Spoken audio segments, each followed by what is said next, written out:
the data. Okay, if you have some- do you have some? Yes, I do. I can produce, Okay. if you want something so obvious, Well, if you want the this is it. data on it, I can give it to you, but it's not controversial. So can you just I'm just answer a asking- non-controversial question? Once you provide the data. mainstream. But, so. Because here's the have thing, you no- want me to have go no from point- stereotype, you want me to go from stereotypes, not from information. I prefer to draw my conclusions from data. Well, what So would you, have if it. if you I'm had fine with no, it. let's just say for a second, let's keep all things equal, you had no access to any data ever again for the rest of your life, and somebody asked you what you thought, what would you say? I think I would look up the data because I. I just said data, there is no data. Well, but I've got a great idea for a study. I'm sure somebody will fund this. I'm gonna go and ask some questions. Why can't you just answer the question so obvious? She's still talking, just let her finish, and then you can go. The point is that you want me to appeal to a stereotype rather than data, and I won't do that. Okay, so wait, you live your life only through appealing to data only? When I can. You don't make any observations whatsoever on your own? When it comes to an empirical claim about what a group of people think or say, there's gotta be data on it, or it's a study that should be funded. Okay, got it. So you think, now I'll pull them up and I'll send them to you. But then after I send them to you and you find out that men are mostly attracted to young women, which is the most uncontroversial statement anybody's ever made in the history of statements, let's assume for a second that that's true, that they are, because they are. Why do you think that is? Why do you think that they're attracted mostly to So younger what is women? the sample of men that I'm supposed to, you want me to engage in mind reading now? Do you realize how ridiculous that is? No, I'm gonna send you the studies right now. Right, but the Something studies will, completely okay, obvious. even if you're, when you produce your study, and let's say your empirical finding is there, how am I supposed to know what any individual man thinks? How would you, why? I'm not why would asking, you? I'm asking Yes, you, are. I'm asking you, what do you think on average men are attracted? Again, you're asking me to speculate on millions of men. And I don't have You don't No, have I'm to saying- answer any basic questions at all. I'm can't saying the speculate. kinds of answers you're giving aren't based on data, they're based on your stereotypes and your biases, and that's not information, that's just. No. Let her finish, let her finish, dude. Come on, let her finish, go ahead. So your biased opinions aren't conclusions, even if you treat them like such. Got you. Thank you so much for that, Christy. Let me ask you this, because this is very important to me, right? You do realize that everything that I'm saying is backed by data. You want me to send you the data, I can do that. I just think it's absurd that you would ask for data on something that's so apparent and obvious. And it seems like the only reason you are is because you don't want to actually engage with what I'm saying on the supposed dim views that I have. On average, men are attracted to younger women. It's not controversial. Here's the thing is, in my field, when I make empirical claims, I have to back them up and cite my sources. And I hold myself to that standard. And if you're gonna force me to answer a question on those terms, I'm gonna keep my standards. So, This is a YouTube debate. so Eric, so you want studies? You want me to produce studies for any observable? You said you have them. Well, Yeah, I'll give them. Well, I'm gonna give them to you. But again, I just want to make sure going forward, Mhm. every time I engage with you on any claim whatsoever, even if it's obvious and uncontroversial, you want me to produce study or data for it? Here you're claiming to speak for what people say, or you want me to speak for what people say, or you want to make an assertion about what there is out empirically. I think this is getting really pedantic and boring. We're leaving out a lot of people here, so I hope we can move on. I think I've restated my standards multiple times. Those are my standards. I meet people who think they're right when everyone else thinks they're wrong. That's me. Project Hail Mary is nothing short of miraculous. This is why you love the movies. Project Hail Mary, rated PG-13. What the hell? This is Lovable, the AI app builder that turns ideas into reality. From small side projects to enterprise tools to consumer apps to platforms that scale, built in minutes. Shut up. Spare me the commercial bullshit. Spare me the advertisement.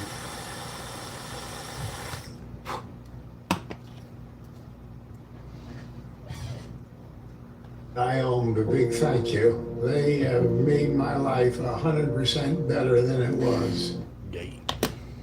Okay, And I hold myself to them. do you have any? Shoes. Okay, let's get back to Mr. Slave, because we kind of left him out to dry with the slave, so I'm gonna mute his mic. Go ahead. I mean, we were having a conversation. Everything that came up was, I asked my queen, you don't want to share? I mean, I actually agree with Andrew that it makes sense if men are more attracted to younger women. Both physically, mentally, it just makes sense. And I mean, I'm not saying that it's right, I'm not saying for whatever, but it doesn't, why wouldn't men be more attracted to younger women? They're young, they're vulnerable, like they're more attractive to look at. They're fun to be around because you get to experience new things with them that they haven't experienced. They don't have like pre-exposed stigmas like trauma and stuff like that. They're not like, oh, I hate all men, like most, you know, older women are. They're more bitter because they've been hurt before. Like younger women, they're young, impressionable, exciting, attractive. Why wouldn't? It makes no sense, like, to me. Well, I'm going to answer the question from an evolutionary point of view. You can find that data, by the way, in the private chat.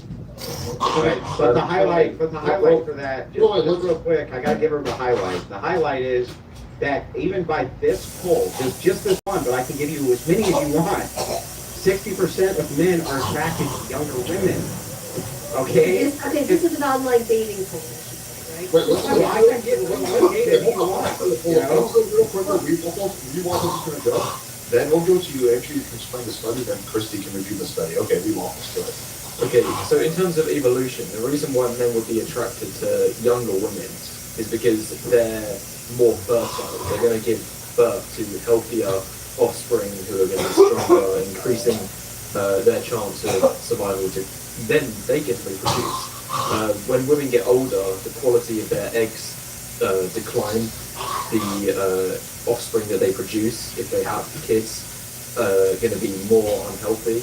So they're not going to have as high a chance to produce. And once women get to a certain age, they stop producing eggs altogether, or at least stop releasing them. So it's going to be impossible for them to have babies. And what would be the point of a man being attracted to that? Because, you know, it would be a fruitless effort to try to seduce that woman because, you know, he's not going to be able to pass on his genes because she's never going to be able to have children. So I think when you look at the question through that lens, it makes perfect sense for why men will be attracted to women between the ages of 18 to 25, you know, the most.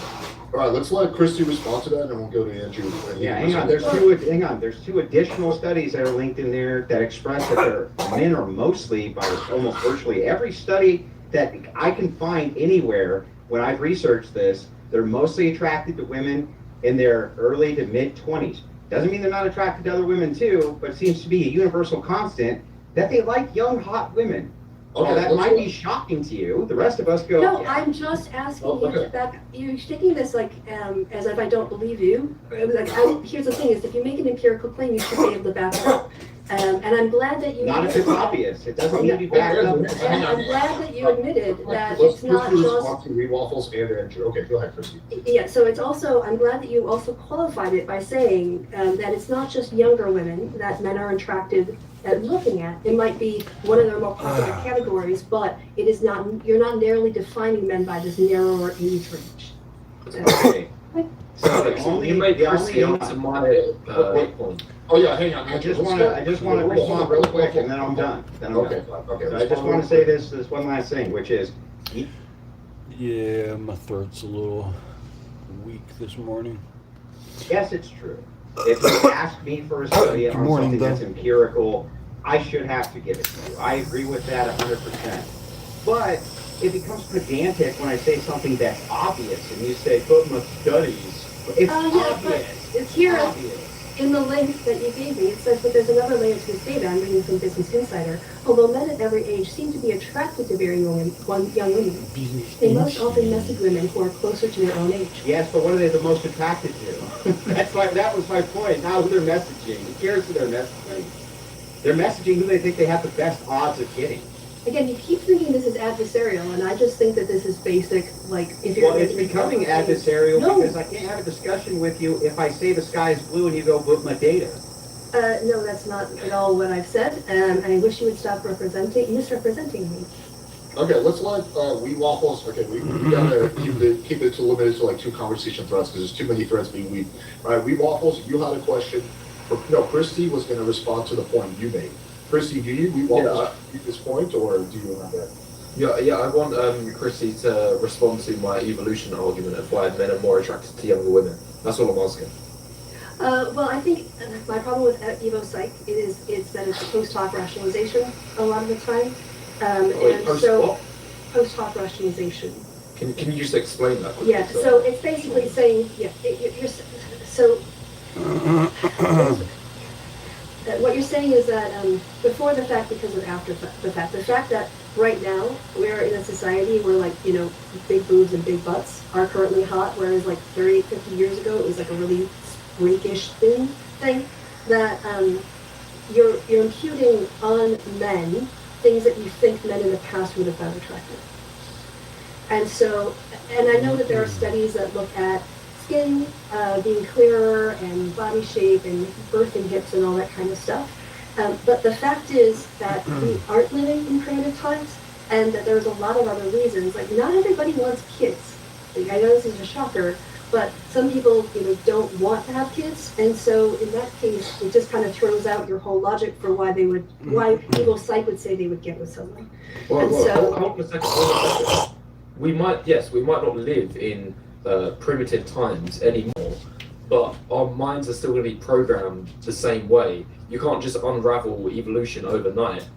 Our minds are still going to be programmed the same, like, as in the way that they would have been, you know, over tens of thousands of years of evolution. Like, nothing's changed. You know, we're still the same minds. But what's attractive has changed. No. Do you think if you look at the 1920s, look at stuff in the 1920s, right? The whole 1920s was all about, like, barely anything else. 1960s too. We go through these phases of kind of like having women being more curvaceous, and other times. Okay, there is some sort of, you know, cultural shift. I'll admit there is, you know, some cultural shift, but it's not going to be like anywhere near in comparison. I think it's pretty reasonable to think that wanting to have, like, not having rotting teeth, not having skin disease, you know. Okay, so if you're willing to accept those things, why not youth? Why not youth?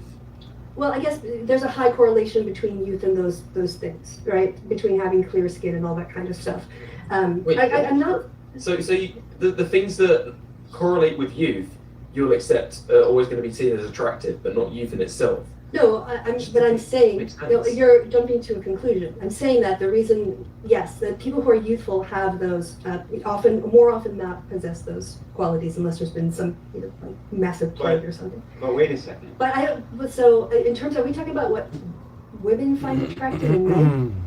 Well, so no, Christy, there's something you said there I have to address. So you are correct that there are points in history where there might be cultural things that happen where a specific feature on a woman might be found to be attractive due to some type of cultural conditioning.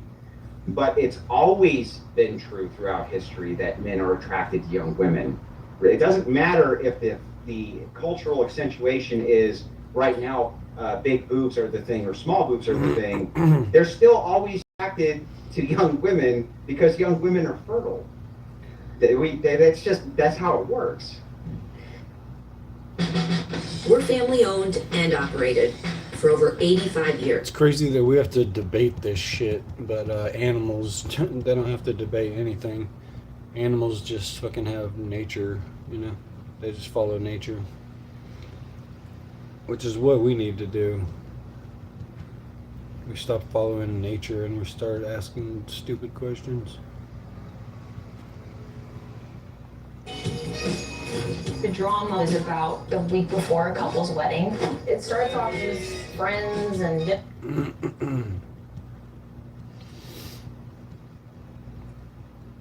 In Florida, let's go out right now to Doral. President Trump's news conference started. Which one is this?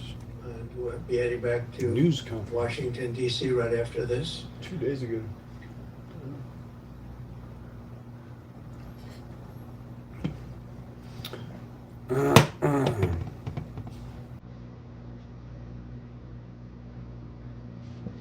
Today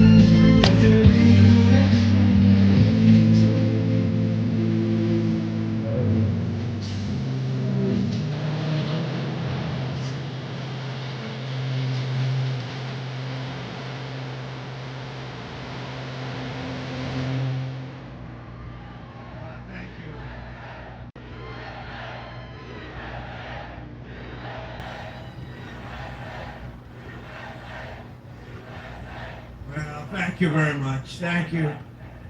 And a very special hello, Kentucky. I love Kentucky. I love Kentucky. We won in a landslide. We won by so much. We have the all-time record in this state. But it's great to be back in this beautiful Commonwealth with so many proud, hardworking, unbelievable American patriots. Thank you. And we're here today with the men and women of a phenomenal company that has been helping Kentucky grow and prosper for 6 incredible decades. In other words, they've been here for a long time. Verst Logistics. Verst Logistics. Good company. Just met a lot of the people that run it. They're good people. They love you. They love you.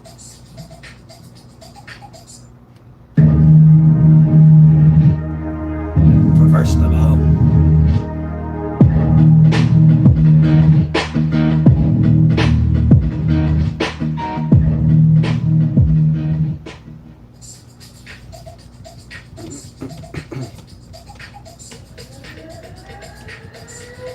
It's time to London!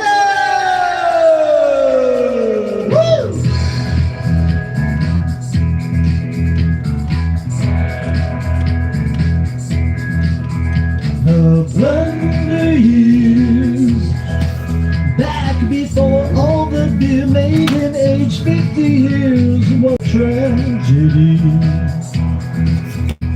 The Blunder Years, just before that buffoon went and totally ruined his career.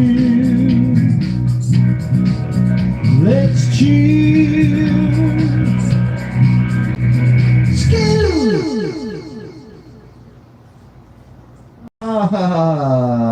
Ladies and gentlemen, act to all of you. Welcome to a free Blunder Years, ladies and gentlemen. This is a little taste of what you get behind the wall. If you are a member here at TSN, tonight is Members Wednesday, where we're doing our Tier 1 show, and right after this, our Tier 2 show, The Raid, begins, where you participate with us in the show.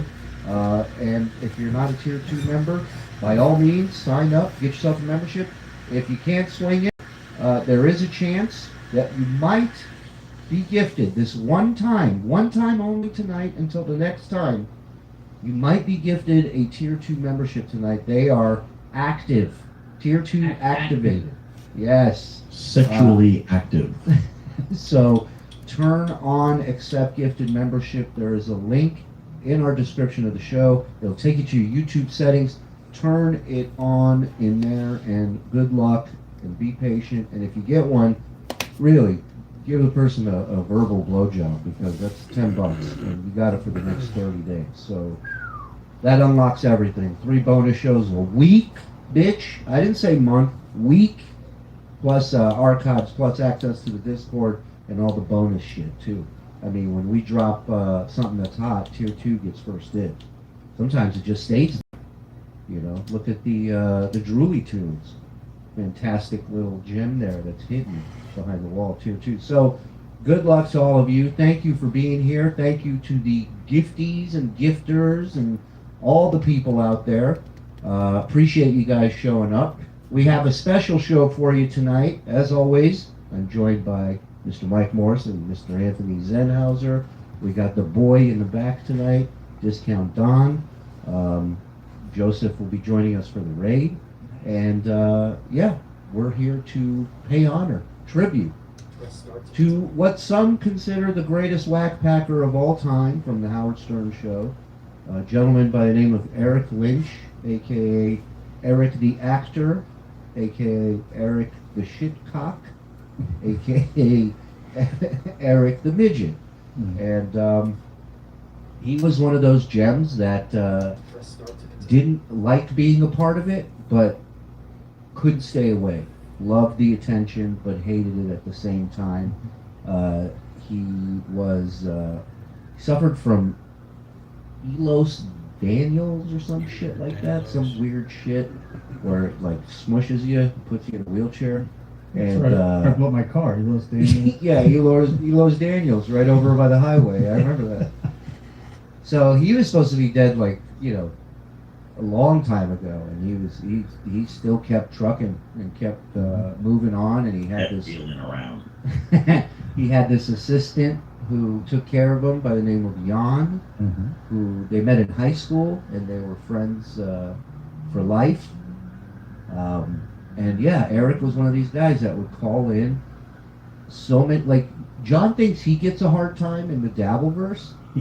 You want to talk about getting fucked with? I mean, this Eric got fucked with so much, and hated it, but never stayed away. So we have something from the Sirius years, Sirius XM, for you tonight, where Eric asked to do the Stuttering John type interviews on the red carpet for the Emmys. And of course, with anything, as soon as you say yes, all the problems start with Eric. All the demands start. Johnny Fratto's involved, you know. So it's like it becomes a headache. And then eventually these guys take a vote on whether or not Eric should even go and do this, because the consensus is he's going to pussy out and he's not going to ask the hard questions, and he's just there to mingle with celebrities, and you know. But man, what a gimmick! A little squished kid in a wheelchair on the red carpet. You're not stopping to talk to him. You're gonna stop. Of course. Yeah. It's like a roadblock. But you have to stop. You don't want that on TMZ. You have to stay, man. You have to stay. You can't just go fuck off and leave. Yeah, that shows up on TMZ. You just fucking blowing off a melted kid in a chair. Forget that. Okay, so real quick, before we get on with the package, thank you everybody in the chat. Also, if you're looking to contribute or participate or gift a little something, there is supertip.gg/TSN. There may be an Eric voice in there. Yeah, there's great AI voices you can send chats with, or you can just chat the old-fashioned way, write it down. And thank you to everybody gifting and contributing over on YouTube. Let's get to some of these super tips, and then we'll get started. Oh, nothing. Okay, plays adult. We'll try that again.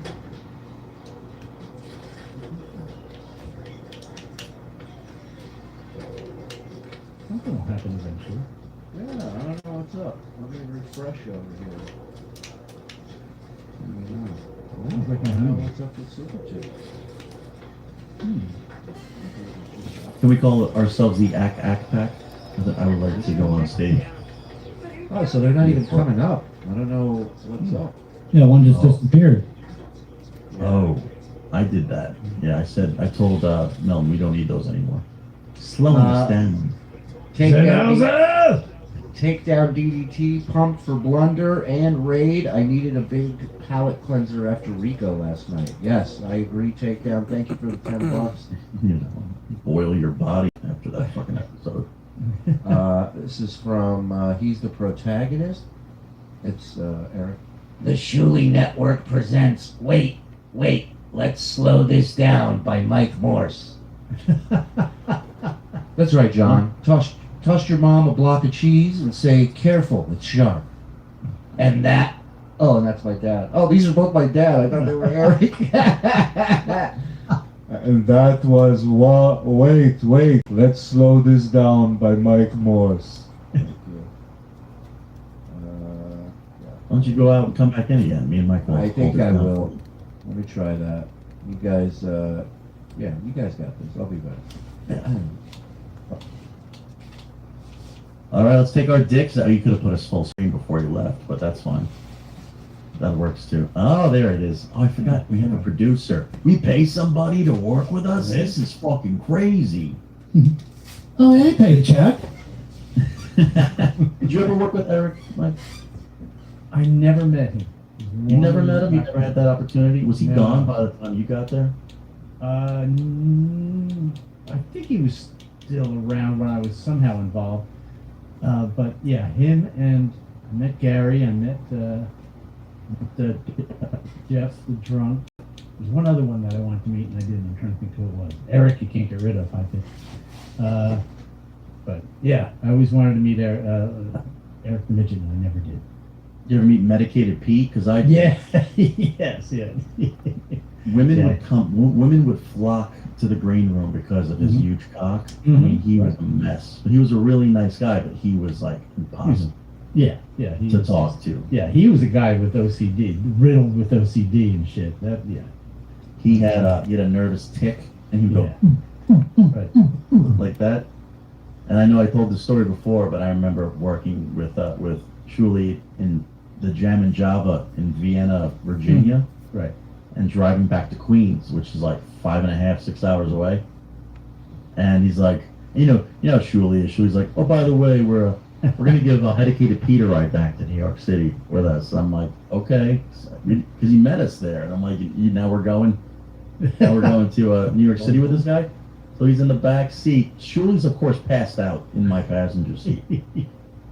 And I felt like it was my rite of passage. I felt like he was jumping me into some sort of Howard Stern world. Because this motherfucker, Medicated Pete, is sitting right behind me, between Shuli and me in the back. He's for 6 hours. I'm having like fucking Vietnam. Like listening to flashbacks. trance music, right? What did it say? He's got a Medicated Pete was afraid of me. I'm sure you could rip his dick off and fuck him with it. Yeah. You And big Amazon Fred the dude. Elephant Boy, that was impressive. He came to a show in the city. He was great. And Beetlejuice, of course. I remember the first time I started doing Killers of Comedy, and Beat was on, and the first thing we're in the green room, they go, if you're going to eat any of the food in here, eat before Beetle starts touching it. Did you even ask why, or you already? I had a feeling, yeah. I'm gonna touch my ass and then eat everything. Oh man, what Shuli was talking stories about how we have to just like wash his ass out every time he was in the hotel with him. Like he was like changing his diapers. Now he's changing his dad's diapers. But it's amazing, being such a huge Stern fan as we are. When you meet those guys, it's like meeting, Brad Pitt or Julia Roberts. You're like, oh my God, it's Jeff the Drunk.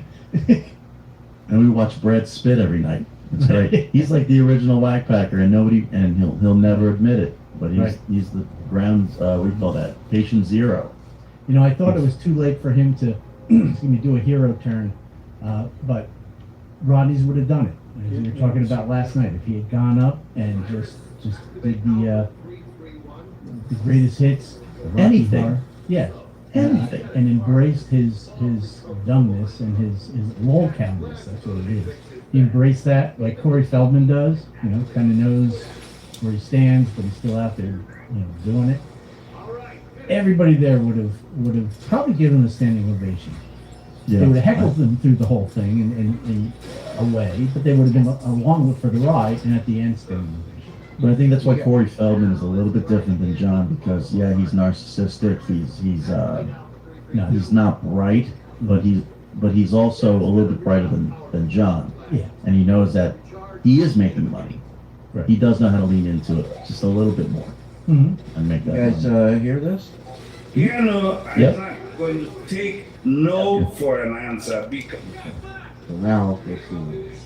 The Shuli Network presents Wait, Let's Slow This Down by Mike Morse. That's right, John. I tossed your mom a block of cheese and said, careful, it's sharp. And that was Wait, Let's Slow This Down by Mike Morse. That's funny. God.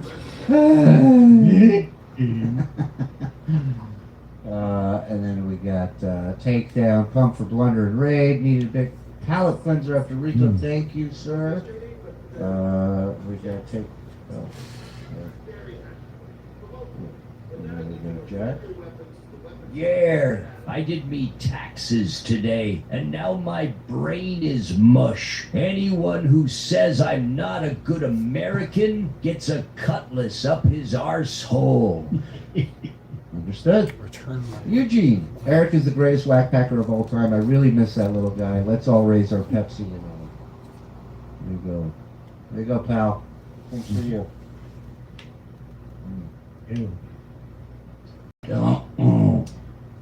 I think the consensus is he would crush in YouTube super chats, super tips. It'd be ridiculous. Cameo? Oh, forget it. Get out of here.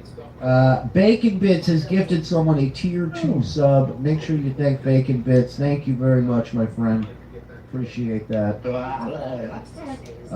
Let's go to Scott gifting a membership. Come on. Thank you. That is $10. We got the Morseverse Gladiator Spectacular. Where is the Morseverse based on your time spent in the Turkish prison? That's what I'm asking.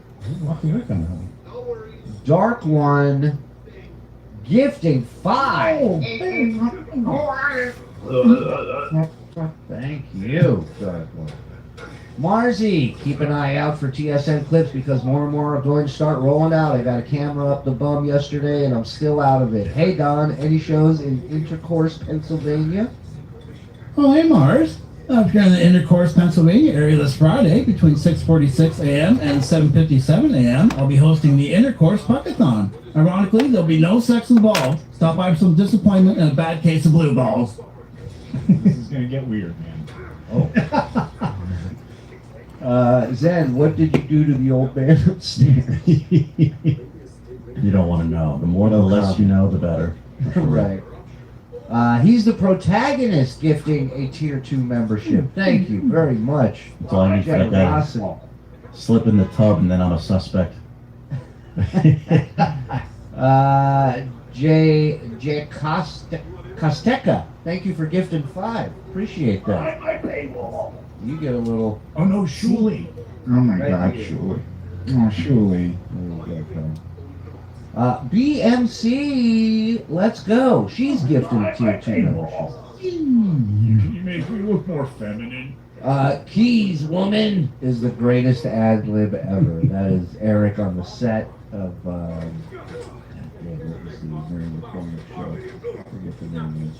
Having a Pepsi in honor of Derek, that crazy Texan. Yeah.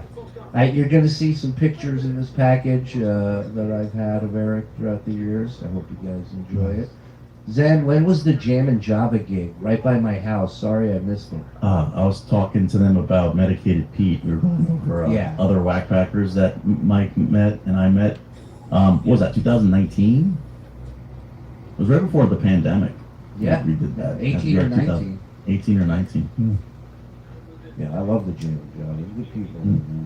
ETM would make bank on Super Chats, Super Tips. Also, he'd be on Beef Tips. We wouldn't leave him backstage. Best 4 months in a long time, boys. Keep up the great work. Best chat in the world. TSN for life. Thank you. Bacon Bits. Oh, my man. RT gifting a membership. Thank you, sir. Appreciate you. Puzzle Face, Shuli, for a future Blunder episode, can you review the Artie versus Sal fight? Were you there for that? If you're talking Artie versus Killers of Comedy, yeah, I was there for that. I was in that. Where he went after Sal and Richard? That one? I don't remember which one that was. GMB gifting 5. 5. I was peeing that time, so. Fair enough. Yeah. Thank you, GMB. Dildog, have to admit the Gonzo years with ETM were very funny. Currently subscribing to Aura Ida, Potatoes, and Baby T. It's in your honor, Eric. Good for you. No Brandy Talor. West Coast Puff in the building. A buddy and I were tailgating before one of the block party shows in Hollywood. Johnny Fratto pulled up and talked with us for a while. He seemed like a cool dude. Johnny was fantastic. Johnny was great. Until the Ambien kicked in. And then Johnny's son, Johnny Jr., is great. I talk to him from time to time. He's a good egg. But Johnny was one of the funniest people ever.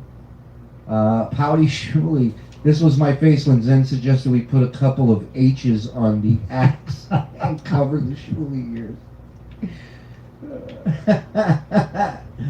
I would have loved that. I would have done that. All right, let's go. It's a great idea. All right, so this is from the Sirius time frame. This is I forget what year the Emmys were, but this is second call to the show. After the first one, everybody in the studio went around and voted on whether they should let Eric go and do this, and the vote came out no. So this is Eric's second call later that day. You're on the air. Good morning. Good morning. I was calling in. I know I got voted down to do the red carpet event yesterday, but I was hoping maybe there. Eric, listen to me. Listen to me. You've even written on your website that there's no way you're going to go there and ask our stupid questions. I read it. That was at the block party. He had a I'm with Zero shirt, so whenever me and Ronnie were standing next to him, he could get a good laugh out of it. Was after saying he would? Yeah. Eric. Eric, you don't want to. You just want a freebie to the red carpet. You're gonna lie to us to get there and then do whatever you want. Yeah, Is what you're saying. you know what I mean. I got to get this done. It's something important for my show. I know you have your own agenda and everything, but why ruin my show? This is why it's called a job. You have to do things you don't want. Yeah, I mean, I can't really trust you, and I'm not. That's Fred Norris playing the the Mars Attacks music when Eric's on. Making a bit out of it or a joke. I'm saying it as a human. I know you want to go, but I really need this job done. I need the celebrities to hear from us and hear our questions. I really do. I mean, you know. Oh, this is when he called me and asked me to do a story that he's not dead again. So people would just start saying "Rest in peace, Eric" on Twitter, and he would go nuts. So I asked him to hold up a newspaper and a pet. And send me a picture. It's like a hostage. Just let us know if you're okay, Aaron. I love it. How the hell would a pet prove anything? I don't get the newspaper. That can be Photoshopped. Oh yeah, Doctor Who. And it's gonna mess me up. You have to go there as our That's the picture he sent me to prove he was alive. representative, not as Eric. And by the way, Eric, it's so difficult to ask celebrities uncomfortable questions. It ain't a walk in the park. And I don't. Now we got this picture here. We got a huge fight about because I saw this picture being taken, and I asked him to send it to me because it looked so amazing. And he said, as long as you don't post it anywhere on social media. And I immediately made it my profile picture on MySpace, I think, at the time. I think you're up for the job, and it's not an insult. It's just the way it is. And I think you're going to screw me over. Out of anyone that you could choose, why the hell aren't you going to choose me? Okay. I watch a ton of damn TV. I'll repeat myself. I know. I won't choose you because I think you're lying to me. I know who these celebrities are better than anyone that you Yeah, but you don't get the choose. essential element of this. I need our questions asked, not your questions. You're going to be all stars. Eric's going to network. That's what he's going for. And they're like, no, we need you to piss these people off. That's the whole reason you're going. Well, the last guy that did have that job did screw them over. Let's be honest. Yeah.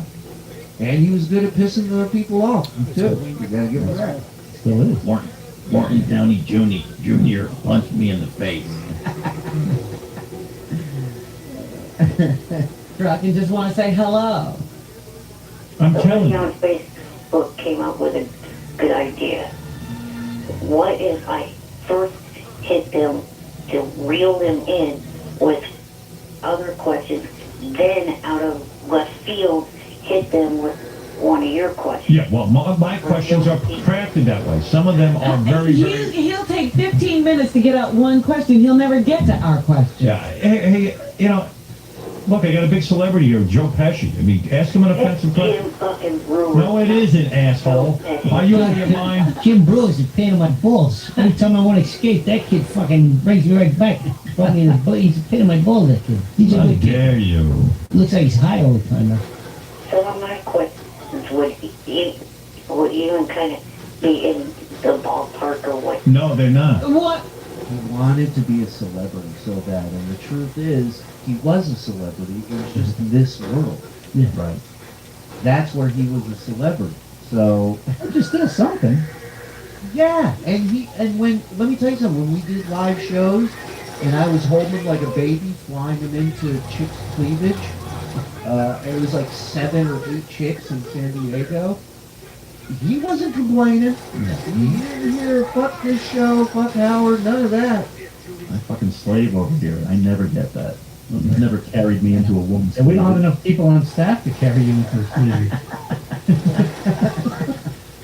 I want to go to Epstein's Island and drink baby blood. And he wa- Really low.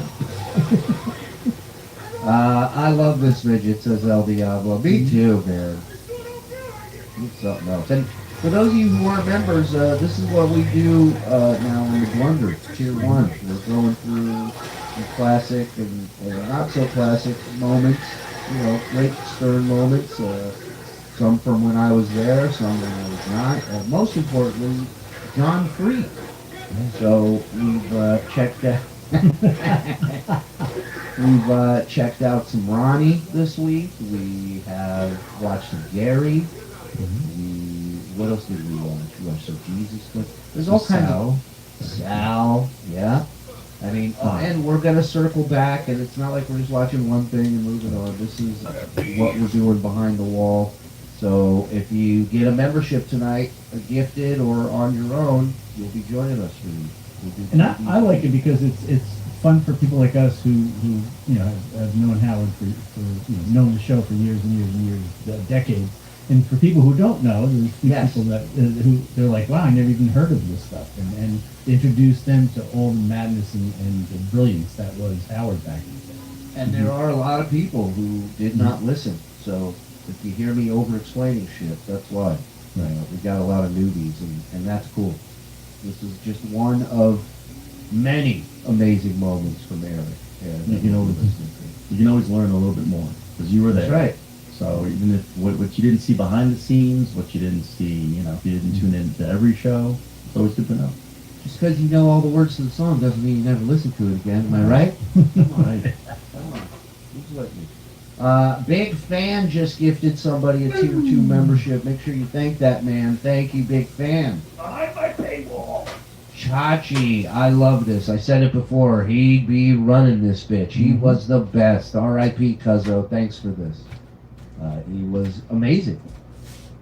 This is how far the Stern Show has fallen. He's had Kelly Clarkson and Carrie Underwood on his show in the last 5 years and never mentioned Eric. No. That's crazy. But, some people move on. Some of us have a hard time with that. You know what I mean? You can't, evolution. What happens? It's like fucking evolution. Fucking He crawled, he slid, now he's fucking walking.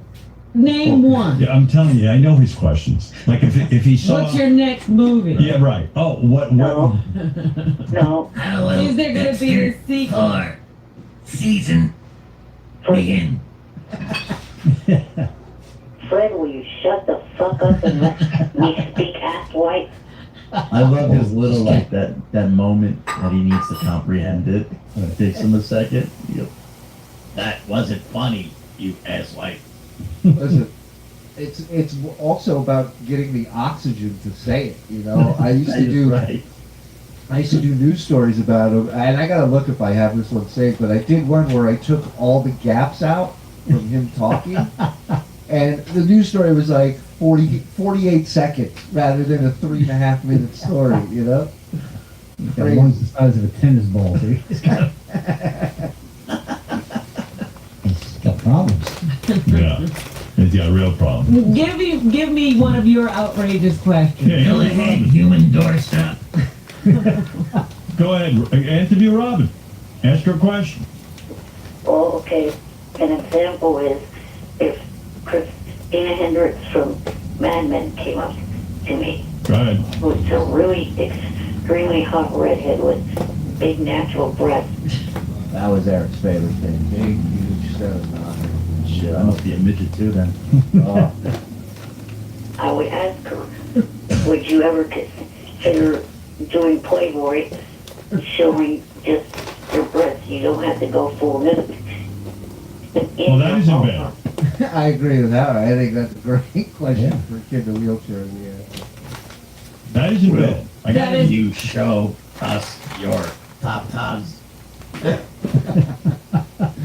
In a respectful manner, of course. Great. It's not great, but that's a good opening question. Eric, I think that's the warm-up question. And then another thing I could ask is to someone like her or someone else, if you found a movie script, a really good script, you liked it, This is where he loses part everything, but then you eventually found out there's a nude scene, would you still take it? Well, that's good for a warm-up. One warm-up, and then you got to get into the good stuff. See? Yeah, That's where I'm going to gonna- give you those watered-down questions. And people are walking away already. They don't have. Fred had a thing for Eric, man. I don't know what it was. Fred was vicious with Eric. And Gary at times, too. Gary would say some awful shit to Eric. And, You know why? In my opinion, I think people are afraid of midgets, and I think it's their way of... like a clown. Yeah, like you gotta fight the clown before it gets to you. I also think, FaceTime, all this visual stuff wasn't a thing then. So it was just this voice over the phone. And, they've been doing radio for years where that person on the phone is an asshole, you go after it, right? Mm-hmm. And I think that had a lot to do with it.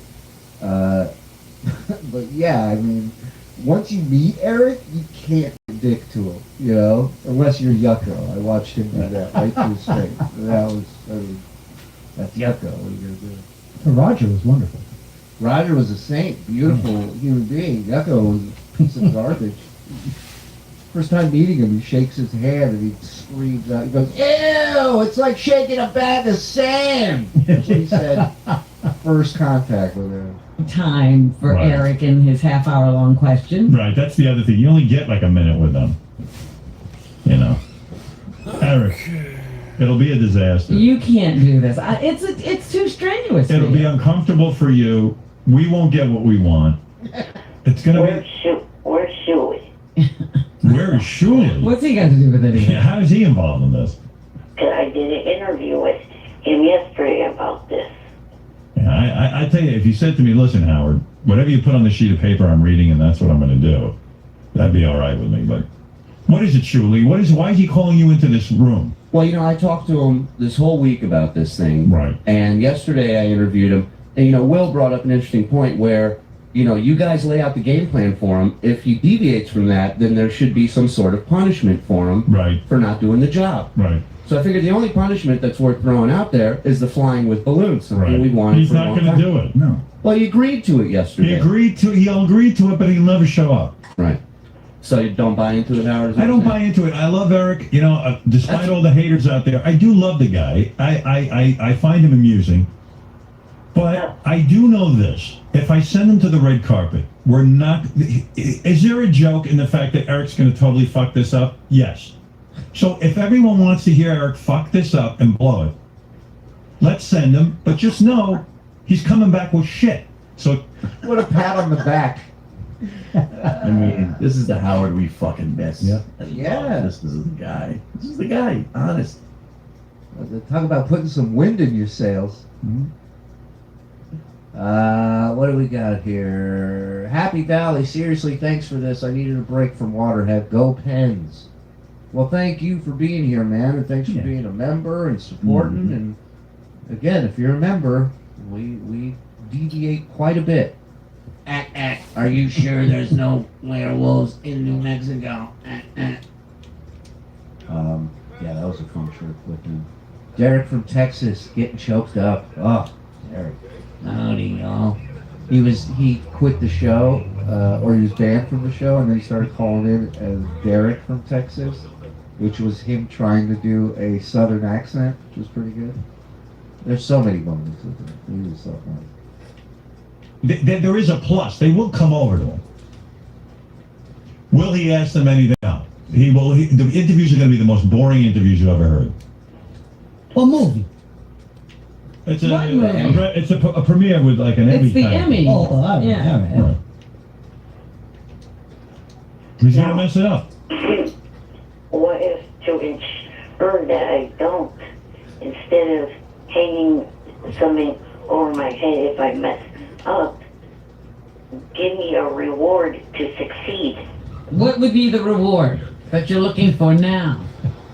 Something that you guys were going to set up for me for the last couple of years and still haven't. What's that?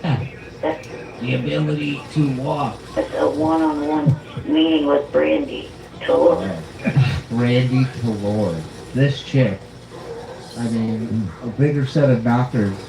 You gotta see a picture, Eric. Pussy. Let me see something. And maybe you're onto something. If you go on the red carpet, you like this guy, huh? Oh, I know. She's entertaining. If you go to the red carpet and you succeed, and by succeed I mean ask our question, right? I have to set up an interview with Brandy Talor for you, one-on-one. Can I make that happen? I don't even. Yeah, I wish that would have happened just so he could have leaped at her like one of those face huggers in the Aliens and just attach himself to her tits. Oh, he wouldn't be the only one too, man. Yeah. Hello, it's like a Make-A-Wish kid.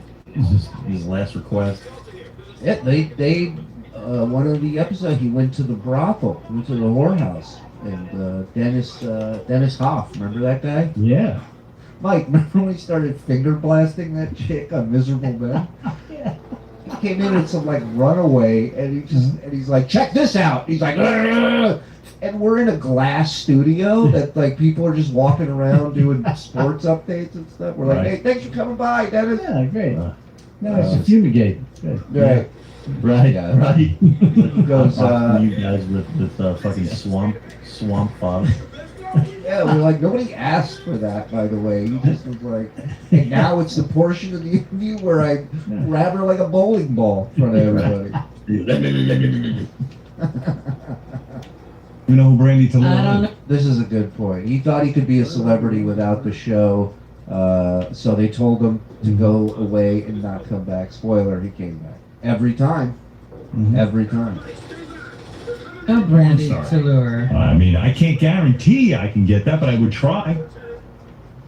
I mean, like in a real way, I'd say, hey, will you meet with Well, Eric? can somebody make some phone calls today? What is it, Will?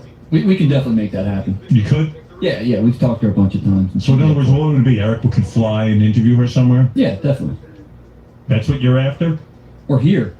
Right, I mean, Well, I'm not sitting and listening to him interview Brandy Talor for Oh, you mean have her on this show and have Eric be the interviewer? I would just let him go interview her, and then we'll cut it up or something. Yeah. Because it'll be too fucking boring. Or to make see. it a 1 hour show on 101. You mean, Right.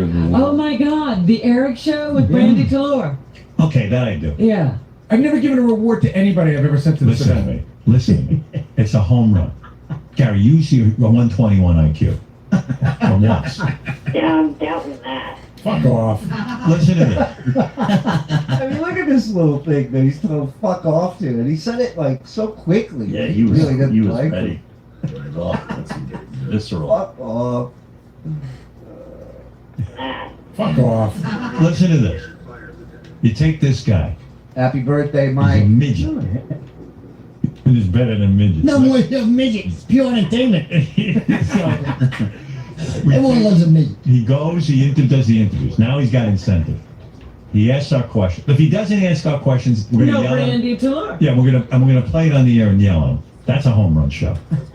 If he fucks it up, it's a home run. If he wins, then he goes and interviews Brandy Talur, and we air it as a special, an hour special on 101. Everything you said is great. It makes me crazy how he manipulates us. Who's gonna pick All him up? right, in Eric. line? You hooked me in. So he's back in. He's back in. with the brandy Big tour. mistake. You think so? Try. Yeah, you know what he's doing right now? I see it from a mile away.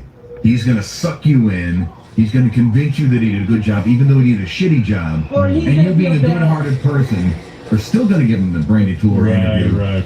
I just can't believe there's no partner friend that's like, this kid's still alive. He's cheated death. He was marked for death, like Steven Seagal. And this kid's still alive. Like, let him fucking just do it. Let him do it. Let him be the pain in the ass. That's the bit. I don't know. Fred comes from like a backwater Pennsylvania town. I think they used to just throw those people out. Yeah, just drown them in the well. Right. I won't ruin this for you. There will be a part 2 to this. I will say that. But if you don't know the saga, stay tuned. You get yourself a membership, and thank Jad Allen, the professor, if you're one of the 5 that just was gifted a tier 2 membership. Professor, thank you, sir. Thank you so much. Tier 2 captain. Uba. Right. Shatter could act his way out of the paper bag. He says bag. He's gonna get everything he wants, plus a new set of tires for that fucking van. Right. Where he probably uses to go out and pick up, hookers or something with. For that, there's a way around that. Oh, he thought this through. Yeah, that was pretty good. He was saying he'll drive to it, but he needs to be reimbursed for gas and mileage and like all this. I mean, you couldn't script a bigger pain in the ass than this little 3-foot fucking guy. Instead of paying what my dad wants, the mileage money for upkeep on a van, rent a van for Young and I to take down to LA and bring back. I don't know. Eric, how about you're getting an opportunity that no one else is going to give you. It's already a prize for you to be on the red carpet and meeting all these people. You see, now it's already seeming like a headache. Can't we get another midget instead? I mean, there's A cooperative tons of midget? midgets I don't out think there is such a thing. Yeah, good morning. How are you? Hey, Eric. Here we go, Eric. Hello. Hi, pitch Eric, everybody. Why did you deal with this little midget? Let me get the right talk with you. I won't give you a problem. You know, he is good, Eric. Yeah, but who's walking up to Eric? Nobody's talking. That's the problem. It smells too bad. You could smell the sucker a mile away. Good point. Eric, come on. Why are you going to Howard all the time about doing a red carpet? Hey, you. Hey, Mr. Pesci. Hey, is Do you this know a any- guy or a girl? It's a guy. That was funny. Really, man. I love what he was on Howard Show. Stories he tells. Oh, he's such a great storyteller, man. Hilarious fucking comic. So good. He's just It's a guy with no balls. What's that? You gotta get him on here. Yeah. I'll patch it. I haven't bothered him in a long time. Bother him. Come on. Yeah. Probably. Oh, I have more balls than you, because I'll do whatever Howard wants. Excuse me if I have a hard-headed Irish father that will not budge 1 inch on this mileage. By the way, this was every news story I did. Here's a little behind-the-scenes peek. I would just call 3 to 4 whack packers and get them all on a party line and just hit record. And eventually somebody's arguing with somebody. He had a hard-headed Irish father and a hard-drinking Irish mother. Look at him. Yeah, right? And a hard set of stairs wherever they live, too. Money. All right. Hey, no offense, this guy's a pain in the balls. Yeah, I mean, do you know any A midget? If I'm a midget and someone said, hey, you want to go on a red carpet? I say, who's carrying me? Then I got fucking pay mileage and shit and get inside a fucking van. What the fuck do you want? You want to send your flowers? You want a fucking first class ticket? Jesus Christ, don't fucking mind me. You're out of the house, you prick. You're lucky to fucking anyway. You might get a job. You might do fucking Willy Wonka 3. You got an end job. This guy busting balls. I need gas mileage. You need a fucking haircut. Is probably what you need. See, Get some big shoes or something. Here, find out. Do you know any? Big. Oh my god. Cooperative midgets? Cooperative midgets, for Christ's sake. Like his logic the other day, Howard, was he didn't want this to ruin his upcoming possible acting Right. role. Yeah. And I asked him, I said, you know, because all the acting roles he's got is from this show. Right. So I said, how long have you been calling into the show? He said, 8 years. Right. I said, how many acting roles have you got? 2. I said, you know, I don't think you have much to worry about. Just Right. go for it. If you want to be in entertainment, here's a great way to get in. What movie's he in? He was in a show called Fringe. Fringe. An American Dream. American James. What happened to Willy Wonka? You fucking wrong. You could have had Willy Wonka. You fucking dropped the ball. What's the matter with you? You should be. Well, Willy Wonka, they had 40 fucking midgets in there. Where were you? Holy shit. It should have been an Oompa Loompa. Should have been Oompa Loompa. They needed 40, 50 people for that thing. Mr. Pesci, have you ever worked with midgets? I mean, you've worked. Yeah, a couple times here and there, you know, Right. single one. You know, Willy Wonka would have been terrific for him. Would have been phenomenal. Yeah. Right. Would have been perfect. This guy. Mr. Pesci knows. All right, Eric. I got to make a decision here. I got to get this going. Hey, Alan, listen, if he doesn't do it, I'll do it. All right, Eric. Thanks. All right, I love you. I love you. I just tell him I love him. Yes, you did. What the fuck is wrong You with me? must be woozy over there from Eric's negotiation. You know what it is? For a minute, you sound like a woman, so I get confused. All right, Robin, I'm going to let Eric and Midget have a shot at this. Oh. I think that it's Oh. a mistake. I'm going to let him have a shot. He's just gonna fucking piss it away. Right. And we're going to work hard on questions. And you're gonna end up buying him shit. He wants fucking camera equipment. He wants double hotel rooms. right. He wants per diem. I He's like Sharon Stone, He's but a less short. fucking glommer. Fred, you're an idiot. I said, What if I said that isn't true? I said, Do you not want camera equipment? Do you not want mileage for your van? Do you not want to stay in LA another night or two to see Jimmy Kimmel and another show? Come on. Lopez, You panhandling Lopez. leprechaun. He's got to stay another night to see Lopez. if you shut up for a minute, If I shut up a minute, you can put your hand in my pocket and take my I just money. gotta let that joke go. What was that? Handling fucking leprechauns. Guy's busting my bullet. I Handling said fucking leprechaun. I said that it would be acceptable for one room with 2 beds. That they don't have to book 2 separate rooms. I mean, the kid needs a room. I mean, come on. Are we renting Yeah, him a but he's not van? gonna give you what you want. No. Howard, He swears he's going to. Are you renting a van? Are you renting a van? Eric, am I stupid for believing you? No, You're really going to come through? Like he's gonna tell. You said on your website you'd never ask our questions.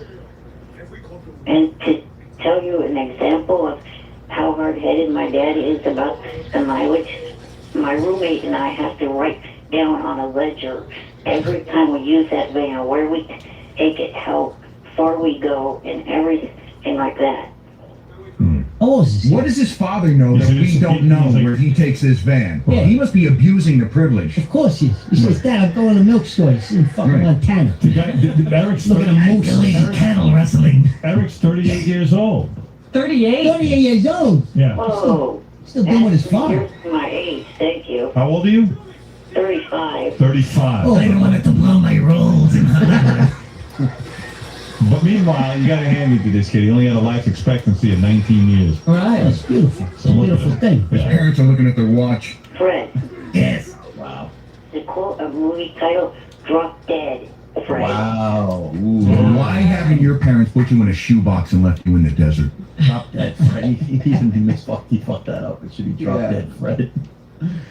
Carmela, Shuli, I think it's awesome you playing tribute to ETA on his birthday. Eric is loving it, so are we. TSN, baby. Thank you, Carmela. Appreciate you. Thank you very much for that. Thank you. Thank you. Thank you. Thank you. Hit like if you're digging it, and get yourself a membership. We got probably like another 25 minutes, and then we'll be behind the wall tier 2 for the raid tonight. If you're not a tier 2 member, get yourself one, or turn on accept gifted memberships, and good luck. Maybe you get one. Eugene. Johnny, a guy named Jerry called the Stern Show and said I ruined the school by making them put in ramps. Find this guy. His name's Jerry. You know what to do. You know what to do. What? How did Stern find ETA? He called in.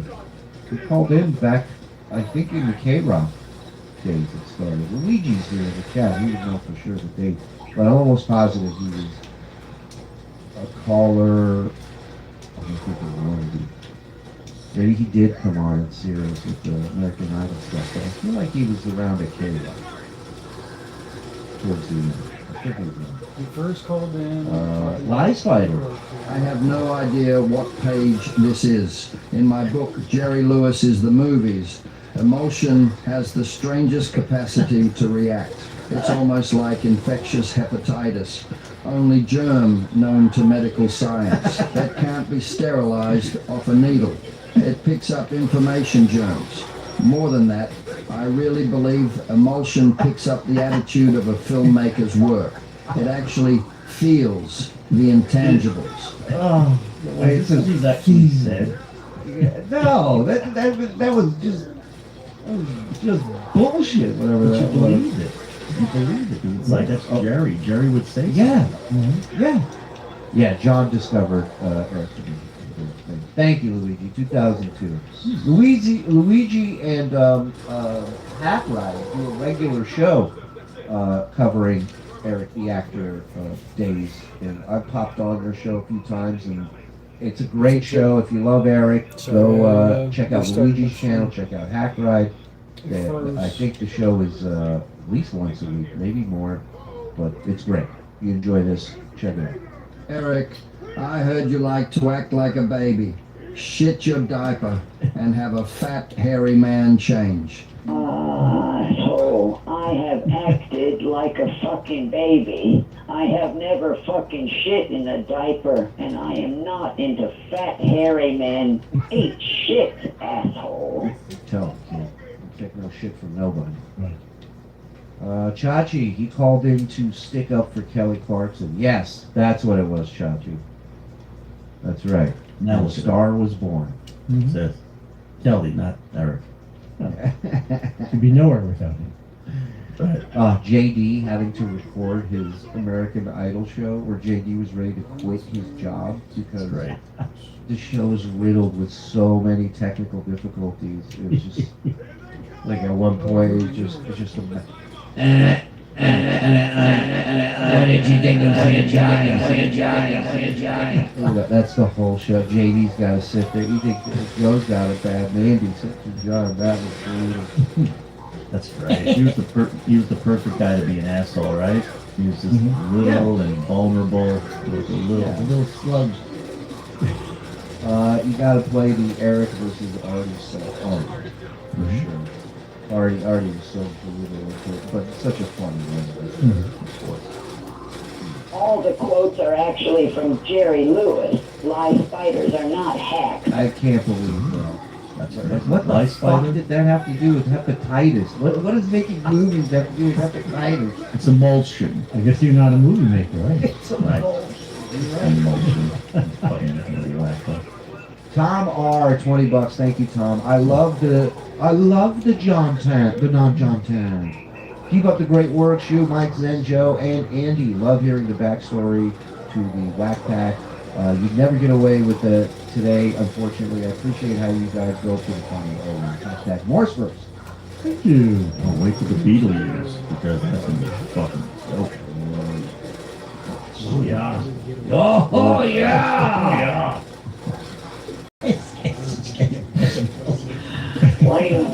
They deserve a fucking medal for putting up with your nonsense. They really have to be the most remarkable people on the planet.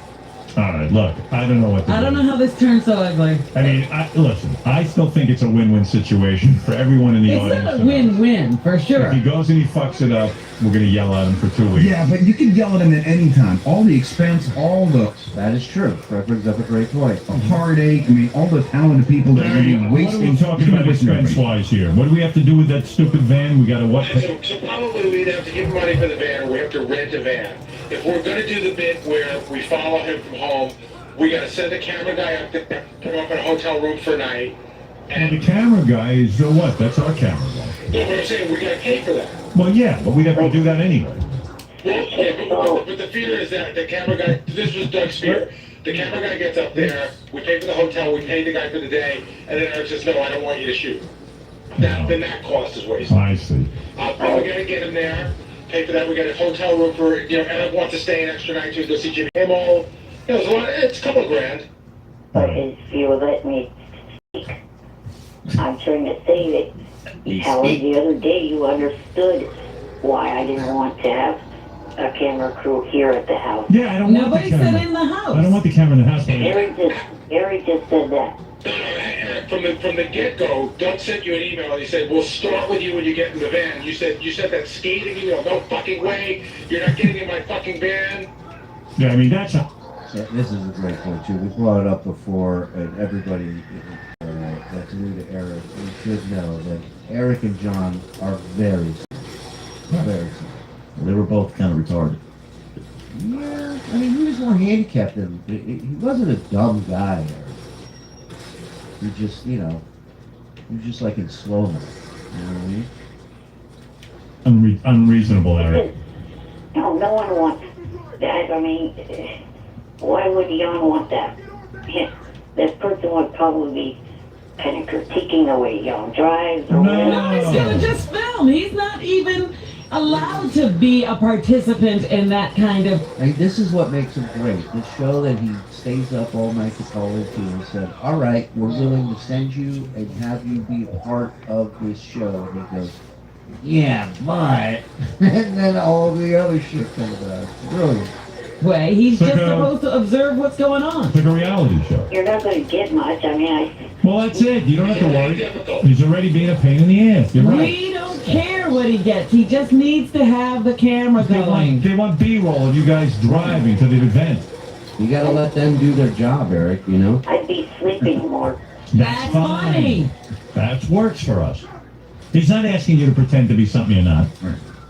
That's my question. Is Jan allowed to? Are we allowed to shoot Jan? If we can't, then what's the point? Right, because he's attached to He's Eric. going to be completely a huge part of this. So if there's restrictions, like what restrictions are? Spell it out.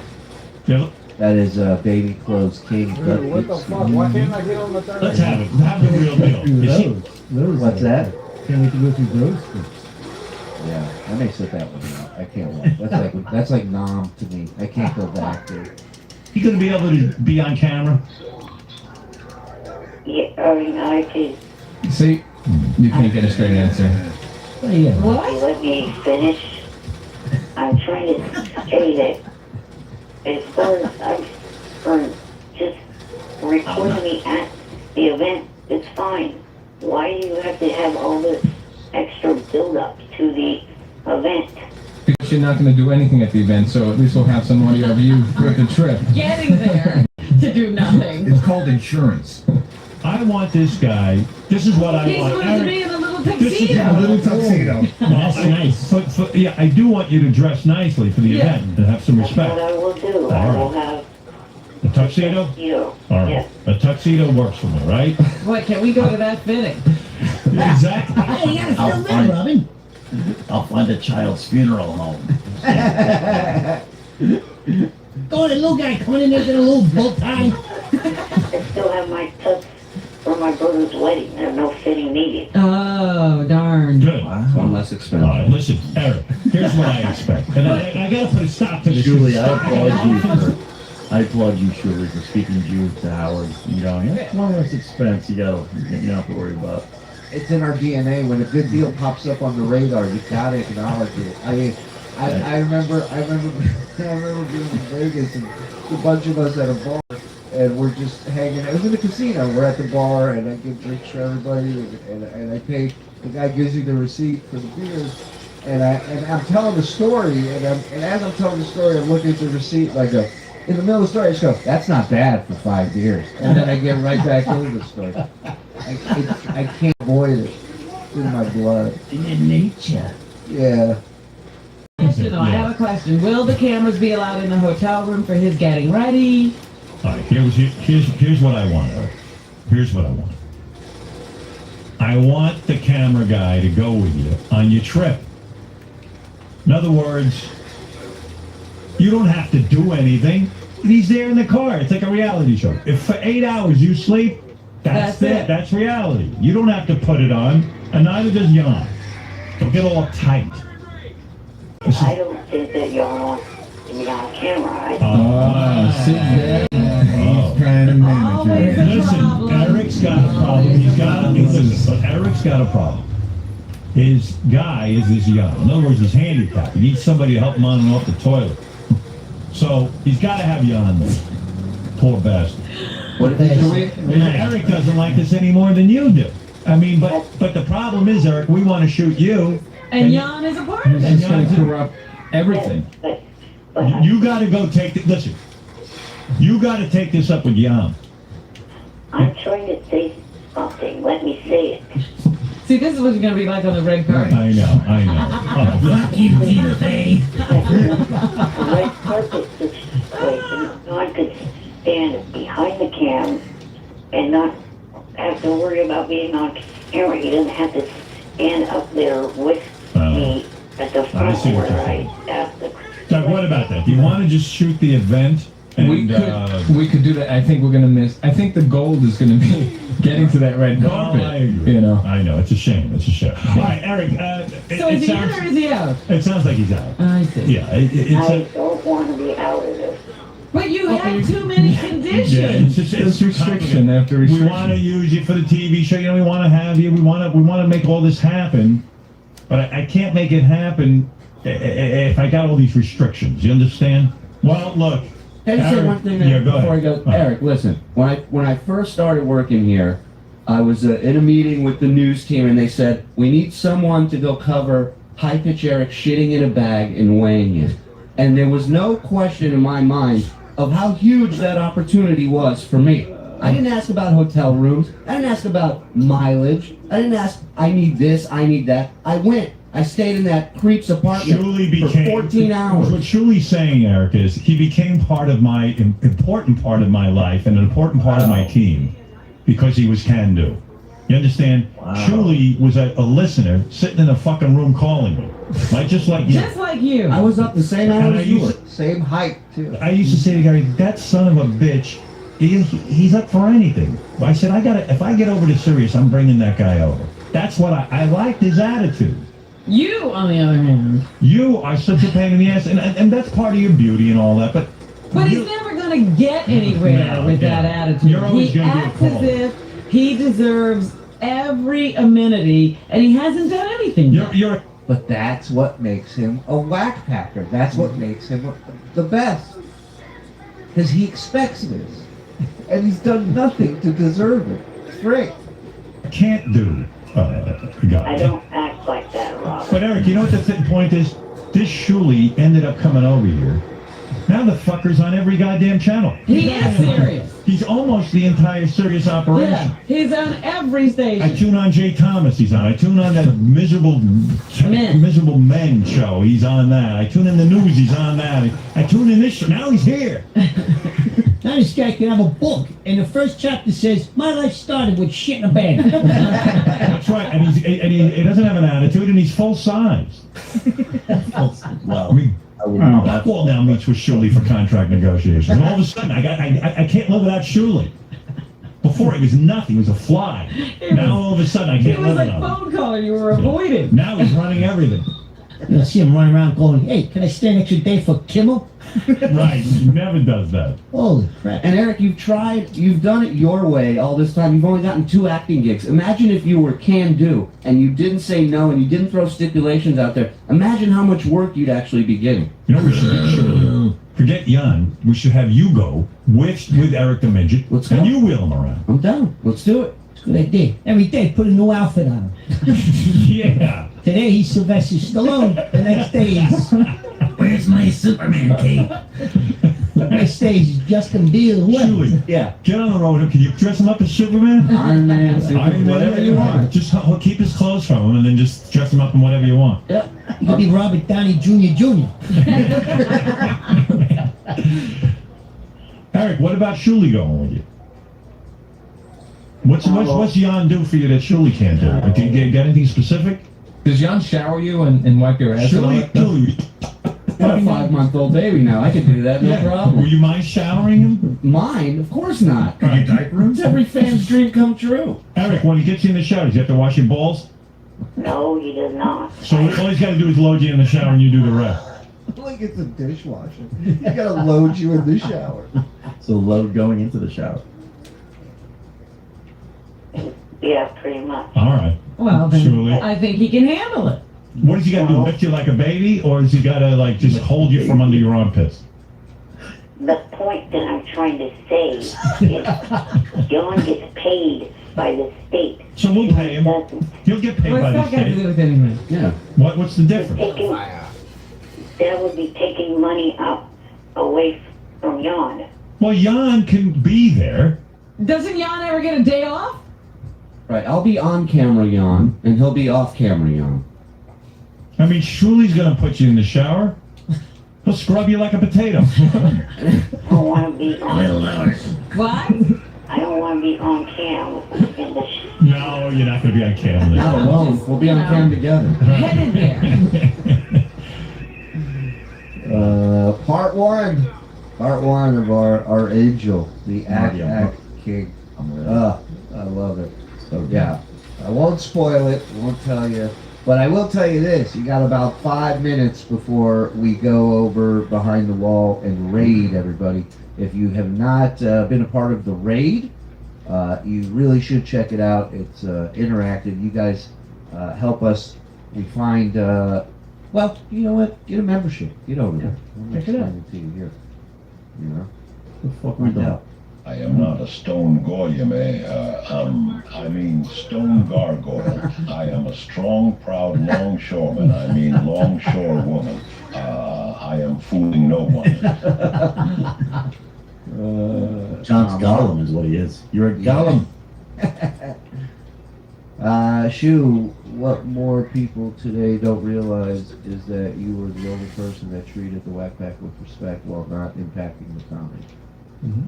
I mean, listen, a lot of them could kill me, you know, with, they went into a blind rage. I was done, so. Right. I'll beat to death. Yeah. Nicole Bass came this close. Oh, yeah, I love it. Is there footage of that or no? I think there is. It was, so I remember the bit, the Whack Pack was meeting with an expert. I'm trying to think, I think it was an expert that interviews them and then suggests what type of career they should pursue, what type of job they, I don't know what that's Career called. counselor kind of thing? Maybe, yeah, right, a career counselor, I think it was. And they all had to meet with it. And at one point, Joey Boots, can I please get a tier 2 membership? If I could give it to you, I would, my friend. Turn on accept gifted memberships. Links in the description. Wait it out. Good luck. Nicole Bass and Joey Boots got into an altercation in the lobby of this building. They were getting closer and closer. And I ran in with my mic, and I think Howard T. I go, fellas, like, and she goes, fellas, and just like came after me, charging me. I'll show you who's a fella. So, Yeah. You will. Play the call where we find out how he grinds his bed, then lays in it. Yeah, we'll get to more Eric stuff throughout. Jesus Christ. Can you confirm ETA was more self-aware than Sean? In what sense? Like, because when he would get mad, he was mad. There were times where Johnny Frado would suggest some things to him, and he would, you know, do a little something here and there. But for the most part, Eric was legit. Like, he would text me pissed off that people thought he was dead, and he would demand that I do a news story with him about it, and that was real. That was nobody egging him on to do that. He lived his entire life on the internet, so he saw everything. He wanted to attack everyone. Kind of like, sound familiar? Jay Martin with $2. Thank you, Jay. I miss you, Jimmy. Thank you for becoming a member, my friend. Let's go. What percentage ETM hammed up? Eric on his own was no hamming up. Eric with Frado wasn't a showman. He knew what would get on the air, and he knew what would turn it to a good bit. But even in that, Eric would get lost in the bit and get really upset, or, you know, it was wild. It was great. Frado loved him so much. Eugene over here on Super Dick. Thank you, Eugene. I wanted this kid, Eric the actor, for my telethon. They told me he didn't have muscular dystrophy. I said, who gives a fuck? Look at this kid. The money will pour in. Open your eyes. It's a gold mine. Jerry, I don't want to do that. I'm not going on stage to sing a song with you. My favorite was getting Eric and Jeff the drunk on the phone together. That was my favorite. Oh, yeah. Shut up, bitch. Oh, they Fuck hated you. each other. Hated each I hope you fall out of your chair, fucker. other. Yeah, so vicious. I'm 2 joints in with the badass Kush, and I am feeling the moves. The filmmaker constantly skates between himself and the audience. Which comes first? Both, hopefully. But it is such a fine line, such an intangible line, that the only way he can proceed is to first please himself. God, that's so good. Yeah. I want to hear every word out of that book, but just through Ice Fight. We gotta learn how to make fortune cookies with fortunes in it and make a little Yep. Jerry cookies. I And then you love open it that. up and it's a little Jerry line from the book. Oh, that's all right. Well, come on, Jay man. Costeca, thank you for tier 2. Let's go. Jake Costeca, right? Oh. RMC tier 2ing it up. Let's go. Wow. People don't want to miss it. You shouldn't. How close did we get to having ETM Model House? God, that maybe is one of my favorite Eric the Midget things. Was he had a modeling contest where the girl who won got to live with Eric for a year. I mean, what a punishment! I get to wipe my ass for a year. Congrats, you're a model now. All right, we are about to go behind the wall, ladies and gentlemen. It is time for the raid. Thank you to everybody gifting tonight. Thank you to our members currently on Tier 1 or Tier 2. And hopefully you guys sign up and come watch more Blunder with us and the raid. And thank you, boys. Real quick, Idioms of an Idiot, Mike Morse, check it out. And then check out Letitia by one Mr. Anthony Zenhauser. Thank you. Thank you. Oh yeah, the gig. Yeah, March 27th. It's coming up in a couple of weekends in Putnam Place in Saratoga Springs, Florida. I would love it. All right, we are going to go do the raid. Fully interactive. Just got here, but gotta say, I still have my thank you email to ETN for buying him for the thing. Yeah, I have voicemail saved from him. I got some stuff. Yeah, text messages. You can see some stuff that I won't share. Nudes, classic, tasty. Why is he over here? All right, we'll do that later. Tier 4. There, you're there for Richie. All right, everybody. We'll see you behind the wall in like 5 minutes for the raid. Bye. Blunder years back before all the beer made in age 50 years. What a tragedy. The blunder years just before that buffoon went and chosenly ruined his career. Let's cheer.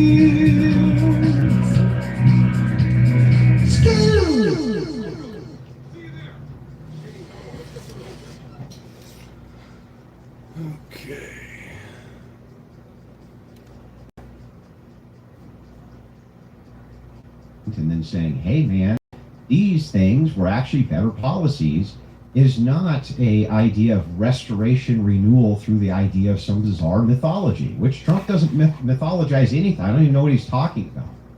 Progressives right this second as we speak, their rhetoric on the campaign trails, they want to go back to the 30s, 40s, and 50s with a higher progressive tax rate. Is that some kind of like mythology? No, of course not. They're looking at specific policies and they're looking at specific eras for those policies. As far as epistemic capture, Trump's a populist. That's true. But I don't even think that Trump knows what epistemology is. And when you're talking about epistemic capture especially, what is it? What is the epistemic capture? He says militants. Maybe you could make the case that Trump is a bit militant, but militants alone could be communism. fascism. It could be any other ideology. Like he says, it has to be a coalition of these ideological foundations together. He also doesn't mention the key part of fascism, which is corporatism. He kind of made an allusion to it where, there's a little bit of the private sector working with the state. No, that's not what fucking corporatism is, dude. Corporatism under Benito Mussolini, he made union sectors for the entire economy. Okay?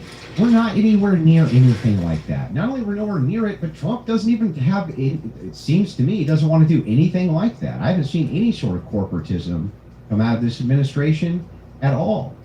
So unless you have, you better really fucking dazzle me with some shit here, man, because you didn't actually tell me anything about why it is that Trump is fascist.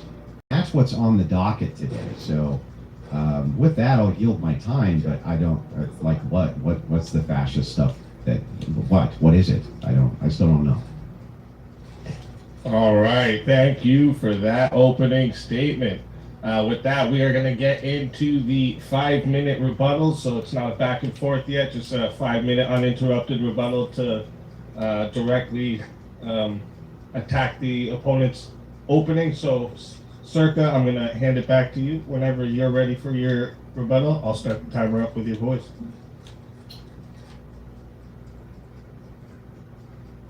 He's muted. Yeah, you got to unmute on the StreamYard. Sorry, I'm gonna ignore all the false dichotomy equivalent stuff of unnecessary progressivism and everything. As far as the scholars I would be using, I'm using one of your favorites, Giovanni Gentili himself, as well as Mussolini. They're very important to understand fascism from the inside. But to think that they would be used for anything analytical is, I think, just stupid, because they were the propagandists themselves. Nonetheless, they're still important to read to understand it. And second, things like epistemic capture. Epistemic capture is a little more of a lesser-known scholar, at least where the writing of that comes from. But I'm sure we'll find out that there are many scholars who both are actually using, not just Roger Griffin, I'm assuming he's referring to, or someone like Stanley. Now, to be clear, ultranationalism is not the same as palingenetic ultranationalism. I'm not sure if Andrew has read the Fascist Minimum, or at least tried to understand it at all. It's pretty much become the generic minimum, at least, among consensus, and even among people who disagree with trying to understand fascism as a definitionary tool, or diagnostic tool. Nonetheless, I'd like to hear him explain exactly what he means by ultranationalism that Trump to be, and whether or not, if you actually have to believe in it to embolden people who do. Because that's not really a requirement. And then, I do want to point out, I did mention corporatism in my definition, but once again, there are many forms of fascism. Even Mussolini himself, in 1914, had a nationalist syndicalist version of corporatism, which was in no way the same as what happened with the 22. It came quite a bit later. And it only happened after the capture of the state, not before. So in order to actually figure out the movement, I don't know. I guess you can't do that. But I think I'm going to yield my time here. A lot of it was filler. All right. With that, we're going to hand the mic back over to Andrew. Whenever you're ready for your 5-minute rebuttal, I'll start the timer up with your voice. What the fuck are you talking about? How's Trump a fascist, dude? You didn't tell me how Trump was a fucking fascist. That's what I want to know. You keep on giving me qualifiers for what you think fascism is. That's not good enough. We're not debating about what fascism is. We're debating about whether or not Trump is one of them. So you have now defined this thing, but have failed to define how Trump fits the criteria for any of this. Let alone your definition of nationalism. What was it? Palingenetic. I would like to hear how this is standard. When you're talking about corporatism or national syndicates that happened in Italy, that was a prerequisite for what corporatism became. Again, nowhere near it. Nowhere near it. Nothing like that going on fucking anywhere. Not in any Western nation I'm aware of. Nowhere. Nowhere. You can't point to anything like that. It's just not happening. In fact, the closest thing you would have is like progressives who want to have, like maybe progressives who want to have like shareholder, you know, like worker-owned shareholder co-ops and shit. That's like maybe that's the closest. There's nothing like that going on at the government level, man. Nothing. Yes, I have dove into Gentile and Mussolini and very familiar with the policies of this particular era. But the thing is like, you haven't explained how Trump fits the criteria for being a fascist. That's what you need to do. Your job is to do that. How Trump fascist. Because Trump doing A, B, C, D, which is definitionally fascism. You bring up, for instance, Stanley and Griffin, right? Who are two notable fascist scholars who disagree with each other. Griffin himself claims that Trump is not a fascist. He claims it himself.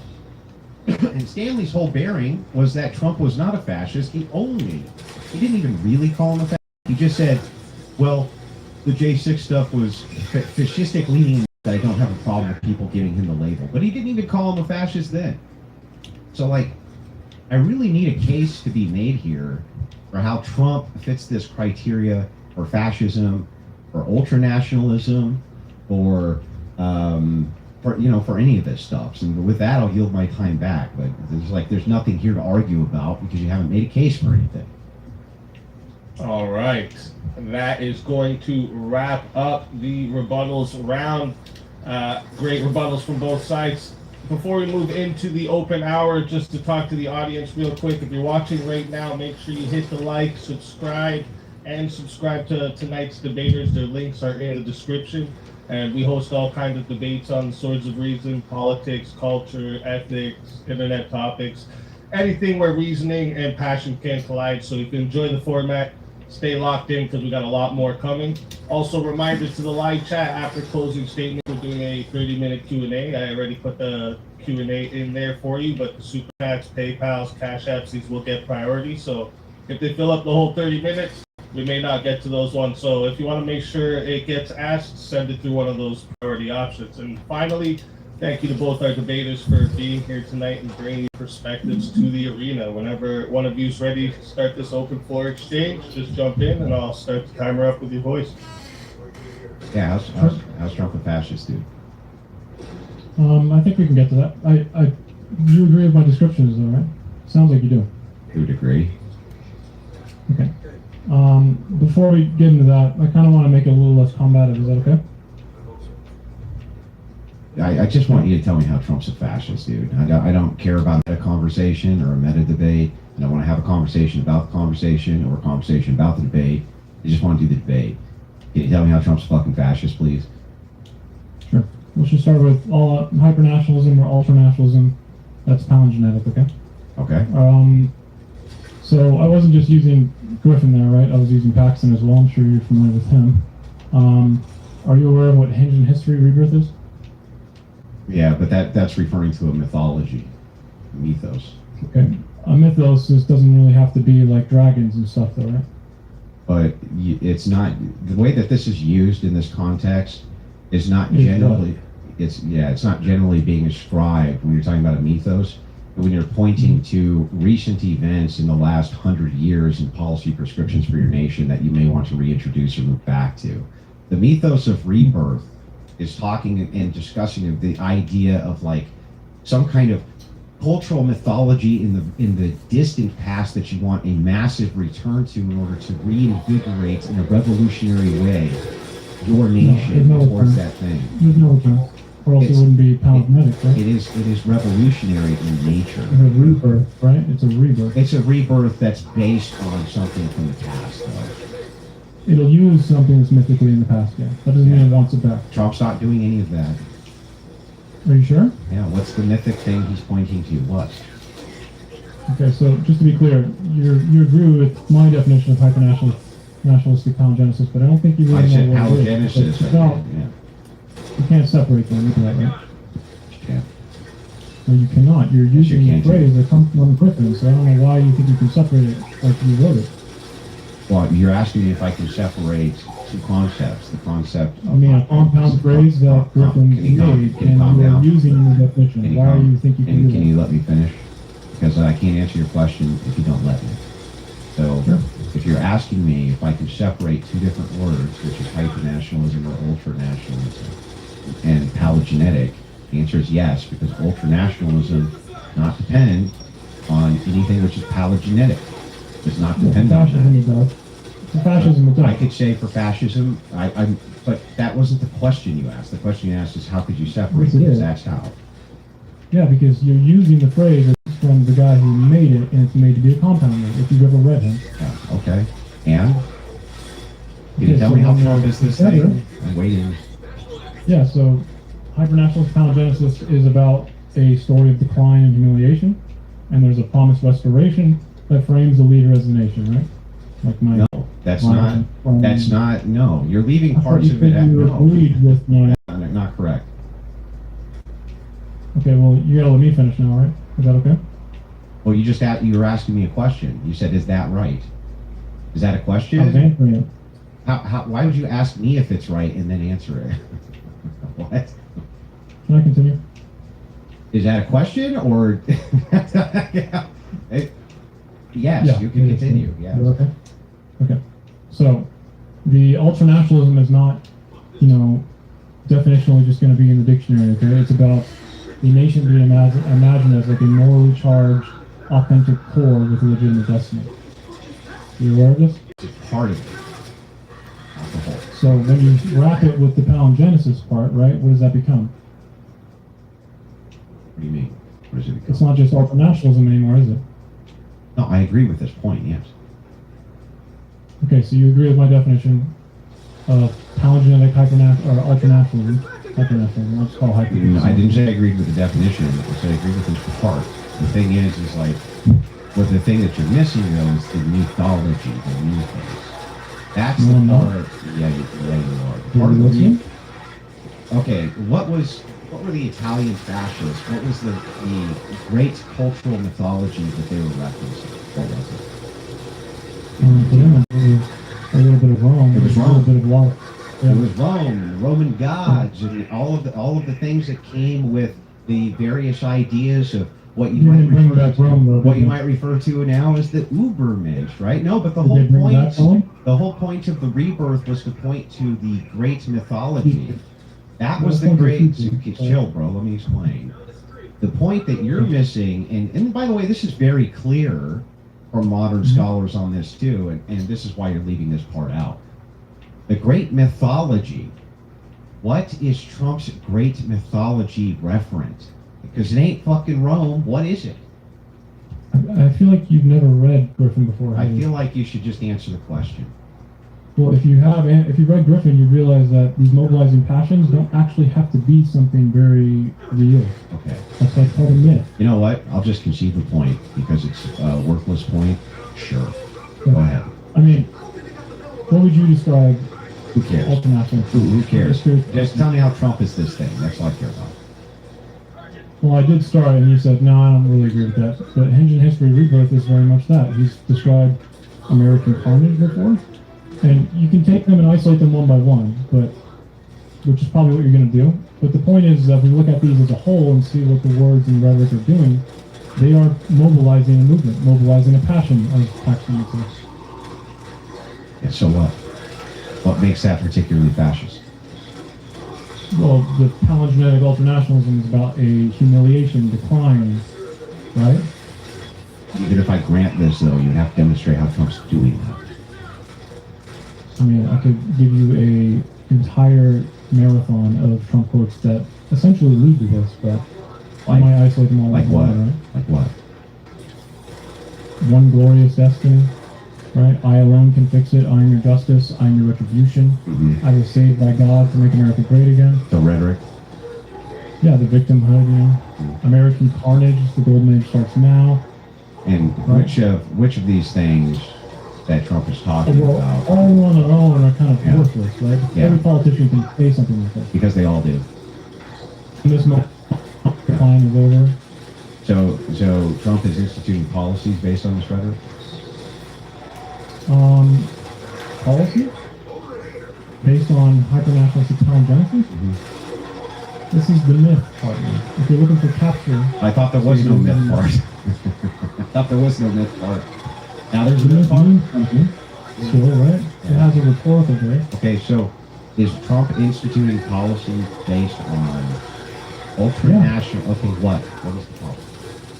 So there's a contaminant, right? So the organ of the country, all right? There's a certain organ, like the authentic core, which is mobilized by this. And what does it mean when he says poison in the blood of our country? What's the policy? That means it's a contaminant, right? What has Trump notoriously done I to just want to get know. rid of the... I'm getting there. Did Mussolini institute policies based on the ideas Race? that? Yeah. Well, I didn't say race. No. I didn't say race. Ethnic? Yeah. I didn't say race. I'm not talking about miscegenation. What are you talking? What are you talking? I'm asking if Mussolini instituted policies based around his ideas of ultranationalism and Gentili's ideas of ultranationalism and early fascist thinkers. Yes, he did. What are these policies that Trump is instituting that's based around the idea of ultranationalists, halogenetics? What? Just tell me what it is. What? Okay, so when he says they're poisoning the blood of our country, who is he referring to? I don't know what the specific quote is. It was 2023. I want to say the Jake Tapper interview. Who's he also says referencing? that he's referencing Mexicans, okay, specifically. Is he? All right. Let's pull up the quote Yes, to find okay. out. Let's see what he actually said. Jake Tapper, CNN. I mean, if you pull it up, it's going to be worse because he also says that left radical lunatics are vermin and need to be exterminated, or not exterminated, but need to be eliminated. So, if you go into it, I hope you read the whole thing. Well, let's just make sure that we get the quote right. So during the Jake Tapper interview, the exact quote is what? The quote I'm remembering is they're poisoning the blood of our country. I feel like this isn't that contested, though. Well, here's the thing. It's always interesting to have context for these things. What context would be for their poisoning the blood of our country? Well, the idea would be what is his rationale for this? Biological contamination. That's what it is. It'd be ideological. That's still contamination, dude. Yes, sure. But do you What do you understand? do with that? Do you How do understand you why get rid of that? contextual? You have to eliminate Well, it, here's right? the thing. I'll make this statement. Communism, okay, poisons the ideology of the country. What makes that a fascist statement? Nothing. Well, Fucking on its nothing. own, nothing. Nothing. Yeah, On nothing. its own, nothing. Nothing. Yeah. Exactly. On its There's own. nothing. Doesn't make it a fascist statement. Nothing like that. You have to look at all of Trump's statements and then what he does when he mobilizes people with him, right? So I'm if it was waiting. just you know, saying one thing, it might be crass. But like I said earlier, if you want to try and do these things in isolation, it's just going to be dumb. What's up, Taco? What is the okay? Trump saying that there could be ideological poisoning or something like. I gotta check on my food real quick. I was finally able to get to the store today. That was good, man. Hope you got some good shit. I gotta put some food in the microwave. So that I can get the actual context here. They're poisoning the blood of they poison mental institutions and prisons all over the world, not just South America, not just 3 or 4 countries that we think about, but all over the country. They're coming into our country from Africa, Asia, all over the world. He's referencing criminals, dude. What a line. You know, this is why I hate you gutless fucking leftists so much. Like, every time I pull the quote up, I can tell, I know immediately that you're going to keep out the critical context. He's literally referencing criminals. How are people actually emptying their prisons in the U.S.? You just trust other dictators like, Maduro, the guy we just kidnapped? You just trust when he says he does that? Nobody trusts that. Or are you just stupid on purpose? I don't get it. I trust. Wait a second. I don't Why understand. would you trust when he fights for this? What the heck? If they empty the criminals in war, why would we accept that for one? What do you don't. We don't. Are you We don't trusting accept Maduro it. when he fights for Trump has been utilizing ICE to try to get rid of them as quickly as possible. What does that have to do with emptying prisons? It's in got our country potatoes that you and so rightfully believe in So are if you're global? Mexico, yeah, if you're Mexico and you have Potatoes are good. What kind of juice? Mushroom soup to make stuff with ground beef, potatoes. I use mushroom soup, it's kind of gravy. Sounds like some pro cooking shit. And then give kickbacks to that same corrupt government. You ever heard the term policia corrupto? Hey man, whatever works. Limited edition cranberry dragon fruit juice. Damn, bro. You should do a review about it. All these limited edition things might not see it around for a while. Unless we put serious political pressure on them, they don't do anything about the cartels that are locally. Trump's making the reference that they're poisoning not just us, but also South America. That doesn't sound very ultra-nationalistic. Sounds like he's saying that there's a global issue which is going on with criminality, which comes from these drug dealers, cartel members, things like that. What's that? Yeah, let him finish. Not necessary. It's not a necessary. It's just a worthless statement because we're talking about a very specific definition now, which you already agreed to. It has nothing to do but with this wouldn't fit that. This wouldn't fit that. This is not even palingenetic. What's palingenetic about it? He's saying we don't want criminals to come into our nation. No, any more than South what you America just does. said is a waste of time because it doesn't even engage with what palingenetic hypernationalism is. It was your example, dude. Yeah, I think you'd be surprised. Well, I'm surprised. Phone videos are pretty much, a lot of the time, they're just as good as cameras, like actual cameras. Could use a webcam, my laptop is trash. I feel you.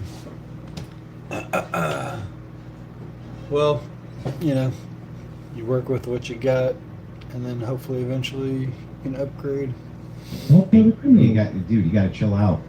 How do we know cartel members are criminals? Like, how do we know that? Are you trusting the governments that say they're criminals? Yeah. You don't trust Maduro? I trust my government when that they says say they're criminals. criminals. They're criminal? Yes, I trust my government to say that members are criminals. What are you talking about? You're saying they're emptying criminals in our country, right?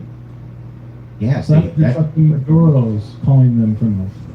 No, not just Maduro. Our government calls them criminals. What do you mean? What are you talking about? We haven't. What's up, Joe? They haven't gone through our system yet. So how do you know? You're just trusting this random fucking dictator. I'd like to get that they're a into We're criminal. not trusting a random dictator. Our government. Well, how do you know they're a criminal then? Because we have. Here's how you know that they're. I haven't heard about it. I've heard about that peanut guy, but I hadn't heard about the VTube. So is VTube just where you use a like a filter thing? Is that what that is? Like they're poisoning the blood of our country? Yeah, do you think that Trump is just referencing like random Mexicans are poisoning the blood of the country? You think that's what he's saying? I have no idea. That's not my problem. The problem is So that he doesn't actually have to believe in any of this. He just mobilizes people who do. That's the problem, bro. Prove it. Do you think? Prove he doesn't believe that. Prove he doesn't believe it. Prove it. Why? How can I prove something unfalsifiable? Then why make the claim? Because what he's doing, his rhetoric does materialize into. That'd be pretty cool. Yeah, I don't think my computer is good enough to use that. But yeah, it seems like the people with the nice the nicer the computer you have, it seems like those people are just like ruling the world. All the people with the nicest computers are just like dominating everything. But I never really liked computers that much. I just need a laptop good enough to stream on and watch videos. Tracks your movement, yeah. Yeah, I've seen some like people on like some Meet Me streamers use like a Panda filter or some shit like that. Yeah, that's cool though. I'd like to get in, figure that shit out eventually. Of what? Vote against Yeah. Trump. And immediately, do you remember the words he said about them? Within, I think, like an hour? Yeah, that's the other thing. Yeah, I don't know. I've always just preferred laptops. I hate PCs. So that's why I'm stuck in the Stone Age. But I don't know. It's just kind of my preference. He chose those justices, by the way. So? He immediately called them traitors. So? So traitors need to be purged and purified, correct? I hope that eventually there's like a really cool laptop that isn't super expensive that I can do everything I need to do on it. Like all the advanced stuff. Do this with executive orders. So there's a lot of policy like this. Let me ask you a question. As you were building this, Is he or is he not trying to, Yeah, I got a MacBook 2015 that's like not working right now. And then I got a MacBook 20. I just got this one kind of recently. 2020. Yeah, 2020. So this one's still like 6 years old, but works pretty good. with executive orders to, have lawyers and things Look to work on at a Capitol Hill just to MSI not be able to work at all? You What does that look like to you? You mean within the confines of the liberal democratic system? Is he exercising his power? Yes. I mean, if you just cast them as the enemy, it's really easy to say, I guess. Yeah, what do you? I don't even know what that means. What does that even mean? I mean, they're just liberals, I guess. cool. But yeah, I mean, when Trump goes, It looks cool. I didn't say they were. Dude, you have to listen to what I'm saying. I'm saying that Trump is working within the confines of a liberal, progressive system. Within the confines of this. So Okay, well, Mussolini had a revolution. Okay, Are you saying that we cannot diagnose fascism until it's literally a revolution? I think, well, yeah, I think it's difficult, yeah. Well, why are you trying to debate me on whether we can diagnose Trump as a fascist? Because your definition seems worthless to me. Because he's not. If you can't diagnose He's not. it until it's revolution. How do you diagnose it? Just rhetoric? You have to look at all of these in form, and rhetoric is a big part of it. Yes, the movement's a big part. Then how come- let me ask you this. If rhetoric is the big part, when you were building your case for all the rhetoric that Trump is a That is fascist. a big part. Okay, chill. Okay, Let me ask you the get that. question first before you, before you. Yeah, I mean, all I really use it for is watching, YouTube. Pretty much. That's all I use it for. And if I needed, like, OBS or Twitch and shit like that. So, yeah, I'm looking to sell my old laptop from 2015 and hopefully make a couple of bucks and invest that whatever I make on my old laptop sale into buying another laptop, maybe. Haven't quite decided yet. But yeah, maybe in just like maybe a gaming laptop, I don't know. Maybe. The words that I said. If you're doing comparative taxonomy, what comparative taxonomy did you do then? What? Widescreen monitor. I asked you to give me. No, I'm not. Damn, bro, 49 inch. Why are you fucking asking me to give you your? I'm asking you. That sounds pretty dope. I'm not even sure. I'm not sure if that's bigger than my TV or not. I don't remember the dimensions of that. Yes, let me try this a different way. Sure. Is everything that Really? Games on PC are cheaper? Interesting. then shouldn't we also weigh the rhetoric of all of the things? I didn't realize that. Well, the fascism, and then compare that and his actions to rhetoric that you would consider that does. Don't you think that's the fair, appropriate way to do it? It's literally what I'm saying. So let me ask you: do speeches, rituals, and repeated symbolic performances? I made my favorite food again for today. Got the young pot stickers, and I got some rice to mix it with. Answered your question, didn't I? I know. I'm just making sure that Unless you see all means something other than, all. Okay, so if yes, like you said, right, Huh? then political liturgy and leader embodiment are pretty fair evidence, right? Because not all politics that has some liturgy to it is going to do a leader embodiment, like when people say Trump is divinely given this, mission to save the world by God, or that, when he does rallies and they're very coercive, the fact that they are a movement, he even says there's never been a movement like this. What does that all mean to you? Yeah, that's good because, I hate the PC setup with the mouse and the fucking keyboard. So I'd probably prefer to be using controller for most games. I mean, Emilio Gentili would probably say it is, and he's Yeah, they're so flavorful. I love the savoriness of the sauce. I could go for that like every day. Rhetoric when Trump's like, we need to have more immigrants come in here from India and give them gold cards so they can buy citizens. Does that sound fascist to you? Work with the system all the time to get more power. That's not really an argument. Wait. No. That's not what I'm talking about. Rhetoric. Is that fascist rhetoric?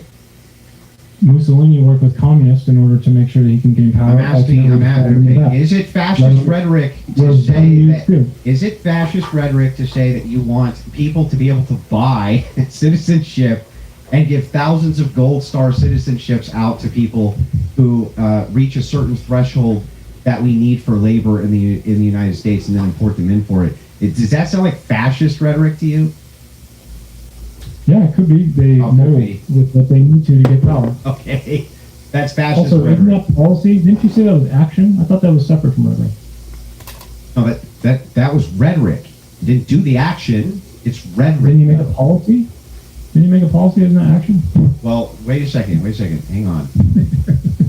Trump says there's American carnage that's going on. That's true. Mm-hmm. He wants to reinvigorate the police forces inside of... and all that stuff. Yeah, he wants to reinvigorate various police departments, right? Mm-hmm. Yeah? Yeah. Okay. What makes that fascist? In and of itself, nothing, right?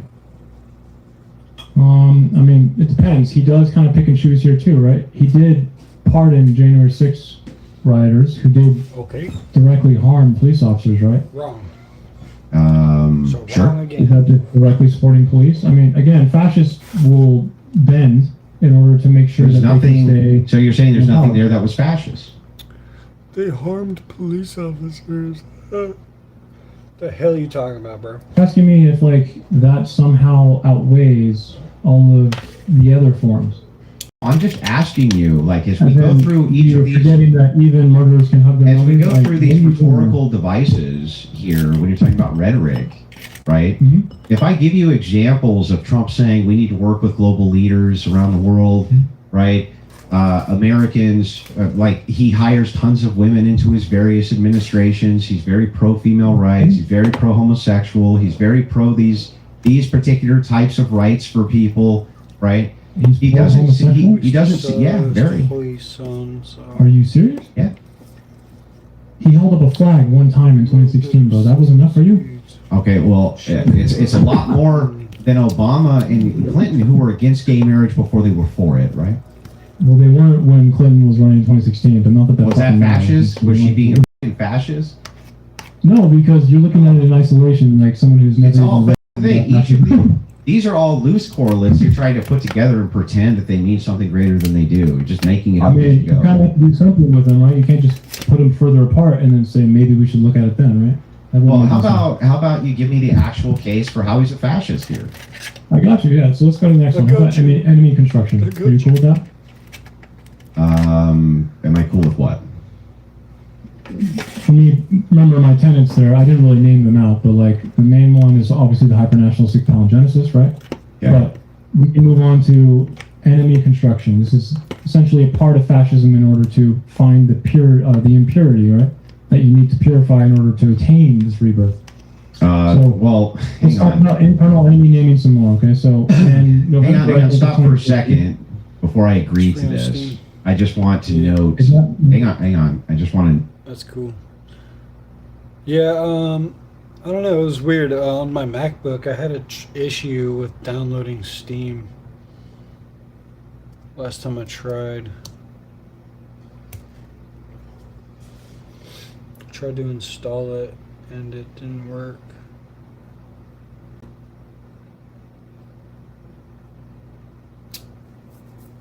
So I'll try again. Any political ideology that does not create adversaries for themselves. Any. Probably not. Okay, then why do I care about this? Well, when I interrupted you, I said you're looking at this in isolation again, right? It doesn't actually come back to the original hyper-nationalistic palingenesis. It has it's a You haven't tool. demonstrated any hyper-nationalistic palingenesis yet. You stopped me, but yes, I have. No, you haven't. You just gave me a Yes, I quote, have. and then when I dug up the quote, you were lying about it. No, Trump definitely has talked about the humiliation and the exhaustion, as well as the decline of the country. In order, to bring it back, he wants to hyper-mobilize a certain part of the country to think it has a destiny. Yeah, to do every that. politician has done this. No, they haven't. You're Yes, just they being do. obtuse or stupid. Oh, I don't get it. here's the rhetoric from Democrats. Hope and change. Americans are Elizabeth Warren literally. Americans are tired. Americans are tired. And leader embodiment. Build, Hold up, sir. build back Americans better. are tired. Bernie Sanders. Americans are tired. Or Barack Obama. Americans are exhausted. Same shit, dude. Yeah, that's the same thing as vermin within the confines of our country. If I could just try to clarify. Asking deplorables. Like, yeah, it's the same shit, dude. If I could just try to clarify, Circuit, because it seems you're grounding your argument primarily in Trump's rhetoric. So I just want to ask, can rhetoric alone justify labeling someone a fascist, or does it require the policy and structure action? No, this is part of movement. Okay, so there's a few different layers to fascism, right? We have myth, movement, and culture. Okay, so myth is going to be the palingenesis with the ultranationalism, and then there'll be an anti-pluralism to it because, there needs to be a corruption, a betrayal. In order to get to that rebirth, right, you need to get rid of something. And then all of these things together are going to be necessary. You can't just look at the enemy construction and go, well, USSR hated people. I guess that's good enough. He's just refusing to engage with any of the literature or even, I don't want to be mean, but seems like he's never read anything against his position or any of this ever and just summarized it. Listen to me. Let's just assume for a second I've never read a single thing on fascism ever. What? Okay. What? That's great. What would that have to do with anything? Nothing. It has nothing to do with it. You're It has qualified to have a debate. wait. But qualified by whose metric? The one that's happening right now. What?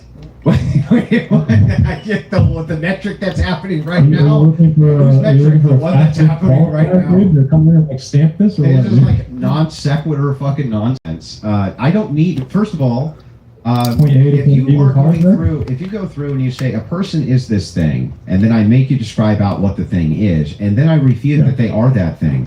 Why would I ever need to read anything about anything in order to refute the thing you're describing? Why? It makes no sense. What if you think you're refuting it, but you don't even understand any of it? Which part of it am I not understanding? Aren't you putting forth a diagnostic definition as well, in a way? Correct? Well, in this case, the burden's 1,000% on you to demonstrate that Trump is this thing. In order to say Trump is not a fascist, you're going to have to prove your own diagnostic measurement too, correct? Or do you think that you can just not have one? It wouldn't even be a requirement for the debate, no. You're wrong. Why? Sorry. The demonstration. Wait, why am I wrong? Why would I ever need to posit any sort of claim at all to refute whether or not Trump is a fascist by your metrics? Why? So let's just say if you didn't understand capitalism in any way, right? Not a single thing, and someone was presenting one to you. Yeah. Do you think you could refute any part of it, even though you don't even know what capitalism is? If they gave a definition of the thing, here's the thing defined. Okay. And I say, okay, how does this fit into this? And you say like this, and I say, but that's not true, and here's the reason why it isn't. Why the fuck would you ever, what are you talking, why would you ever need a source beyond logic, man? Why?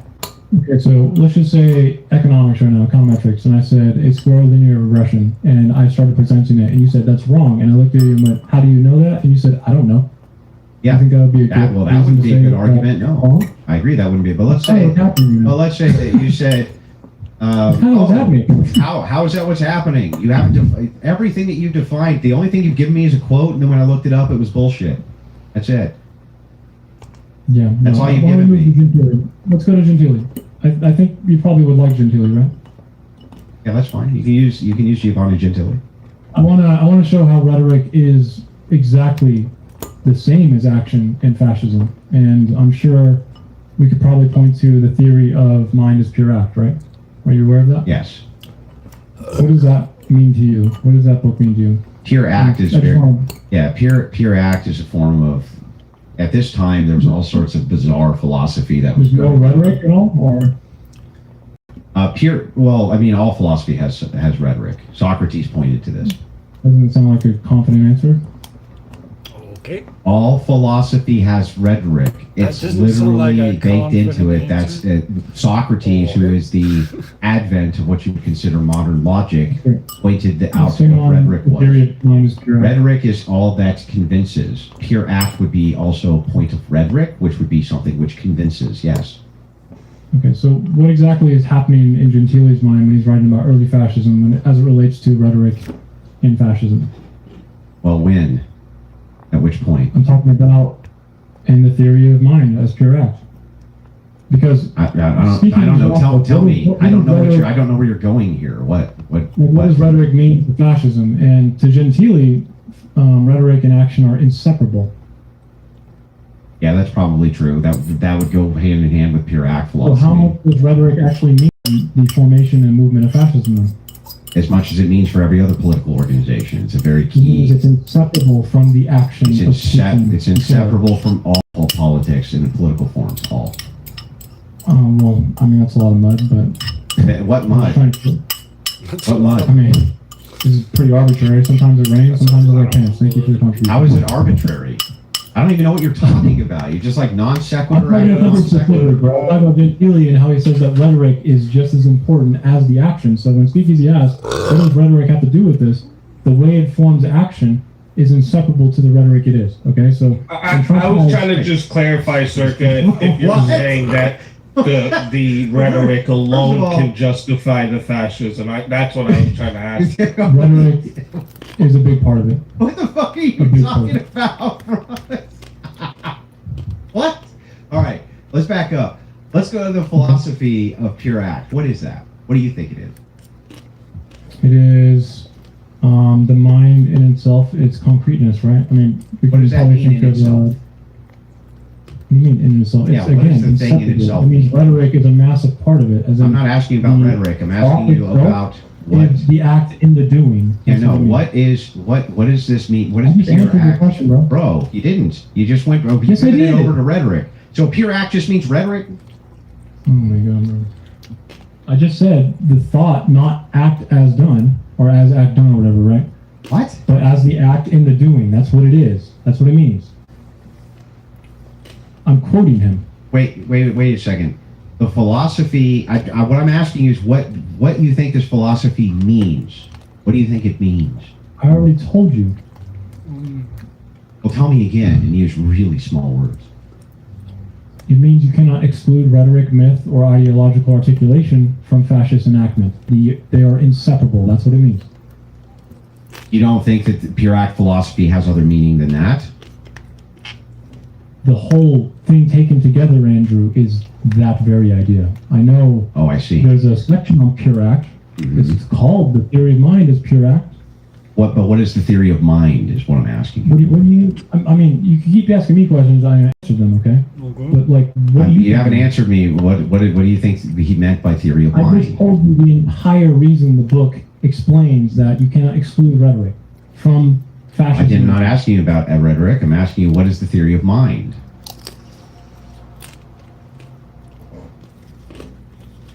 I don't know. Yeah, Do you really think you're qualified to have this conversation, sir? All right. We can. Oh, we're good. Are you going to give an opinion at all on this book, or tell me I'm wrong, or are you just going to sit there and appeal to the audience? We can move on. We can move on to the next. Are you going to appeal to ignorance right now? Because it's kind of fucking pathetic, bro.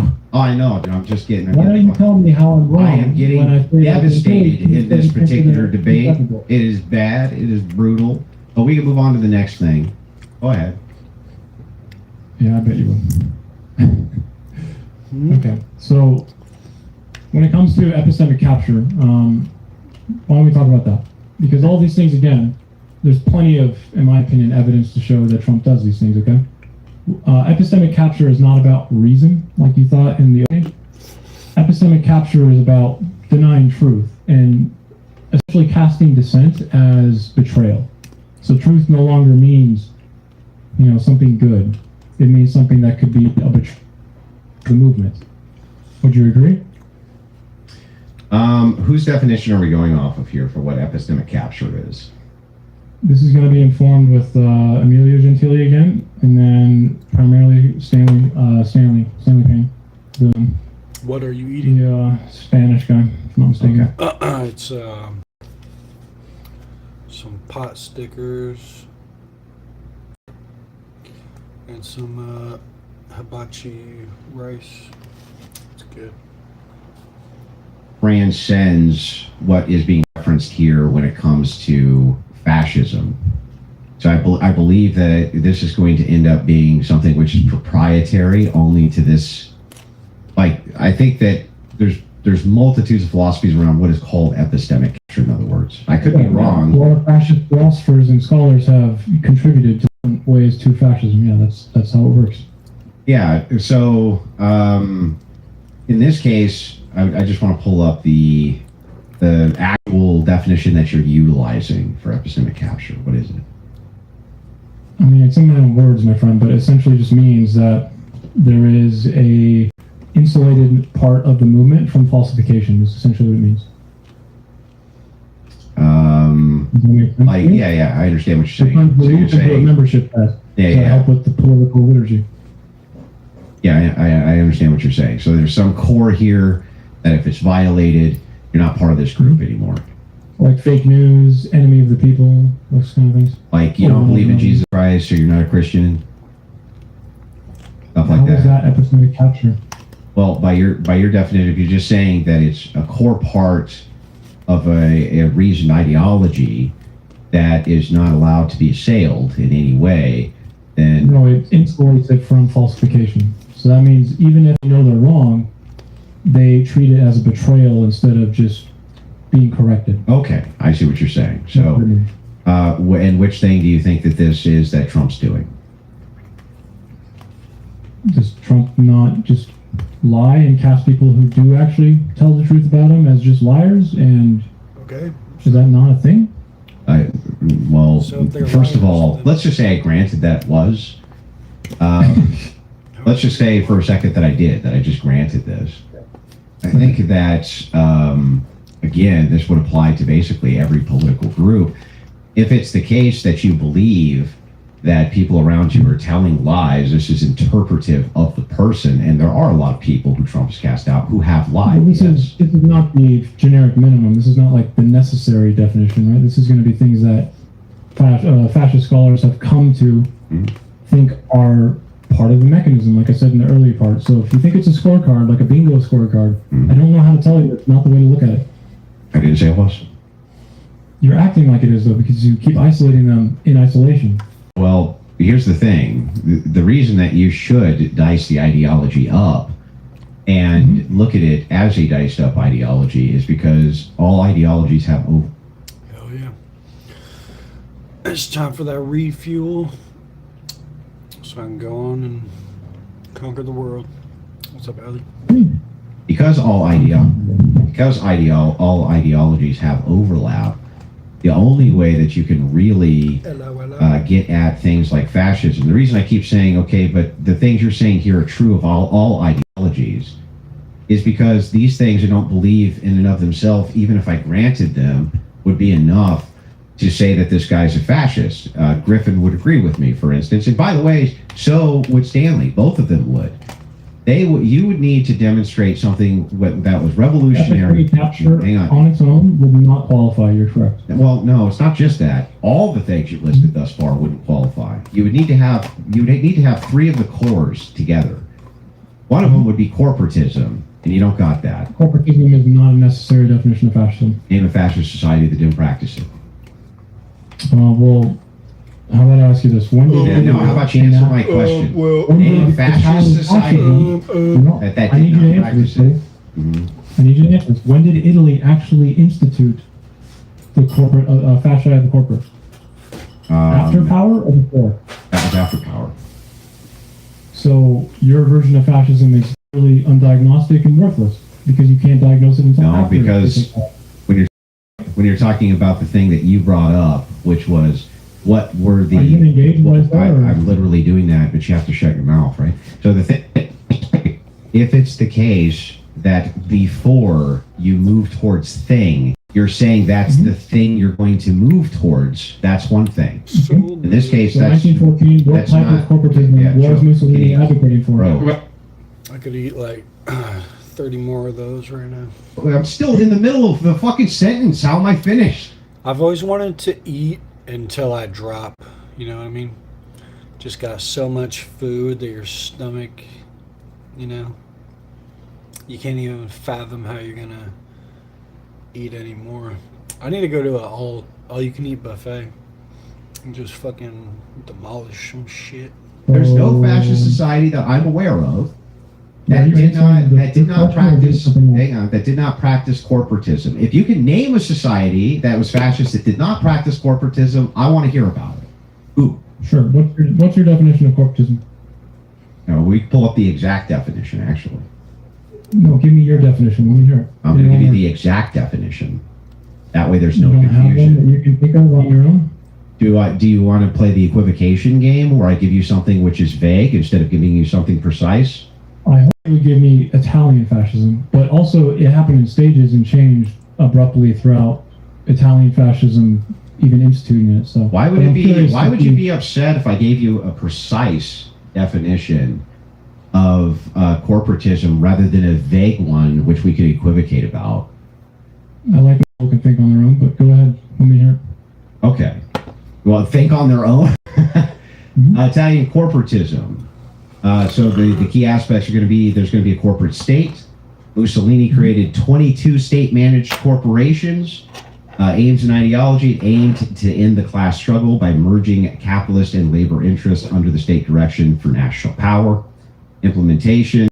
In 33, the National Council of Corporations was formed to oversee the economy.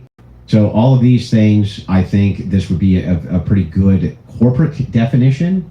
If you want like something which is a step-by-step, we could do that as well. Okay. I'm sorry. Can you repeat it one more time for me? Just so just Italian specific. That's okay. Okay, it's an economic and political system aimed at organizing society into a state-controlled industrial and professional corporation. It functioned as a third way between capitalism and socialism. Okay, so that is not a good definition. Where are you reading that from? That is not a good definition. Well, in this case, I'm reading it directly from Britannica. Okay, so let's not do that. Why not? Let's Type not of use generic Britannica. corporatism would be something like institutional bargaining between Let's not use the actual labor, definition. business, and state in a tripartite. You just told me to tell you Italian fascism. I'm going to tell you both of them because you just read Britannica and it doesn't even tell you a single thing about Italian fascism, at least when it was in its Yes, it does. after capture state, okay? So Italian fascism is essentially like when the state-directed system, okay, suppresses independent unions, labor ones, and then has state authorization of state syndicalists, right? Which are, it's another, an Italian syndicate union. So essentially what Mussolini did was not actual corporatism by the time he took the state over and started to enact So he was already corporatism. moving towards that. Though. Except in the beginning stages, he had nationalist syndicalism, which is almost socialist. Was it not? Yes. So if your definition means that corporatism is functionally necessary from the beginning to end, how the fuck does that make sense? Well, first of all, the ideas that they had with syndicalism, especially, these were It's not the ideas. same These as were ideas which. capitalism Hang on, we're talking dude. I'll tell you what. You let me know when I can give an answer. Go ahead. You sure? Is it okay? Okay. So, the entirety of Italy was moving towards this ideology. Mussolini was pushing towards this ideology through rapid change in the nation.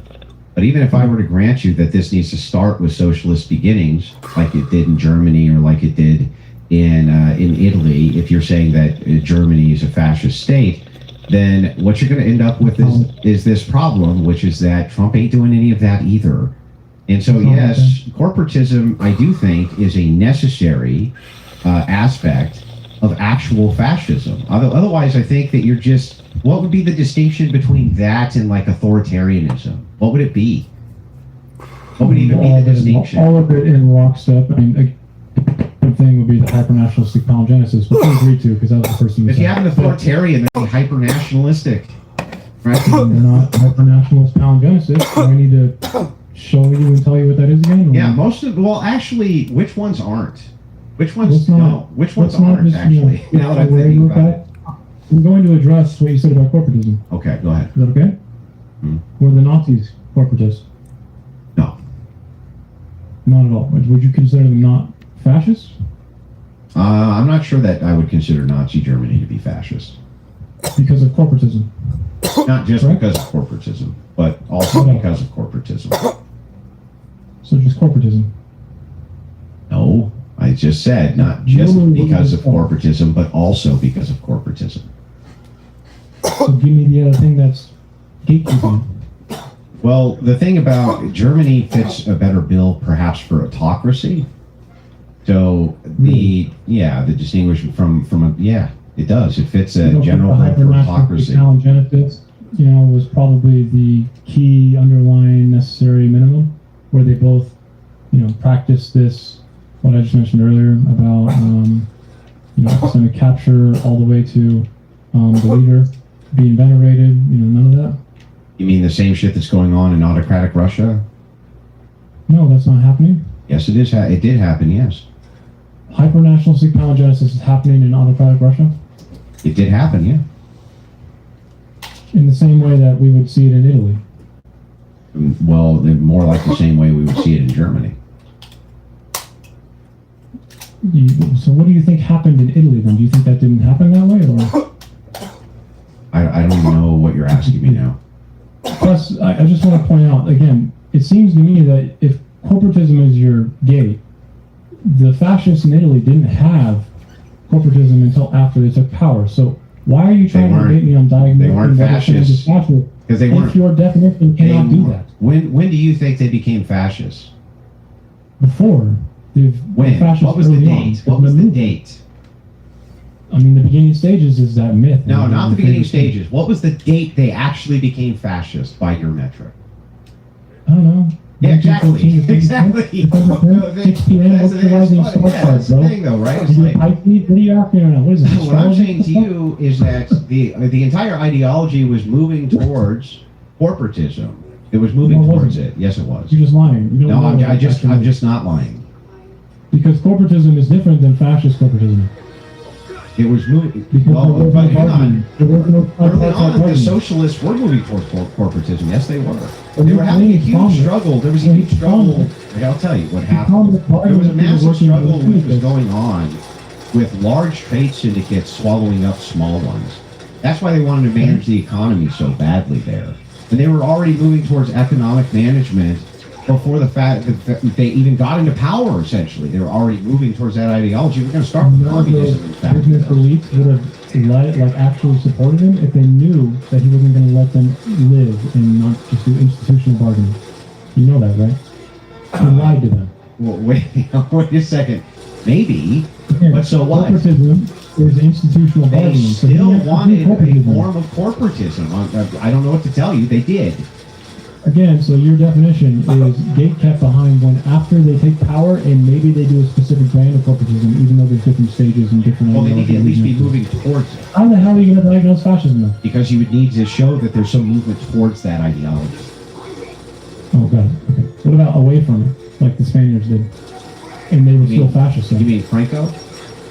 Yeah, he started off more corporatist and then ended up not being as corporatist as it went on. Yeah, he Does that make became, him? that was a less fascist state over time, not a more fascist state. Every scholar agrees to that. Okay, so the early part of Every Mussolini scholar was agrees the early that part of Franco's Mussolini's Italy Spain was became not less fascist over time, which makes my point for me, not for you. No, it means that you're gatekeeping it behind something undiagnostic, and I don't know how you think you can diagnose. Then what a made it less fascist? fascist You over put something time? on the corporatism. What made it okay? It's Hang on, weird. hang on. Then what made it less fascist over time in Franco's Spain? He was every bit as much authoritarian 20 years in as he was year one in. What made it less fascist over time was opening. Yeah, that's right. It was opening up the markets. It was opening up the markets. Dude, you gotta let other people talk. Here's what made it. Here's what actually made it less fascist over time. Was that they opened up markets and started to move away from this exact thing, which was corporatism, and they allowed for money to acting inside of their markets, but he was every bit as authoritarian.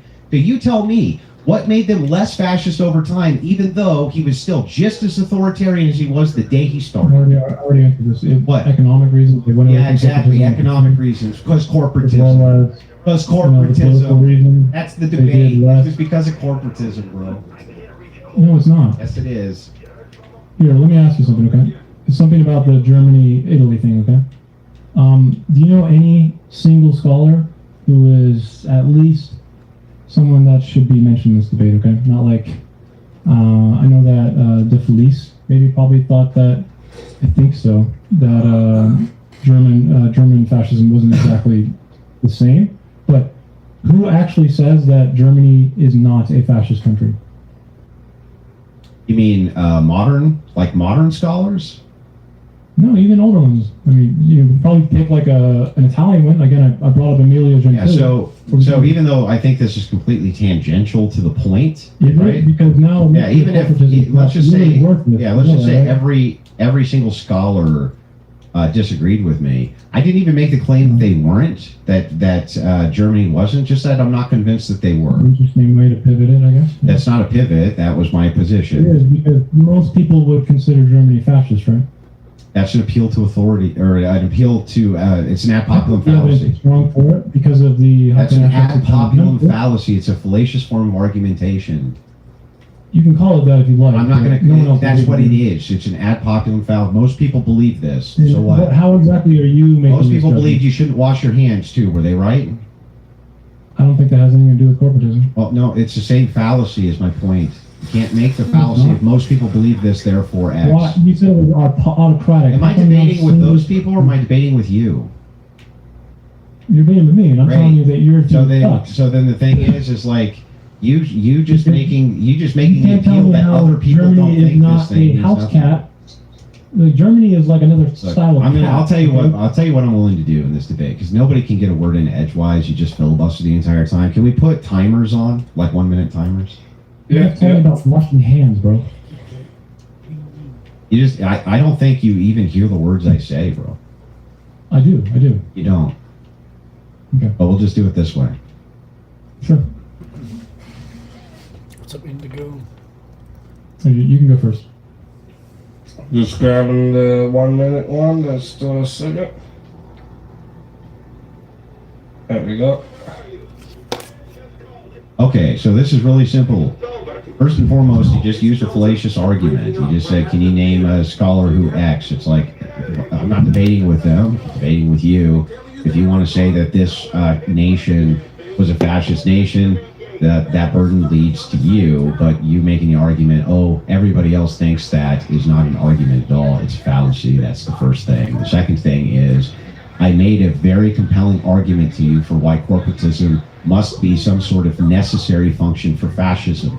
We did this by utilizing Franco's Spain. And Franco's Spain became less fascist over time, but not less authoritarian. He says it's because of economic reasons. Well, what were the economic reasons? He said it himself. The economic reasons were that they became less corporatist over time and allowed outside investment capital. That was it. That was the only thing that made it less fascist over time. If he could point to anything else, I want to hear it. But there was nothing else that changed the dynamic. The guy was authoritarian from day one all the way till the end.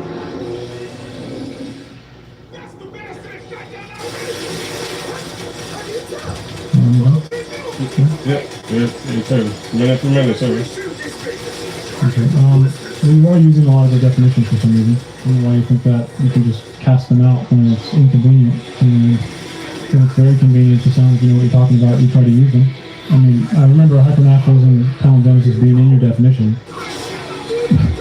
Anyway, I said economic and more, by the way, not just economics. So I'm not really sure if you misheard that. And then finally, a few questions, okay? So, in fascist Italy, does the regime tolerate independent labor organization and strike power?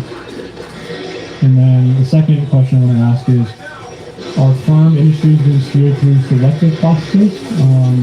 And is the rewarding, licensing, and enforcement make them dependent on political favor? For both of those questions. That's it. Okay, that's the end of your minute, is to ask me questions demonstration of anything. It's just, is it pop quiz time? Pop quiz, Andrew does excerpt. Dude, who cares? Let's say I get both of these things. Let's just assume for a second I get both of these things wrong. Does that assist you in any way with demonstrating Trump's as fascist? No, it doesn't. Does it in any way, shape, or form? Is that any sort of argument for why it was that Franco Spain, what these other pillars were here, the erosions that happened that were not economic or based on syndicalism or in this case corporatism? No, it doesn't. This is an obfuscation which is utilized by low-tier debaters. It's called the pop quiz strategy. Pop quiz strategy is, here's this tangential thing which has nothing in relation to what it is that we're even talking about. All right, it's an erudite strategy. So the thing is like, fuck the pop quiz, demonstrate Trump's a fascist. That's what you're here to do. You're here to demonstrate Donald Trump's a fascist. So far, you have not done that. And we are reaching the hour mark. Do you guys want to add 30 minutes to an hour? I'm only going Good in with that, 30 minutes. Circa? Sure. I can assume that you don't know. So either those questions aren't answered. Second, it's really about the pillars. So how many pillars are required for fascism? Is it like 3 out of 3 or 2 out of 3 or 1 out of 3? And let's just say, are we still doing the pop quiz? We still do. Can you make an argument? I mean, you're gaming me behind corporatism, so if you gave me behind corporatism being something that's fantastic and magical, because you have no idea what you're talking about, then it's going to be hard for me to overcome that without showing you that it's stupid. Right? Why would that require me answering questions for you to demonstrate that that's stupid? Because your idea of corporatism is just flawed and... We want to go back into open floor here? I'll tell you what. You know what? I'll just grant, just for the last 30 minutes of this, right? Give me your most powerful argument. The most powerful argument that you can give me that Donald J. Trump, who's barely a nationalist, is actually a fascist. Your best argument. I'll leave that for the closing. You're going to leave your best argument for why Trump is a fascist in the debate about Trump being a fascist for your closing. Correct, yeah. I can tell you again, I can go over a bunch of things with you right now. And just go into the closing, dude. I don't even know where to go with this. The whole point of the debate, Circa, is Trump is a fascist. You don't want to engage with that? I am engaging with it. I have something in my clothing that I think is very strong. I feel like for what I'd like to do with the closing is where I'm going to keep it. Is that okay? I mean, I can argue that Trump is a fascist in every single tenet that we can think of. Trump, if you want to, I can argue how Trump is literally doing corporatism in a modern way, just like Italian fascists. You want to go there? Sure. Okay. So, are you aware of something like Trump RX? Do you know anything about that? Let's pull it up. What's Trump RX? I don't even know what Trump RX is. Okay. I thought you would say yes. Trump RX is a specific little union of selected state-authorized companies that Trump gets to suppress or deny using the executive branch if they don't do what he wants. So what would you call that style of letting private companies exist right outside the government, but ultimately subordinate to it? It's a federal government drug pricing portal. Yeah, and you probably need to go a little further than just looking at TrumpRx.com. Okay, can you show me? That are given state authorization to even shop here. And where can I reference this information?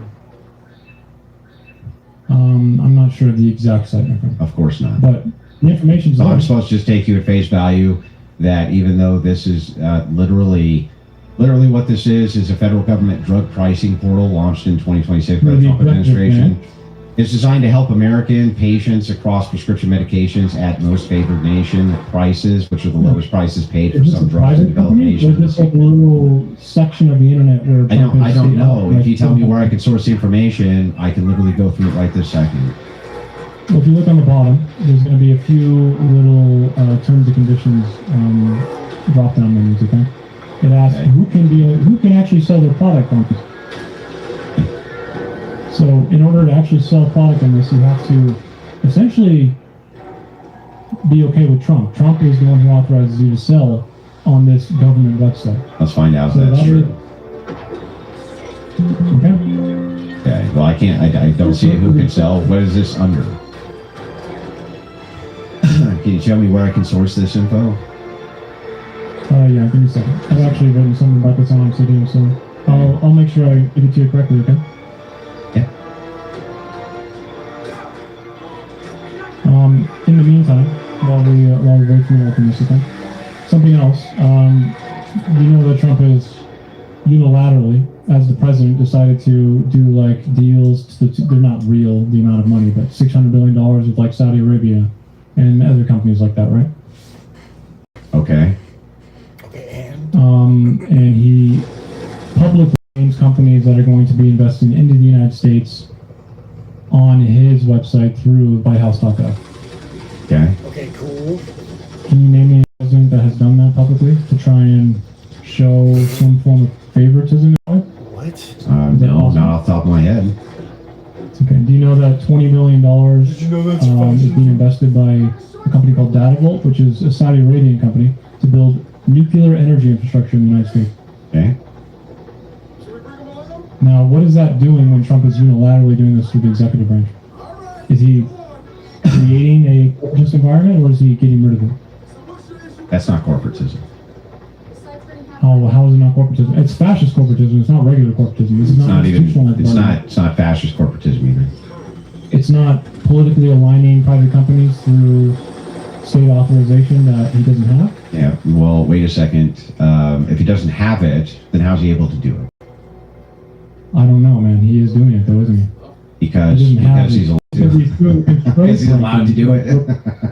No, I mean that's what fascists do, right? They try and break the constraints of the liberal democracies they're in. just like Executive in power is not fascism. That's the first thing. The second thing to look at here. Using executive power Okay. to break constraints. Calm down. Calm down. This is not corporatism at all. This is not not even a little bit. Even if granted all of, let's just say that I grant worse, that he's making all sorts of deals by using the executive branch in order to enrich himself because he just thinks it's really fun. He wants to see his wallet get fat. That's not fucking corporatism. What are you talking about? How's it corporatism? That's not necessary for fascist corporatism either. I mean, it doesn't really matter. It's That's my about whole state point. You just authorized. made my point for It's me. about state authorized. Okay, companies essentially being subordinate to the state through political alignment, punishment, disloyalty. Like highway, so like the Canadian power system is fascist because the Canadian government is who has to authorize it, and they pick which companies can or can't operate in Canada. They're fascists. That's institutionalized bargaining. That is not state authorized and completely. How is that subordinate. not state authorized? Because general corporatism is what you just described. That's not what I asked you. I asked you which is, about state authorization. How's that not state authorized, like you just said? State institutionalized and state authorized are two different things. State institutionalized bargaining happens in democratic welfare countries, dude. What does state authorization mean? State authorization is different than institutionalized What bargaining. does it mean? Tripartite institutionalized bargaining means that there is a government. No, authorization. What does state authorization bargaining mean? between the labor and companies. What And state does authorization, state- there is no bargaining. Yeah, okay. So in Italian Wait. fascism, there was no bargaining.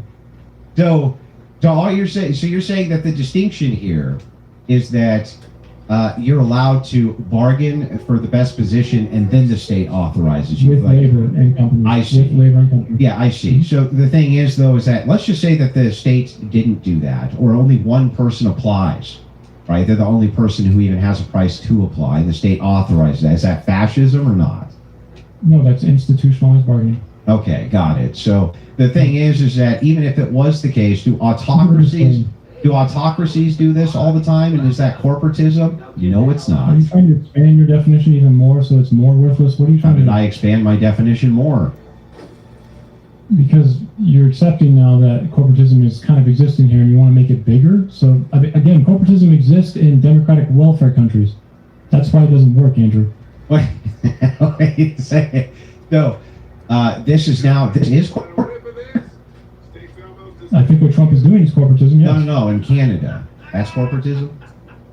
Yes, democratic welfare states do corporatism. They don't do fascist corporatism, though. If you knew that, you probably don't know. So give me the easy delineation then with the fascist corporatism.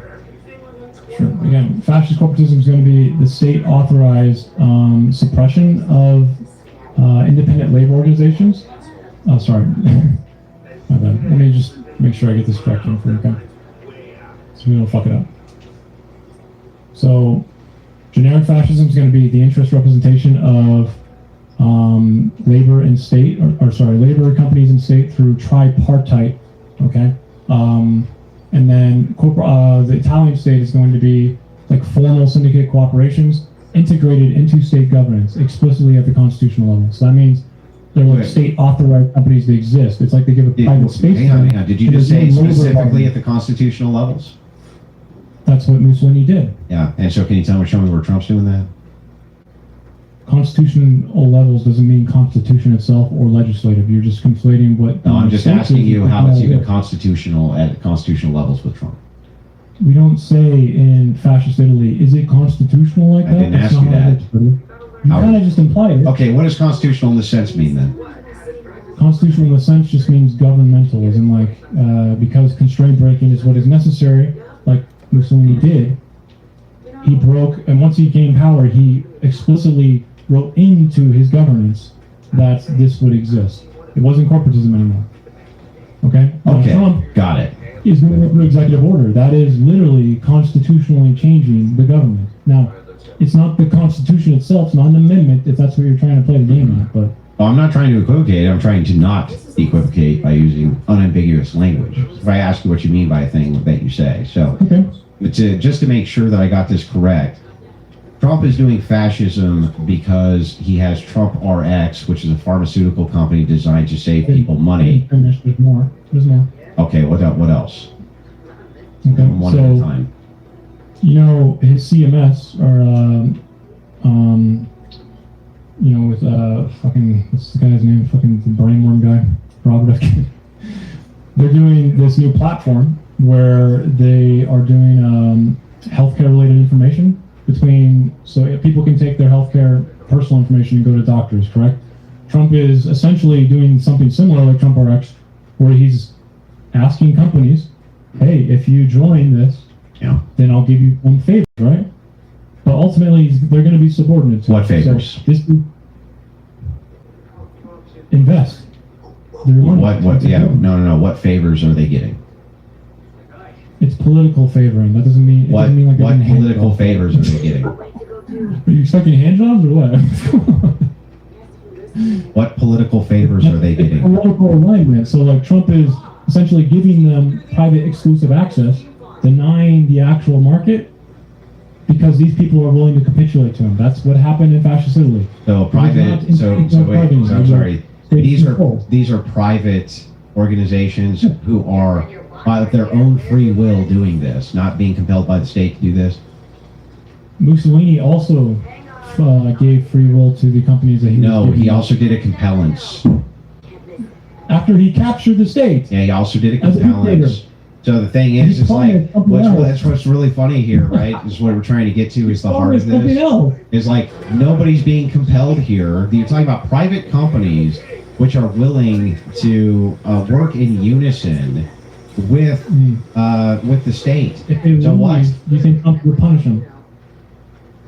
I mean, maybe, depending on what they're doing. Has he had a history of doing that? I don't know for these particular companies. You seriously don't know? Trump has quite a long history of being extremely petty and revengeful. Retribution is his thing. So you're saying that Trump is going to these companies and saying either you join or else I'm going to do bad things to you? No, he literally brought them into the White House and pointed at them and went, how much are you investing? And publicly, because that's what fascists like to do, because they're showing public, favoring, that's how you fucking subordinate them. And there's Mark Zuckerberg going, we invested $200 billion next year, and what do you think that does to the private market? Oh, PR? You think that's PR? Literally, yes. Just PR. I mean, Literally. Seems to me like a little bit of a coercive process. I mean, why don't you just What's let coercive the about private it? market do it? First of all, how do you compel a did he compel them under law to go to the White House? No. No. He offered them a Wow, safe that's little crazy. syndicate. So He wait, offered them a safe little syndicate away from other private wait, that's companies. crazy. So Trump, so Exclusivity, hang on, right? Trump, hang on, just let me make sure. I just want to make sure I got it right. Let me make sure I got it right. So Trump says, hey, if you want to, you can come down to the White House, right? And then we can have a public discussion about this because it would probably be really good for your PR. And I want you to start investing more in the nation. And even though there's no coercion here, you can come in or go as you will. That somehow has anything at all to do with corporatism in Mussolini's fucking fascist state. Are you serious? I mean, it does by definition, because if It they leave, they definitionally lose does not. access. It's just They marketing, lose PR. access to that market. Who's forcing them? Who? I just told you they lose access to the market. They if didn't. leave. How? How would they lose access to the market? Because the only people who can actually do the CMS Next Generation Digital Health Ecosystem are going to be the companies he chooses. They can compete against that, absent being part of that system. What are you talking about? They cannot. Trump has already set the Prove groundwork it. for this. Show me Only- that nobody it's can going to be voluntary platform Show me. governance. Show me the proof that companies cannot compete against CMS. Go ahead. I didn't say that. I said the That's next my gen point, though. You just said nobody's going to. All you're saying is that there's a coalition of companies who are coming together so that they can amass themselves as a larger conglomerate, which companies do all the time. But there's still endless amounts of competition against these people. What are you talking about? Build the digital health ecosystem. Prove it. Prove nobody can fucking compete against them. Prove it. Because you have to be given the access by the White House to actually work on it, because it's sensitive information. You don't listen. It's governmental Are information. external or can external private companies still compete against this conglomeration of companies or not? In other markets, not in the In digital this health market? ecosystem. No, Why not? because we don't have one. You can't take personalized. What do you mean we don't health have one? records. We don't have online fucking pharmaceutical sales? What are you talking about? Why? Every time you go to a doctor, you have to have them recheck again, right? It takes a long time, right? Recheck for? I don't even know what you're asking me. There's no database that has all your fucking personal records that you can just literally grab from a private company, dude. Are you not aware of this? Well, okay, hang on a second. You're saying that, I just want to make sure I got this right because you're jumping all over the place, but I'm pretty confident that I can go to the hospital tomorrow and they can pull my private record, for all of my health. They have to literally ask for it. There's no literal database, dude. That's like branching by a private company. Okay. It takes a long time on purpose because it's private, sensitive information. What's stopping external companies from doing the same exact thing? I mean, it's private information that's like super sensitive. So HIPAA violations, do you know what those are? So then people, individuals would have to opt into this, right? No, you're not allowed to do this because of safety, security reasons. But Trump is actually just blowing past all that and making a little ecosystem himself, which is totally fucking crazy. Okay, and So you're saying that? Okay, now I think I understand the position. So the position is that Trump is going to violate everybody's HIPAA rights and create a national database of people's personal information. That's what you're I saying? never said it was going to. It might. It seems to me like it's So pretty you just made it up. unsafe, You but- just made the whole fucking thing up. Literally, you just made it all up. You just made it up. Well, I'm sorry you don't check his own website. Even though Just made it It's not up. my Is problem. that what he's doing, or is it what he's doing? It's not, because you haven't even read it. You don't even know what I'm So talking what are about. you talking about? So what are you talking Like, about? I can link you the video if you want. You can see our vision and then talk about it and do like the weird, point out like Zuckerberg thing. But it's up to you, man. Literally just made all of that shit up. You made it all up? No, it didn't. I mean, you can Yeah, tell you that's did. Okay, so then show me how Trump is blowing past HIPAA, blowing past government privacy, and collecting everybody's private data, giving it to private companies who join his syndicate. Show me. Sure. I like Go ahead. Yeah, I got you. It's gonna be. Here you go. Centers for Medicaid White House tech leaders commit to create patient-centric healthcare ecosystem. Press release July 30th, 2025. Okay. Do you want to bring this up, or do you want me to do it? Keep reading. Yeah, bring it up. Let's read. So Yeah, I'll send read it to and you. learn.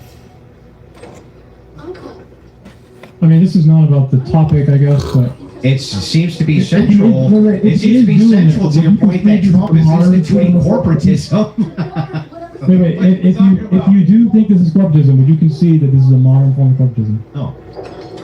Why not? Because it sounds like it's just a bunch of private entities who are willing to be contracted by the government to do a task. It's interesting. Again, it's HIPAA You violation. can cope-lap as much as you want, but you just made up an entire fairy tale and presented it as though it was true, and now we find out that none of that's even true. You just presented private it like a companies just came together at this point in time and went, why do we spend so much time asking hospitals to just ask for records? How come no one's done this? You think that's actually what happened, Andrew? No, I think It's that been 50 years of us literally doing it the I slow think way, that and you're there's like, tons "What the fuck? and This is tons. perfect." No, I didn't even say anything like that. I don't know what you're even talking about at this point. Make shit up as you go, but yeah, let's go ahead and read it. You sent me a thing, I guess, to put into Google. So I'm guessing, is this it here? Let me move This is a that. YouTube video, I think, yeah. Is this it here? For decades, Oh, it's a- bureaucrats and entrenched interests buried health data and blocked patients from taking control of their health. That ends today with tearing down digital walls, returning power to patients, and rebuilding a health system that serves the people. So, during, let me make sure I can scroll down some more, Steve. We have the tools and information now available to empower patients to improve their outcomes for the healthcare experience. For too long, patients in this country have been burdened with healthcare systems that have not kept pace with the disruptive innovations that transform nearly every blah, blah, blah, blah, blah. Keep rolling down. The administration's effort is going to focus on two broad areas: promoting a CMS interoperability, maybe work to easily and seamlessly share information between patients and providers. And the problem with this is what? What is our issue here? I mean, for one, the executive is doing this with, I mean, what does it say right below there? Do we see HIPAA enforcement interest, or?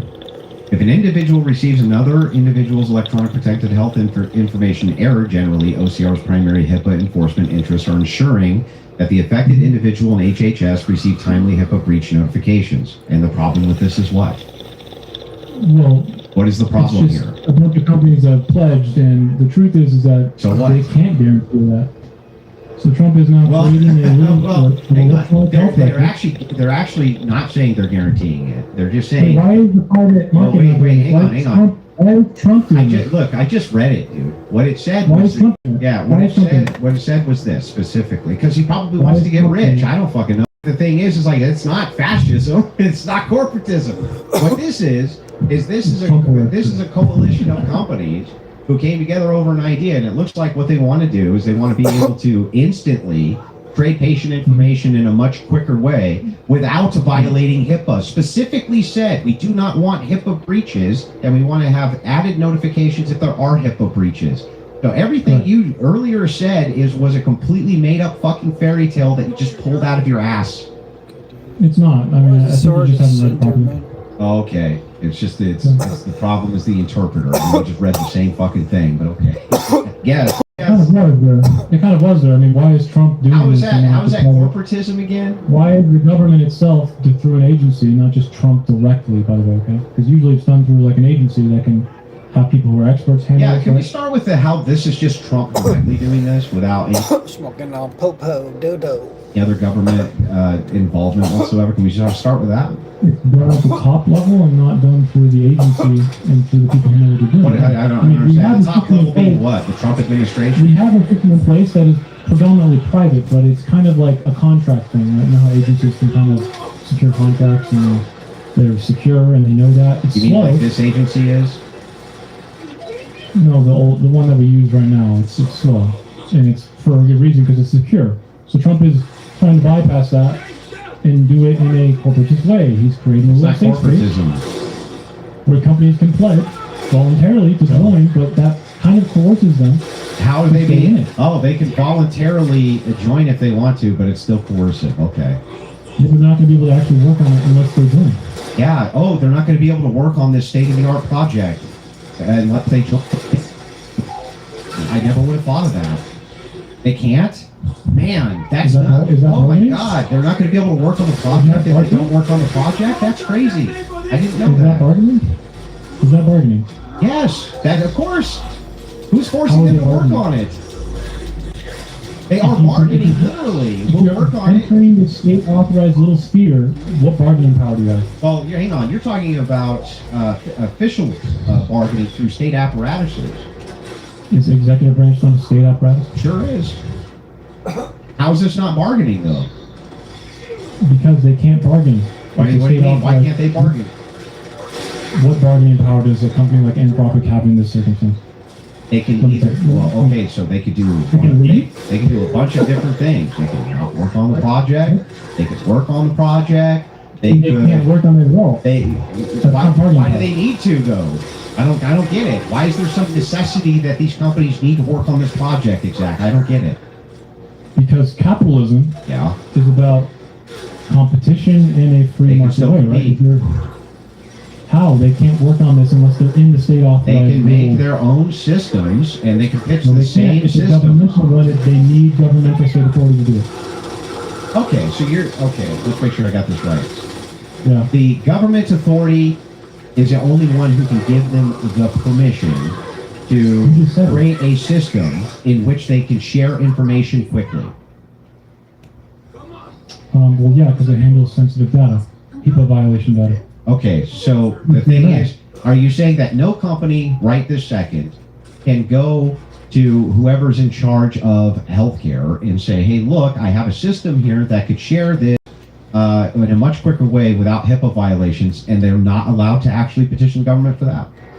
They can, they just have to prove it. Then they can compete, fucker. Not in this one, though. They'd have to petition the entire new idea. Listen, yes, Also, that's what wouldn't Trump competition is. have- wouldn't Trump have Here's a what you're vested saying right interest? now. Bro, what you're Wouldn't saying Trump right have a now is vested this. interest Hang in on. companies who gives the state authorization? I'll explain what you're saying right now, because Right? this is so insane to me. So I have Walmart, and I go to a bunch of small companies, and I'm like, hey man, if you want to participate in my logistics program, right, then you need to become a part of the Walmart family, right? And a bunch of them were like, no, I don't really want to do that. And a bunch of them were like, hey, this sounds really good. I think that, chill out, bro, let me finish. And I say, chill out. So I say, hey man, right, you can do this if you want to, you cannot do this. These other companies can then go and compete against me with logistics. In this particular case too, this is an initiative. This is just an initiative. That's it. It's not even a thing which is done. It's just an initiative to do a thing. Why couldn't other companies petition the government? Why couldn't other major pharmaceuticals petition the government to do something like this? Why not? Because the government has total control over the outcome of the company. So, like, Walmart's not a government. They don't have political The government doesn't have control of the outcome of pharmaceutical companies. They can't, like, not the executive branch. They don't have the ability to literally punish other companies. Right? They're not who are they punishing? Tell me who they're punishing. They can't. That's why I'm saying your analogy is stupid, because they're not the government. No, who's the executive branch punishing? Nobody. The executive branch can. Wait, that's the core. Walmart can do the exact same thing in this instance. Walmart can legislatively and, you know, Walmart can take a loss. Walmart can take a loss on a product just to put your ass out of business. They can do that. Yeah, they can punish you. They can give you all sorts of little economic sanctions. But the thing is, making this argument. there's no way here that you can square. This is just an initiative. You're just talking about an initiative. Nothing's even happened yet. One, two. It sounds to me like this is just in the formulation process. Like this isn't even a business that's legitimate yet, and yet it's the some formation of corporatism, right? It's not corporatism. There's nothing corporatist It is about corporatism, by it. It's just definition, private actually, interests bro. coming together to solve a Listen, problem. Corporatist means you take a government function and give it to a private company. By definition. Oh Lord.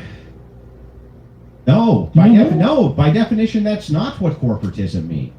That's what corporatist means. Corporatism is another specific side of generic interest bargaining. Which is We what have I labor, just said. Corporatism does not mean and that. state. So I was right again.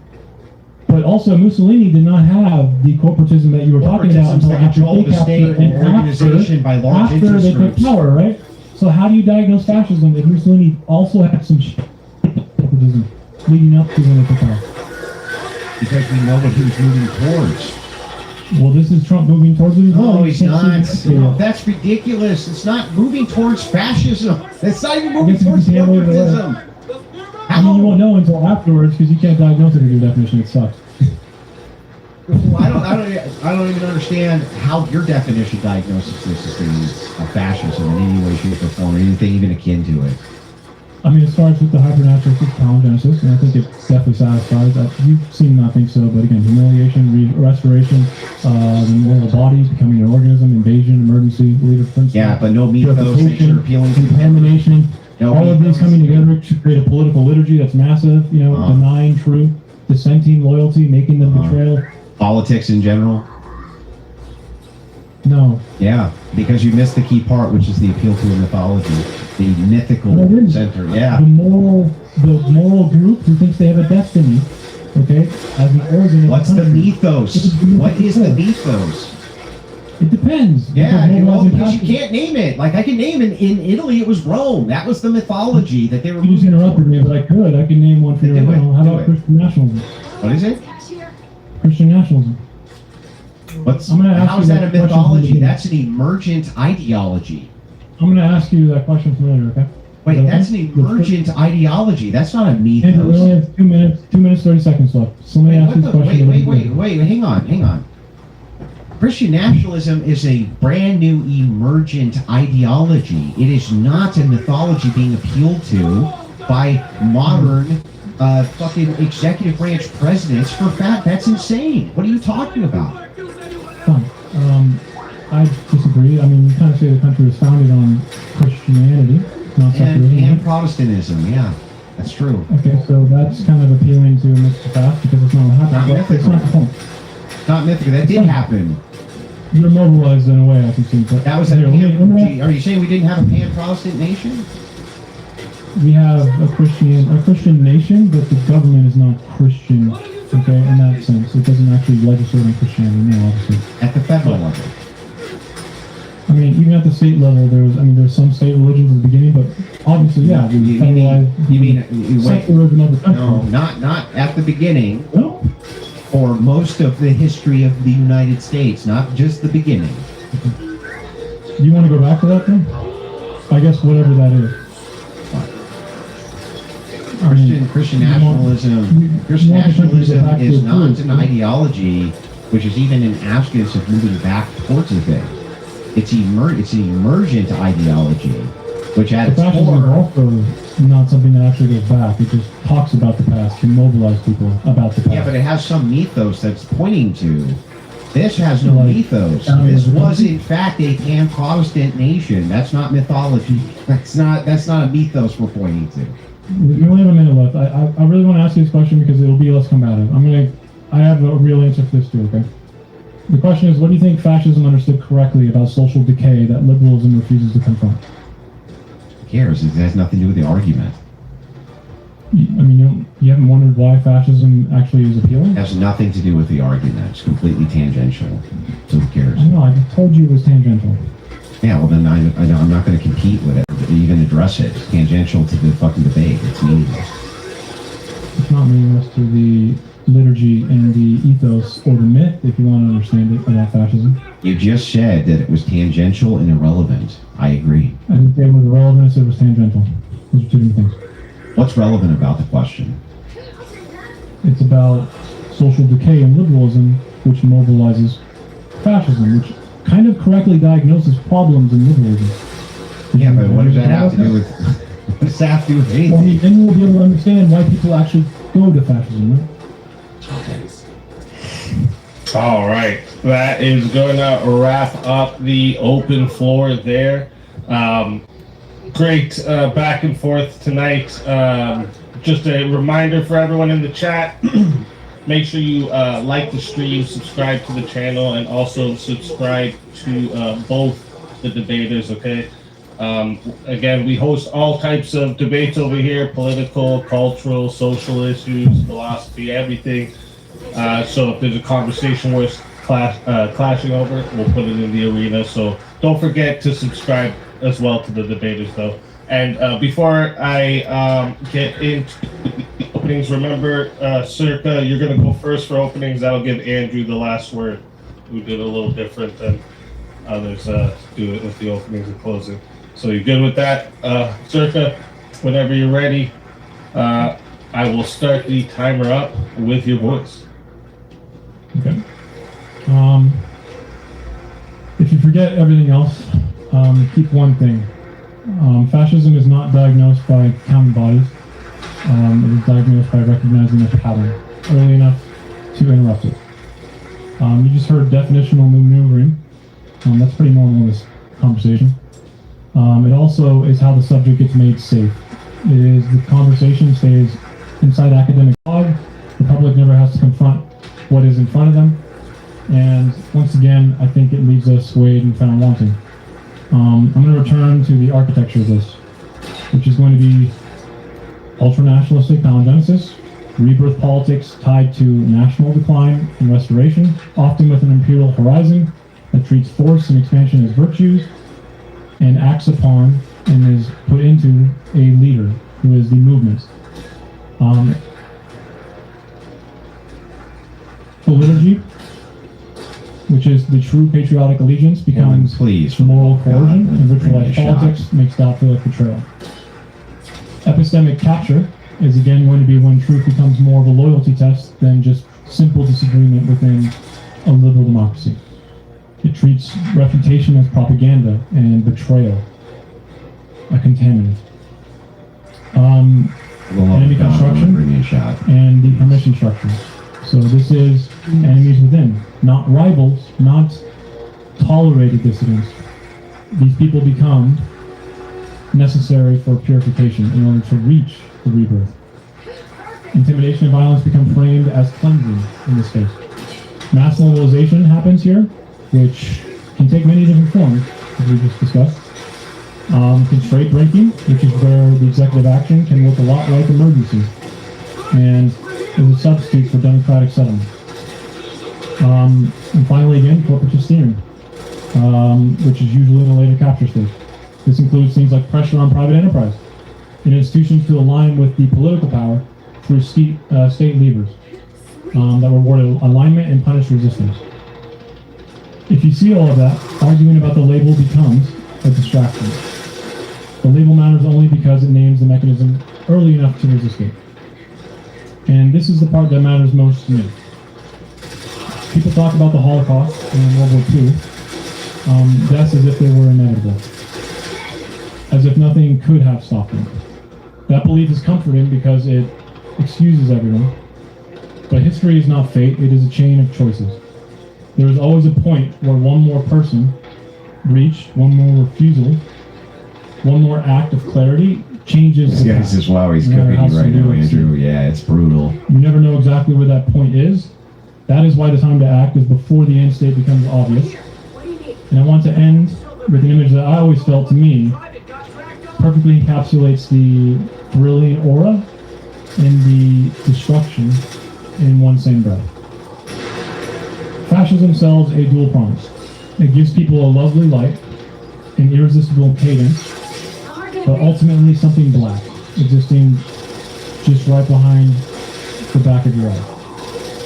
And I'm going to read a poem by Edna St. Vincent Millay, where she wrote, "My candle burns at both ends. It will not last the night, but ah, my foes, and oh, my friends, it gives a lovely light." To me, that is seduction, brightness in exchange for burn, and power in exchange for Here's a poem. Roses are red, violets are black, Trump's not a fascist, and that's fucking that. Assumes the institutions that make society livable. So no, I'm not asking you to treat every policy dispute as apocalypse. I'm asking you to stop normalizing the pattern. Stop letting an enemy within talk pass as ordinary politics. Stop treating executive unilateralism as stylistic preference. Stop accepting the politics where constitutional settlement is treated as optional. Stop accepting the politics where patriotic language is then only used to make doubt feel as if it's betrayal and contamination. You do not have to agree with me on every detail to recognize the trajectory. You just have to be willing to say out loud that the pattern is dangerous, and that you will not wait until it is too late and call it what it is. And that's to be All right, thank you for that closing statement. And with that, we're going to hand the mic back over to Andrew. And Andrew, whenever you're ready for your closing, I'll start the timer with your voice. I'll try. Use the same cadence. My opponent was closing. It's important that you understand that the reason he couldn't demonstrate that Trump was a fascist the entire evening is because he made a bunch of fucking shit up. Now, you might wonder, why did he make a bunch of shit up? And they got called out on it multiple times. You need to understand that the reason is because Trump's not a fascist, and they just really want him to be a fascist. They'll do anything that they can possibly do to make him a fascist, even if it doesn't make any fucking sense at all. As we went through this, we found a bunch of different things that Trump did not fit. My opponent did say that he was going to give us his most compelling argument that Trump was a fascist in his closing statement, and he most certainly did not do that shit at all. I want to point out a couple other things. One of the things that we should really stop in politics more than anything else isn't the idea that there could be divisive rhetoric and in-group and out-group, because that's politics by its very nature, in-group and out-group, or we wouldn't need it in the fucking first place. But what I want to point out, and the most important thing for you to understand, is that the vilification of my enemies, while I'm at the same time saying we need to stop creating an in-group and an out-group, doesn't make me a hypocrite at all, or stupid as shit. That's not what's going on. What's going on, sorry, I had a bird character there. What's going on is that Andrew over here, he was muddying the water with definition, pure definitions. You see, I was just trying to, my opponent was trying to get ahead of what fascism is. He wants to make sure that we don't repeat the mistakes that we made in the past, like the Holocaust, which has nothing to do with anything, right?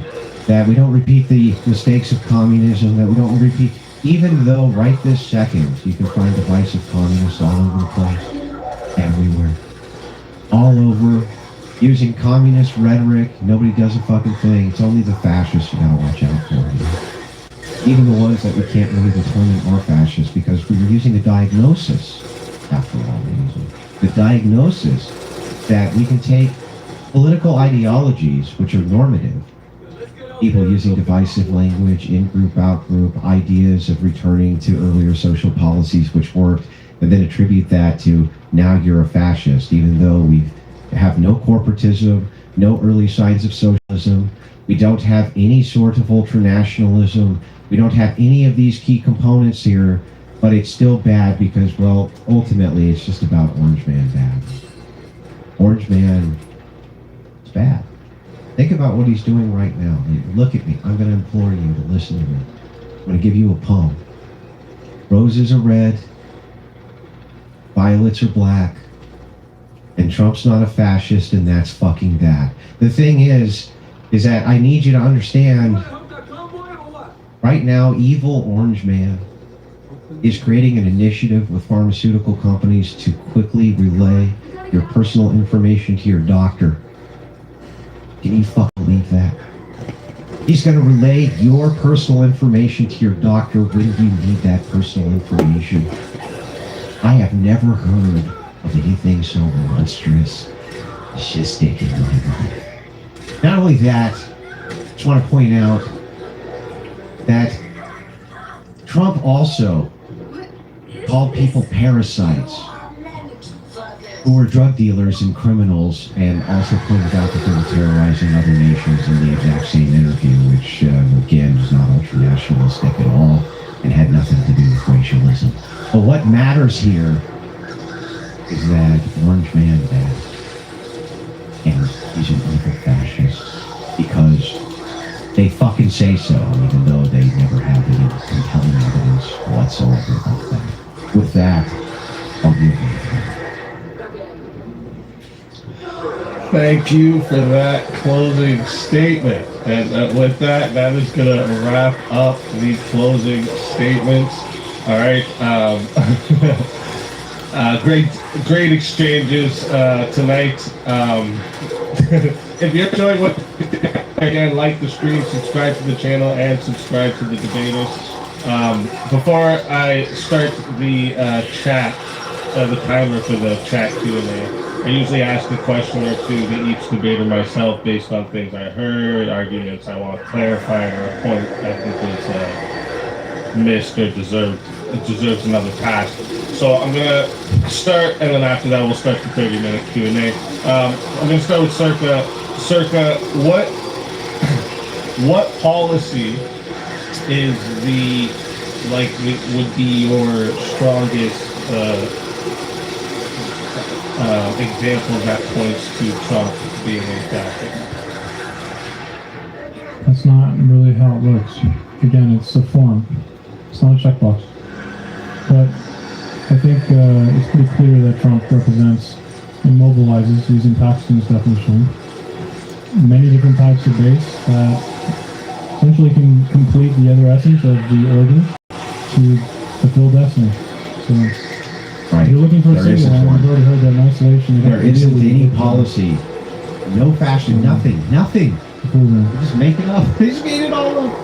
All right. And did you have anything you wanted to say to that, Andrew? Yeah, the reason that they can't name any policies is because they're full of shit, lying sacks of fucking dog shit. He's not a fascist. That's why. It's pretty simple. They never can. They never can ever.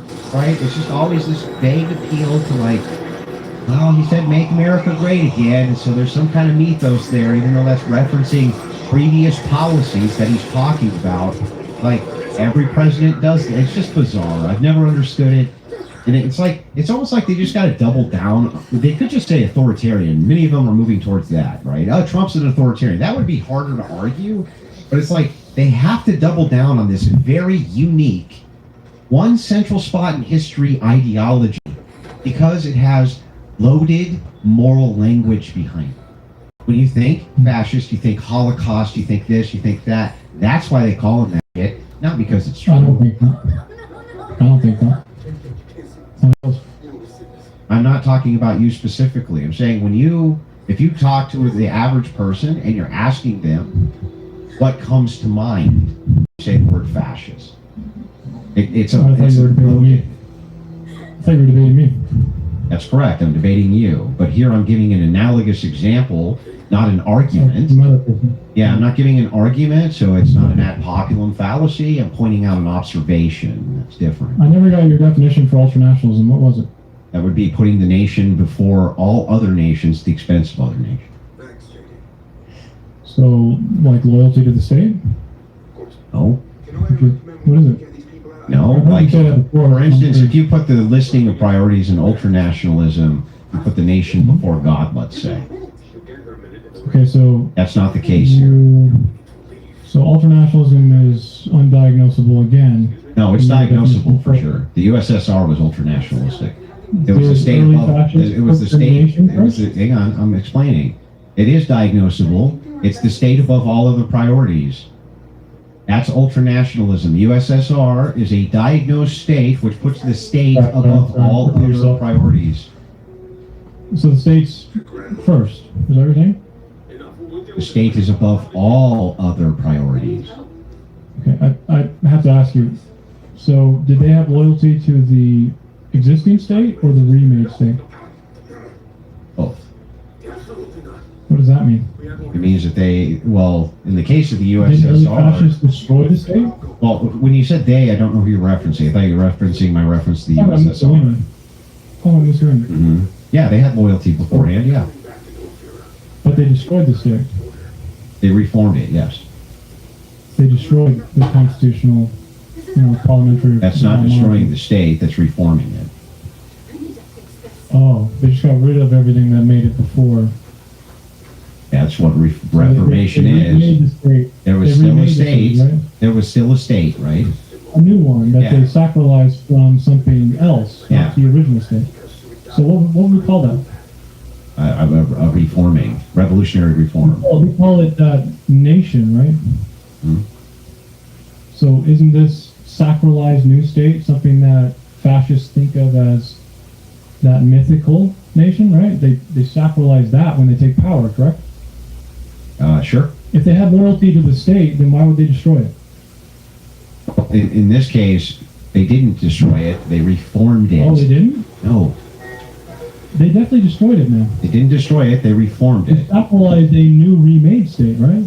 Okay, so to get this right, I'm going to give you an example so that you understand the distinction. You have to. I think you Well, I'm probably going- understand this is not going well for you now. It's going fine with me.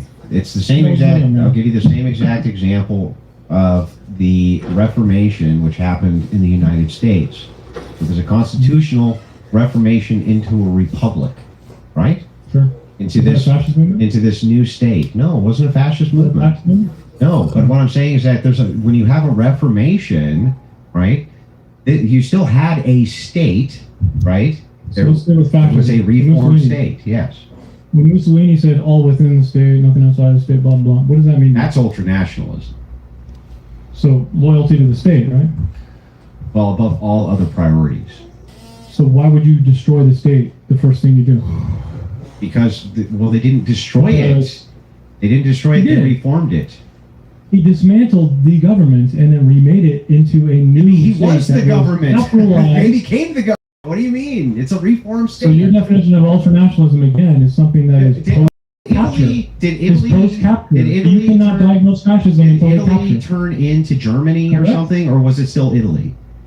Don't run away. I'm not running.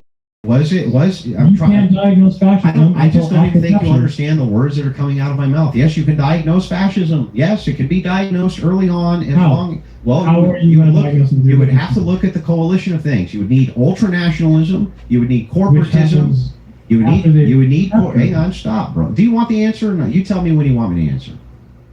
I mean, you just described how fascists, capture the state and have loyalty to it. That's your definition, isn't it? Well, let's let him answer, because that was going to be my question for you, Andrew. Is like, because rhetoric is not like sufficient indicator, what would be like early warning signs for people to reasonably conclude their leader is moving towards You would have to fascism? be. Yes, you'd have to be moving towards the idea of ultranationalism, the state above all other. Stop, bro. Let him answer, sir. Stop, bro. You gotta let other people fucking give their answers like I let you. No, the thing is that movement towards ultranationalism has signs. Most importantly, the signs are the people who are advocating the new forms of government, who are advocating for ultranationalism. It's still, dude. Can you control yourself for 5 seconds? So I can give an answer. Can you just control yourself for any length of time? So anyway, yeah, the idea here is that yes, if these guys could point to me and be like, Donald Trump is trying to move all citizens' loyalty to the state above all other concerns. That's what he's attempting to do, and implement corporatism, right? And a controlled economy and these types of things. They might have a leg to stand on. But like, that's more of a Sanders platform. That's like, Trump is a normal populist. And he's like I said, barely a nationalist. He's not even an ethno-nationalist. We don't.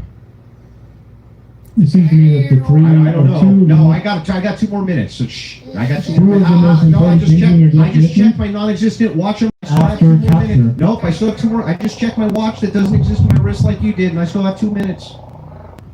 Nope. Just gotta sit there for 2 more minutes, man. Seems like your definition sucks. You can't what? diagnose fascism Of what? after capture, and you're kind of running You away can't from die. it. Well, look. It's so funny. It's like, okay, It's not it's fascism pre-crime. until after It's pre-crime. capture. It's not now it's ultranationalism until pre-crime. after capture. I don't think you can diagnose shit until you get to the thing. What are you going to diagnose murder before there's a fucking murder? Or do you diagnose attempted But you murder or can't say that it's intent to murder? fascism until capture. You can't say what's a murder until there's a murder, right? I think that's the debate right there. Can you tell me what is murder? I don't know how you're going to diagnose whether Trump's a fascist if you think you have to have literally the murder happen. How do you determine that there's a murder with no murder? How? I don't know, probably like texts that lead up to the murder happening in the future. Oh, you idiot. fuck! You mean the very fucking thing that I'm You mean, saying like, right this them second? planning That it? there What do you will be think? signs. That there will be signs, and that you can follow those signs. And what you're saying is, it's like, no, you can't. You can't. You know, Andrew. You see, it's the pre-crime. I think that Trump's rhetoric enough to signal that he's a fascist. Like, no, it's not. You gotta have ultranationalism. There's no rhetoric leading to ultranationalism or corporatism. None. Nothing. Yeah, I mean, I guess we just have to wait for the murder to happen then. Yeah, I know. Well, what we should do is prevent a thing that's not even happening. Hey, Andrew, do you intend to murder somebody? No. Well, the thing we gotta prevent Andrew from murdering people, but there's no intent even to do that, though. Yeah, I mean, we I better wouldn't stop it. expect We you to better know what's gonna stop happen this thing. anyway, It's not so- happening. It's like what? Your definition is literally just not even remotely possible and worthless. So I don't even know why we. even How is take it your not freedom. remotely possible? But it's Trump Because can't do You much. can't really Trump no can't. murder until afterwards. Wait. It's you're all post hoc. I'm curious here. Trump can't come out and begin expressing that he desires to have ultranationalism, that he wants a state above all other concerns, that he wants to be Self-identification. moving towards these types of things. He can't do that. Huh? Is self-identification how we identify fascism? Well, yes. In this case, it was. Yes.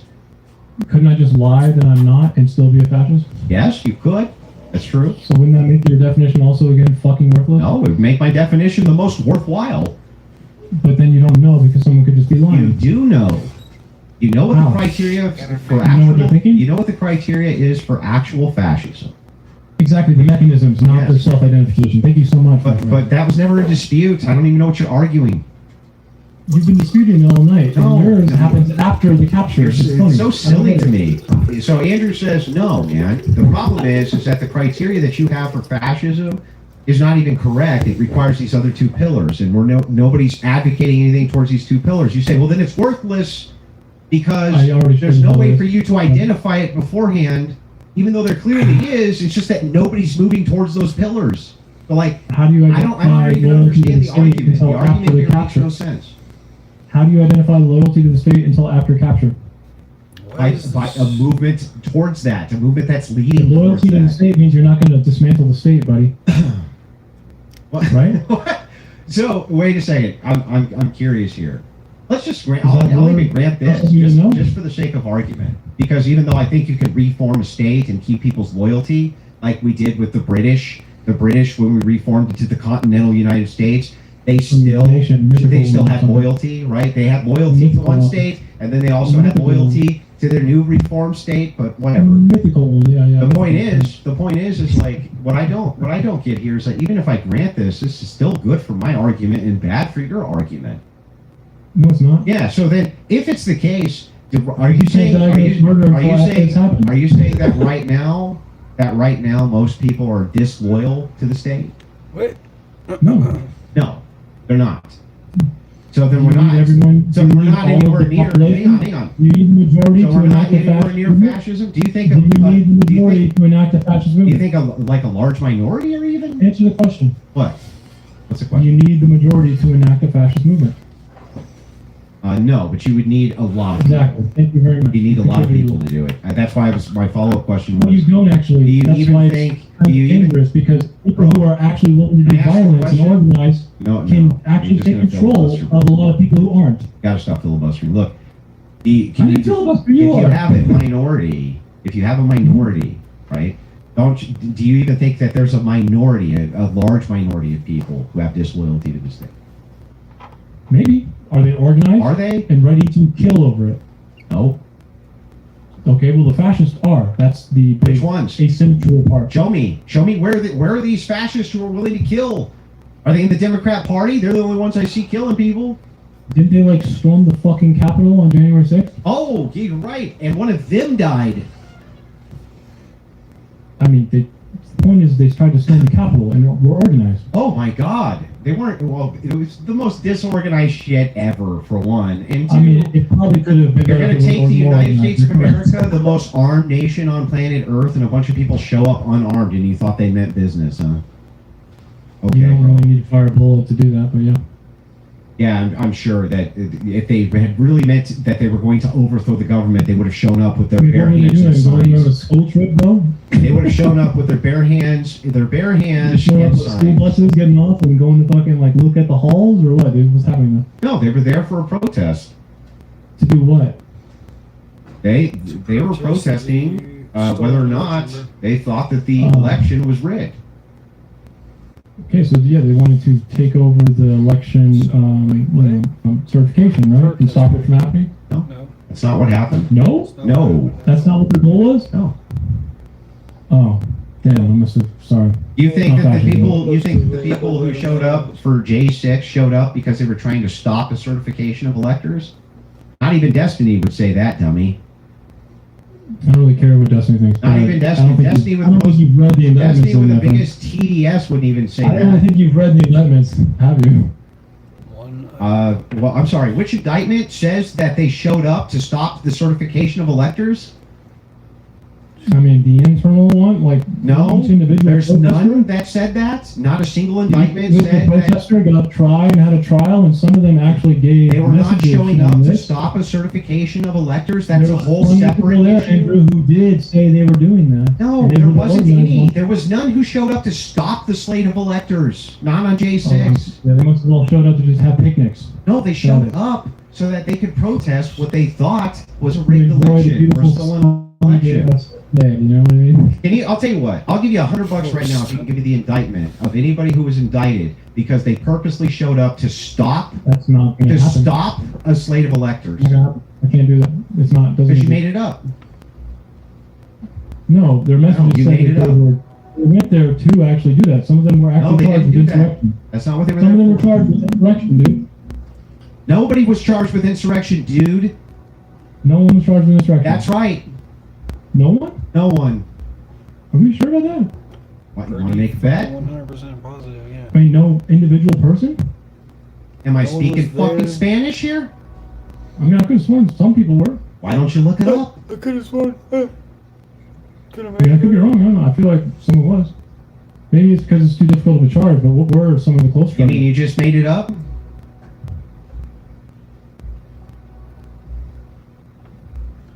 Seditious conspiracy. Could have sworn. That's So not insurrection, so you just made it up? Mostly trespassing charges? they weren't charged with insurrection directly, but seditious conspiracy is very close. So I mean, No, it's not. I'm pretty sure it is like the Pretty public sure it's charge not. for it, right? Pretty sure Are it's you? not. I don't know. I'm gonna check. I feel like that Yeah, would go definitely be a charge for it. Let's see. Seditious conspiracy qualify as insurrection? I feel like it would. I'm just gonna be honest with you, man. Just by the definitions. Well, of it. that's nice, man. You got a lot of vibes. Often No acts as individual- the ready for planning this? of You ready? separate phase of insurrection. Hang on. You ready for this, No. boys? That's No crazy, dude. individuals connected to the J6 Capitol breach were formally charged with insurrection, 18 U.S.C. 2383. Instead, This prosecutors is brought literally charges the for specific... crime My for turn. planning it. My turn. Let him finish. Just let him finish reading, sir. Gotta clarify. Prosecutors brought charges for specific crimes related to the attack, ranging from misdemeanors like trespassing to high-level felonies, which were rare. Anything else, man? You don't even know what the Yes, fuck you're sir. talking about, just like the rest Seditious of this debate. conspiracy is the preparatory phase of insurrection. It's like the same thing, but no violence. It's I'm actually sorry, the what now? conspiracy behind it. This is literally the conspiracy charge behind insurrection, just not the violence. Oh, I see. So not insurrection? I guess it's not literally insurrection. Yeah, I guess it's not. But it's kind of close. No, it's kind of, yeah, It's like the half maybe. All right, let's get to these super chats. I'll start the official timer up here, and we're gonna start at the top here. And remember, if the super chats take up all the time, we won't get to the free questions, so you can pump yourself up that way. Kokomo just sends in 20, says nothing, just to support. Thank you very much, I appreciate that. Sempiternal Chaos with a $2 super chat just to show support. Thank you very much. Pseudo Master Chef with $10 says nationalism isn't fascism, Piano Boy.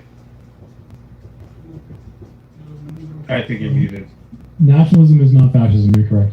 Simply, if your kid hits a single in baseball and you say, "Good job, Billy," that's definitely not ultra-nationalism, you're correct. That's just nationalism. Yeah, the biggest The kid is problem... country. Okay, sorry. I didn't mean to interrupt. I actually didn't mean to interrupt you while you're answering the question. There was a long pause. I thought you were done. Like that's, I literally didn't. But the other thing there to think about, man, is like, remember, in the course of this debate, all of the things that he claimed were the fascistic tendencies, he also agreed every single political ideology basically holds the same exact fucking signs and symbols, everything, right? Can I interrupt? Why would you interrupt? I didn't interrupt you. What did I say? Other political ideology satisfies hyper-nationalistic congenesis. When? Oh, that was the easiest part. Are you projecting? When you said right now? when I said earlier, I asked multiple times when you gave examples of this. Doesn't every ideology hold that same? Ultranationalism. Stop, dude. Hold. Well, wait. Ultranationalism, you didn't even say was a requirement. Palingenetic ultranationalism. Yeah, exactly. But you never could give us a concrete example of how Trump was that ever.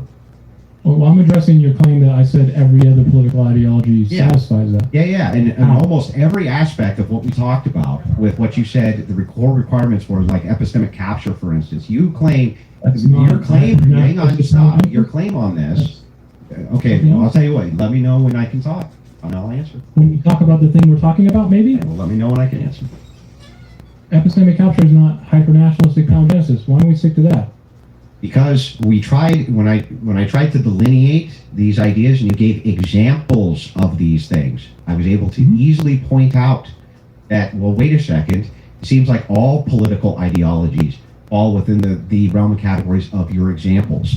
You agreed. The reason that you guys utilize that aspect without pointing out that we need ultranationalism, corporatism, and a few other categories here which are not available is because you can do this with any ideology. You can do this with communism, you can do this with socialism, you can do this with any ism that's related to politics because they're all going to use symbols, they're all going to use divisive rhetoric, they're all going to use, this outgroup is bad. It's for Trump says vermin, Hillary Clinton says basket of deplorables. It's the same shit. And that was your, by the way, that was your palingenetic. That was your example. Was look at what he said about, drug dealers coming into the nation. He called them vermin, said it diluted the blood. And it's like, okay, and Clinton called them. No, I didn't. And Clinton said poisoning the country. For vermin, he said specifically after radical left-wing people. He's right. They are fucking radical left-wing vermin. He's not lying. Outside of the country, though. He's talking about me. I mean, that's what he's talking about. He's talking about me. So I don't think he's talking about you. Unless it's the case that, like, you're doing everything you can to usher in, like, Black Lives Matter communism and shit like that. I don't think he's talking about you, no. I mean, I'm not really one to place the victim. Well, I don't know. Was Hillary Clinton talking about me when she said basket of deplorables? Probably. I don't really think that matters, bro. I think it does. I think it's pointing out. It's pointing out. I think you just that all politicians use this rhetoric. Every single fucking molecule in the fucking solar system for some reason. Like, what are you doing? Pointing out something which is totally Your definition analogous. is now just expanded to everything, and also at the same time you act so exclusive with it, but you put nothing forward that can't diagnose fascism until captured, which is hilarious to me. Complete lie. Is it though? Yes, you can use because your ultranationalism. You want me to tell you again? You want me to tell you again? Corporatism doesn't make sense because fascists didn't instill it until after they had capture. So don't you think that these things are incremental, like they were in Italy? Like, and if they are incremental, okay, so it can't be a gate then, right? It can't be a gate to have corporatism. Dude, chill out. Chill out. It can't be a gate to have corporatism then. Let me know. All right, let him finish. When I can finish a fucking single point. Okay. You can have incrementalism towards ultranationalism, which is easy to detect through policy. Policy. It's incremental fucking policy. Same thing with corporative policy. And how do you do policy and ultranationalism? Let him finish, Circa. Hold up. Dude, calm down. Again, I'm going to ask you again. Can you name any fucking incremental policy that's moving us to ultranationalism or corporatism? Any. What policy would satisfy a mythical any. Or ultranationalism or corporatism. Not Italian. I didn't ask you about Italian. Give me an Italian fascist one. About give me an Italian fascist one. Just ultranationalism, period. You can't separate them. I already told you that. You can too separate them. Why not? Because you're using Roger Griffin's definition, but you're acting like you can do what I you want. never with it. used his definition. You do. He's the one who came up with it, you moron. No, What are you you came up talking with about? ultranationalism? Came up with palingenetic. Your argument has been palingenetics, not mine. That's your fucking argument, not my argument. You have said before that ultranationalistic palingenesis is part of your definition, and then No, you just made that up. It never happened. Bring it up right now if you'd like. Bring it up right now. I like. I literally have your transcript. I don't know why you Then literally pull up the transcript.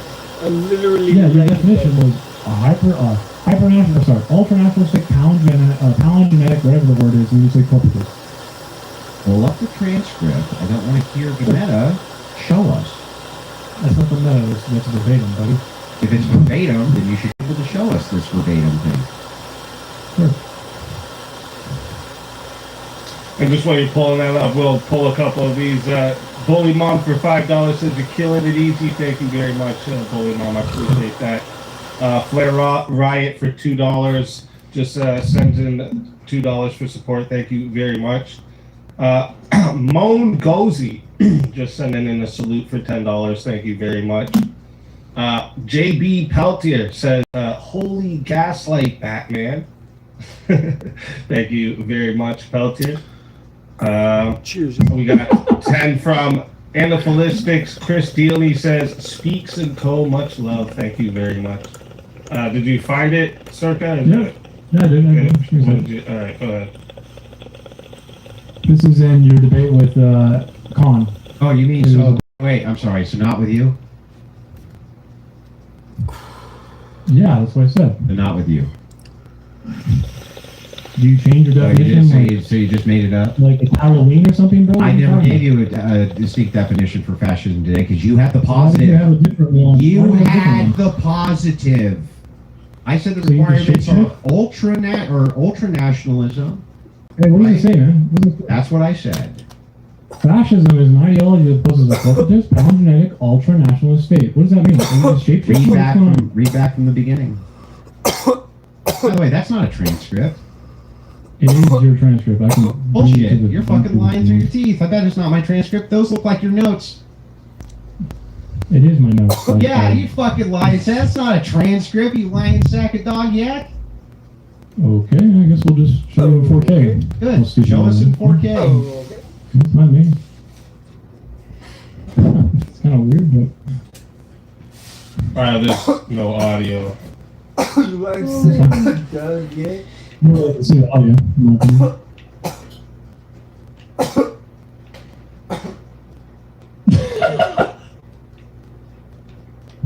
I can't hear anything. Yeah, we don't hear Give me a it. second. Give me a second. Oh, fuck.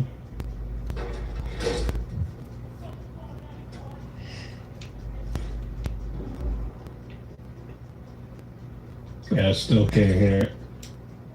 Nobody can hear this. I'll just send it to you.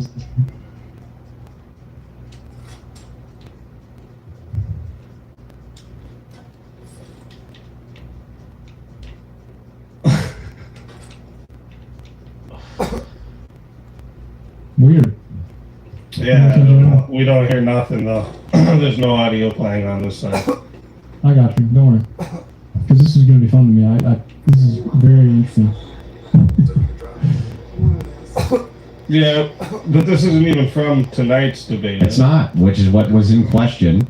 But he just moves the goalpost like he does with You everything. think you could just shape shift your definitions and just act like that?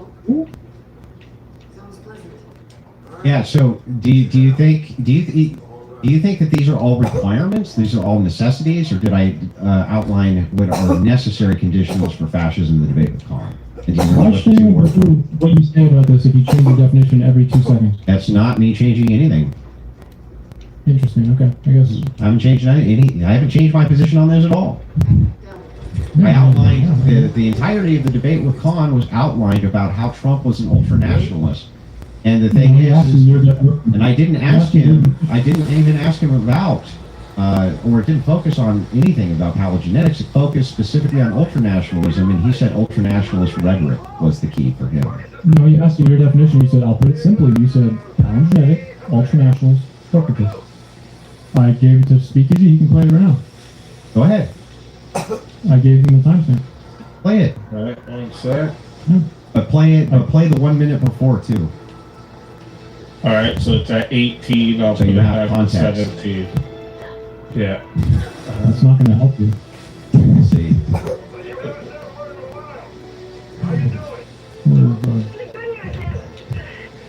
Join button, and also, if you haven't yet, hit the like button, whether you're watching here or elsewhere. We're going to kick it into the open dialogue. And gentlemen, do I understand? You guys are cool with debating Yeah, you can fast forward at 30 seconds. in terms of We'll be debating it from both of those angles. I don't care if the front half of the debate is loaded to pepper me about what I think fascism is, just like I'm about to pepper you with what you think fascism is. Stop it right there. Sure. Okay. No. Did you? Hang on, stop. What did I just say? Can you repeat it? Can you repeat what I just said? Right there? Repeat it one time. What? Yeah, play that one part right there. I think it's fair to pepper me about what I think fascism is, just like I'm about to pepper you with what you think fascism is. So, who am I about? Wait, stop. Who am I about to? Stop, bro. Stop, bro. Stop for a second, Circa. You gotta. I know you want to run from this as much as you can, but I'm pausing, bro. You can't even let me get a word out. So, and here's the thing: he's gonna keep playing it, but I just want to let you know that this is me, and I'm about to pepper him with what he thinks fascism is. Go ahead. It's a weird way to answer what you say here. Do you either of you have a preference on whose definition we use first? Well, let's go with Khan's. He's the one who's making the positive claim that he is the thing, and then we can get into mine. Or we can, even as we go, you can ask me if you'd like. That's fine. I'm curious, Andrew. Can you just quickly share your broad-based definition of fascism that you'd use with the shorthand? Yeah. So fascism is an ideology that proposes corporatist, palingenetic, and ultranationalist state. That's what fascism is. Okay. I just want to start off by addressing a few of the things you said in your opening.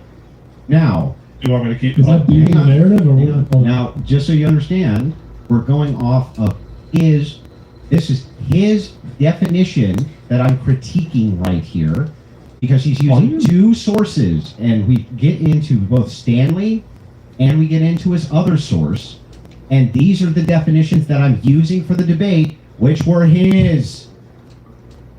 He asked you for yours.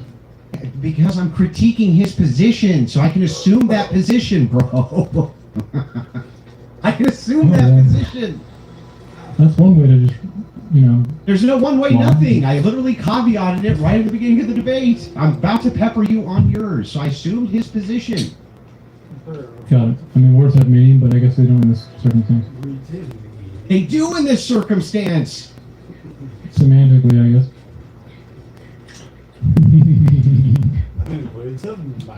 All right. Well, I guess you're right. Semantically, they do. I guess. Okay. Killing me.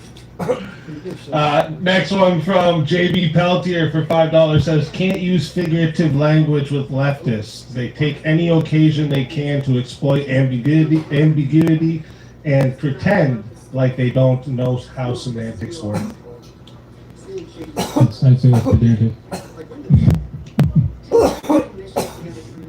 I don't see what's with that entry.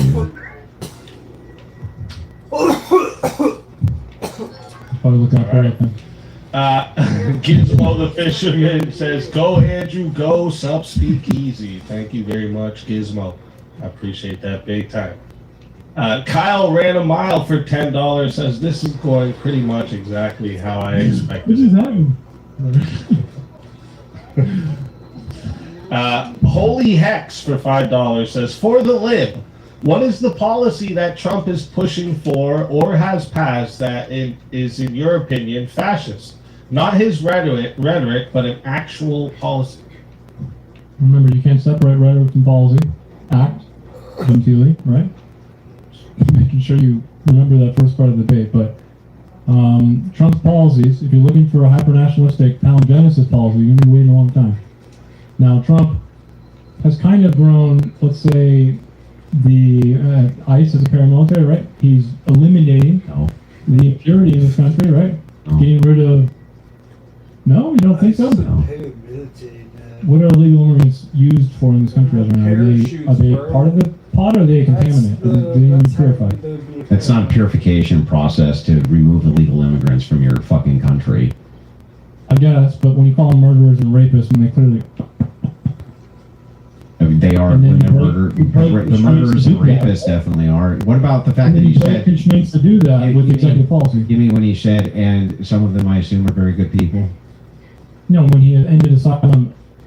Oh, you remember how that thing he just told us was a lie? I'm sorry, that was policy. Are you just going to avoid that or what? He said he's a murderer and a rapist, and then some of them I assume are very good people. You forgot that whole part? Remember that? Remember that whole part? Oh, man, my bad. I must have forgotten that one. Yeah. I just mentioned the policy, by the way. Are you aware of that? What's the policy? He ended asylum illegally. No, he didn't. Using it. Yes, he did. We have international law and U.S. code, you moron. Show me the policy, which is illegal. What court has ruled it illegal? I mean, asylum? What court has ruled this illegal? Whatever this policy is that you're saying is illegal. Well, he's using emergency executive authority, So right? it's Which not is the whole illegal. point. I mean, it kind of is, but no one's holding him accountable, right? That's Okay, what so then Congress it's not illegal. He's using authorities that he has as the executive to do it, and the Supreme Court will rule on it like they have every other breaking thing. constraints by making emergency routine. No. What fascists do. You're going That's to what go. Mussolini did. No, that's checks and balances. It's just how it No, works. that's what Mussolini did. Mussolini had to operate within the no, this constitutional is- framework. this is just Oh, I'm checks- sorry. He had fascism before This that is too. just That's right. normal. This is just normal checks and balances. What's going on right now? So Trump's operating within what he thinks is his executive power, and if you have a problem with it, you're going to challenge it in the court, and the court may say he does not have that authority, which is fine. And when the courts have Is done that that, not- he has is that abided not by the breaking- courts. What do you want me Is to that say? is that not breaking constraints and use executive authorities to Using allow emergency? using the authority you think you have is not breaking constraints. It is when it's always emergency. No, it's not. That's still not breaking constraints. Or why would you have the I powers to want you to begin with? go to the WhiteHouse.gov, type in Control F, put emergency into the executive order section, and see how many times it pops up, my friend. Oh, but why? How would that be breaking constraints? Because everything is a fucking emergency. That's not breaking constraints. I guess emergencies don't mean emergencies anymore. Got it.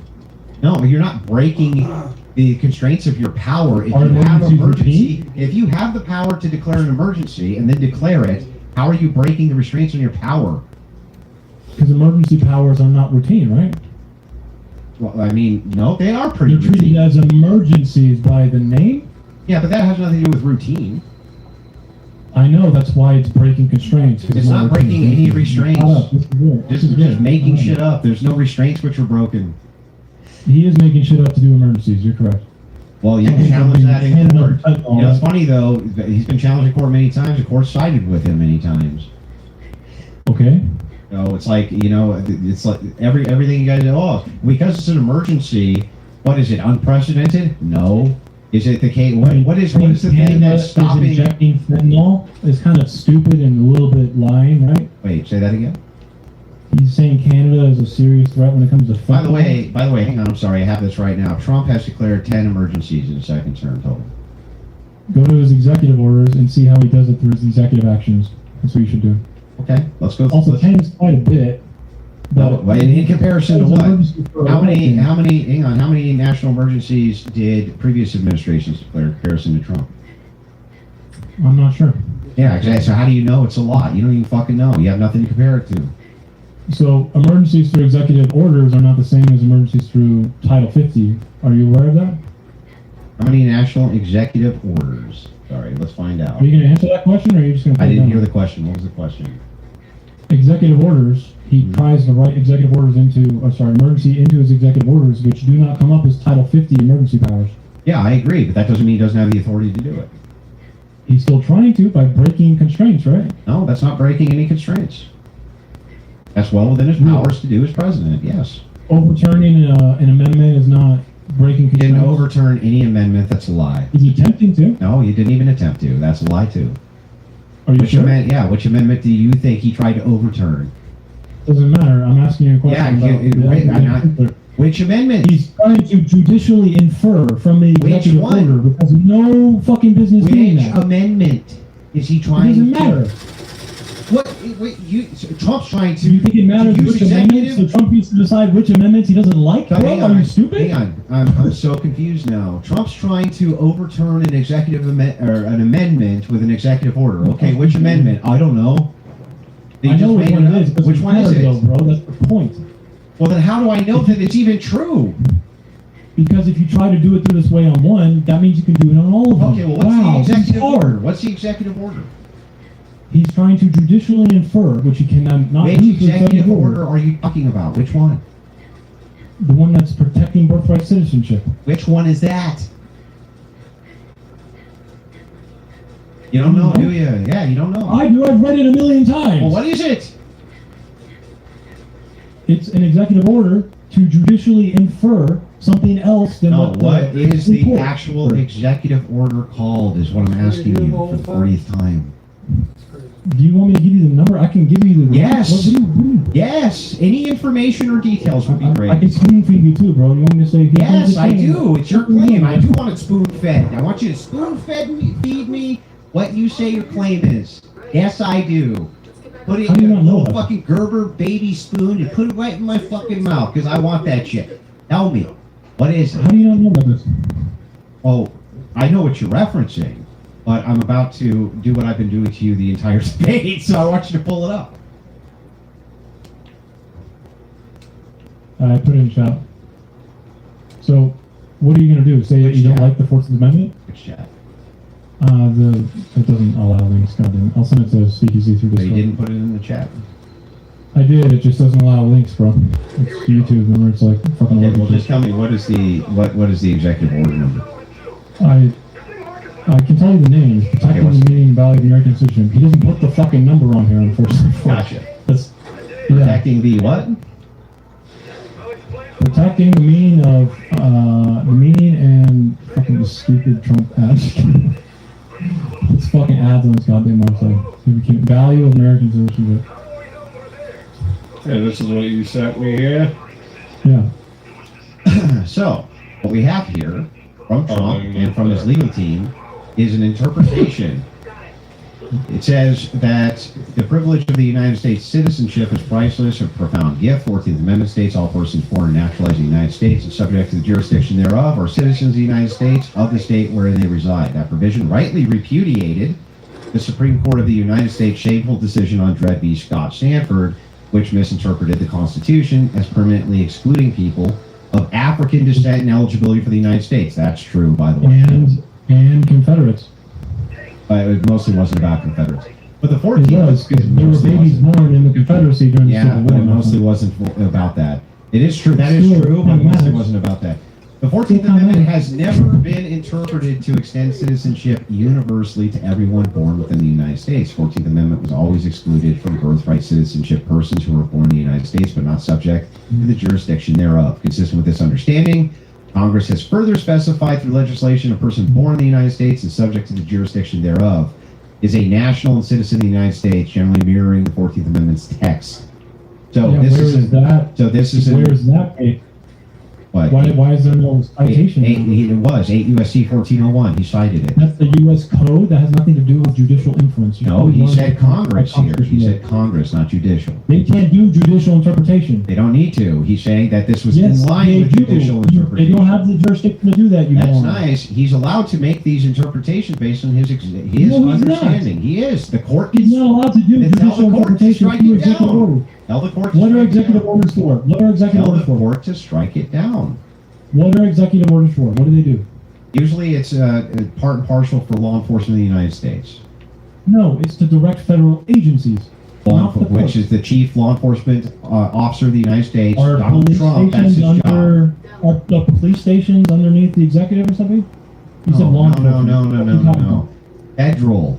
He's Federal the chief agencies. law Federal enforcement. agencies. Yes, federal agencies. Yes, Federal agencies are directed by executive orders, right?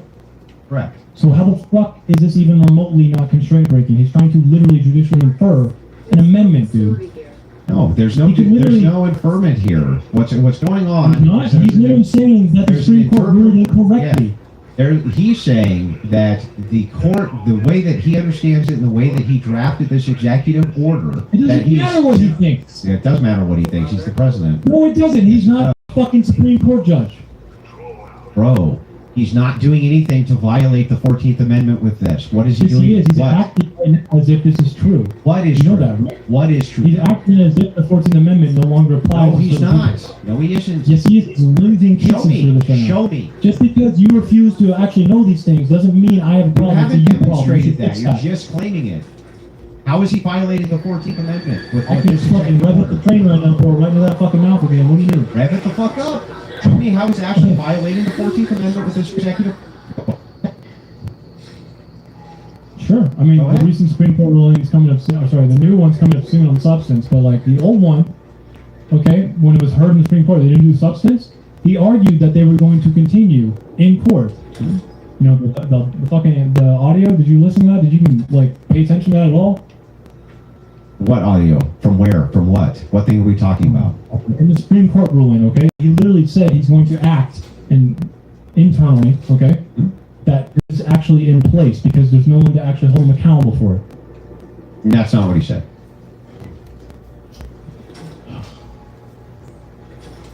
I mean, why would he make this executive order then? What's the point? The Why would, one second. I'm going to give you a little bit of a lesson on American. oh, I can't wait to hear all about it. Tell me about it. Okay, so how he could have put forth a bill, right, Andrew, to change this amendment. And I'm going to be honest with you, most people, even Democrats, would probably agree with this to change the way the 14th Amendment is applied. Why didn't he do that? Because he wanted to do immediate action based on He what the wanted to constraint break, right? No. But he could have put There forth was a no bill. constraint. As long as he Stop. done it the right way. Tell me when you want me to answer. You gotta let him answer, Sega. Yeah, you ask me a question, then I go duh, and you start fucking going spurging out again. So, no, the executive branch also has a fleet of lawyers, which is designed there to also interpret law. That's what they do. Okay. Cool. Part of the interpretation. Bro, okay, so I'll tell you what. Let me know when you want me to answer. I just don't like entertaining people just fucking talking about something that's not even relevant. It's What the fuck are you it's doing? completely relevant. You just won't let me finish. The How is thought. that relevant to He's an amendment? answering you directly, sir. If you just let him finish like he let you, you get the answer. Yeah, but I mean that's impossible for this guy. So anyway, what he's doing is he's going off the best interpretation that his legal team has for how he can act right now in the interest of the United States. That's exactly what he's supposed to do. Now you may break the Constitution. You want the answer? I'm almost done. Now you. How long is it going to be?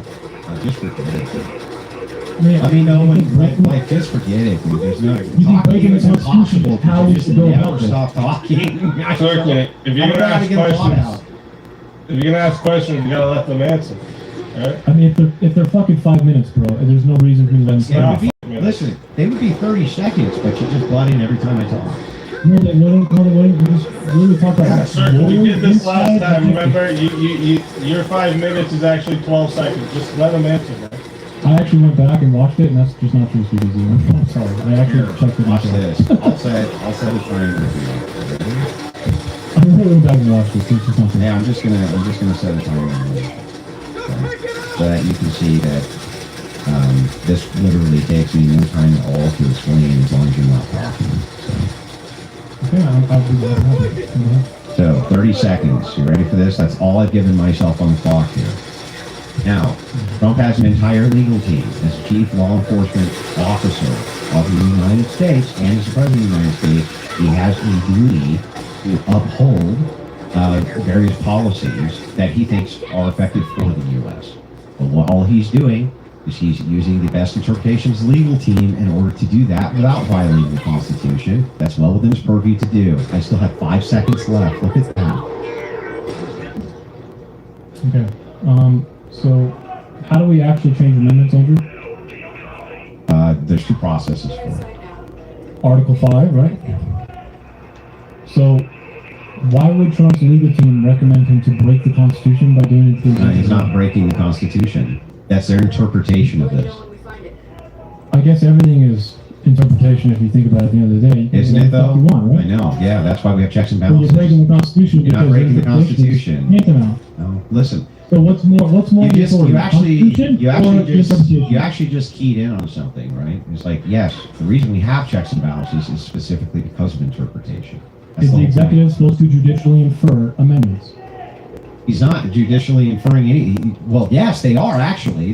They are supposed to not. execute the laws of the land based on the That is restraints. not infer judiciality. I'm sorry. How do you think that the executive knows if they're doing something legal? Or not? Does a police officer make laws? No, they No, but they execute have to them. They don't make infer them. that they're not breaking the law based on what They courts don't have infer decided. the law itself, dude.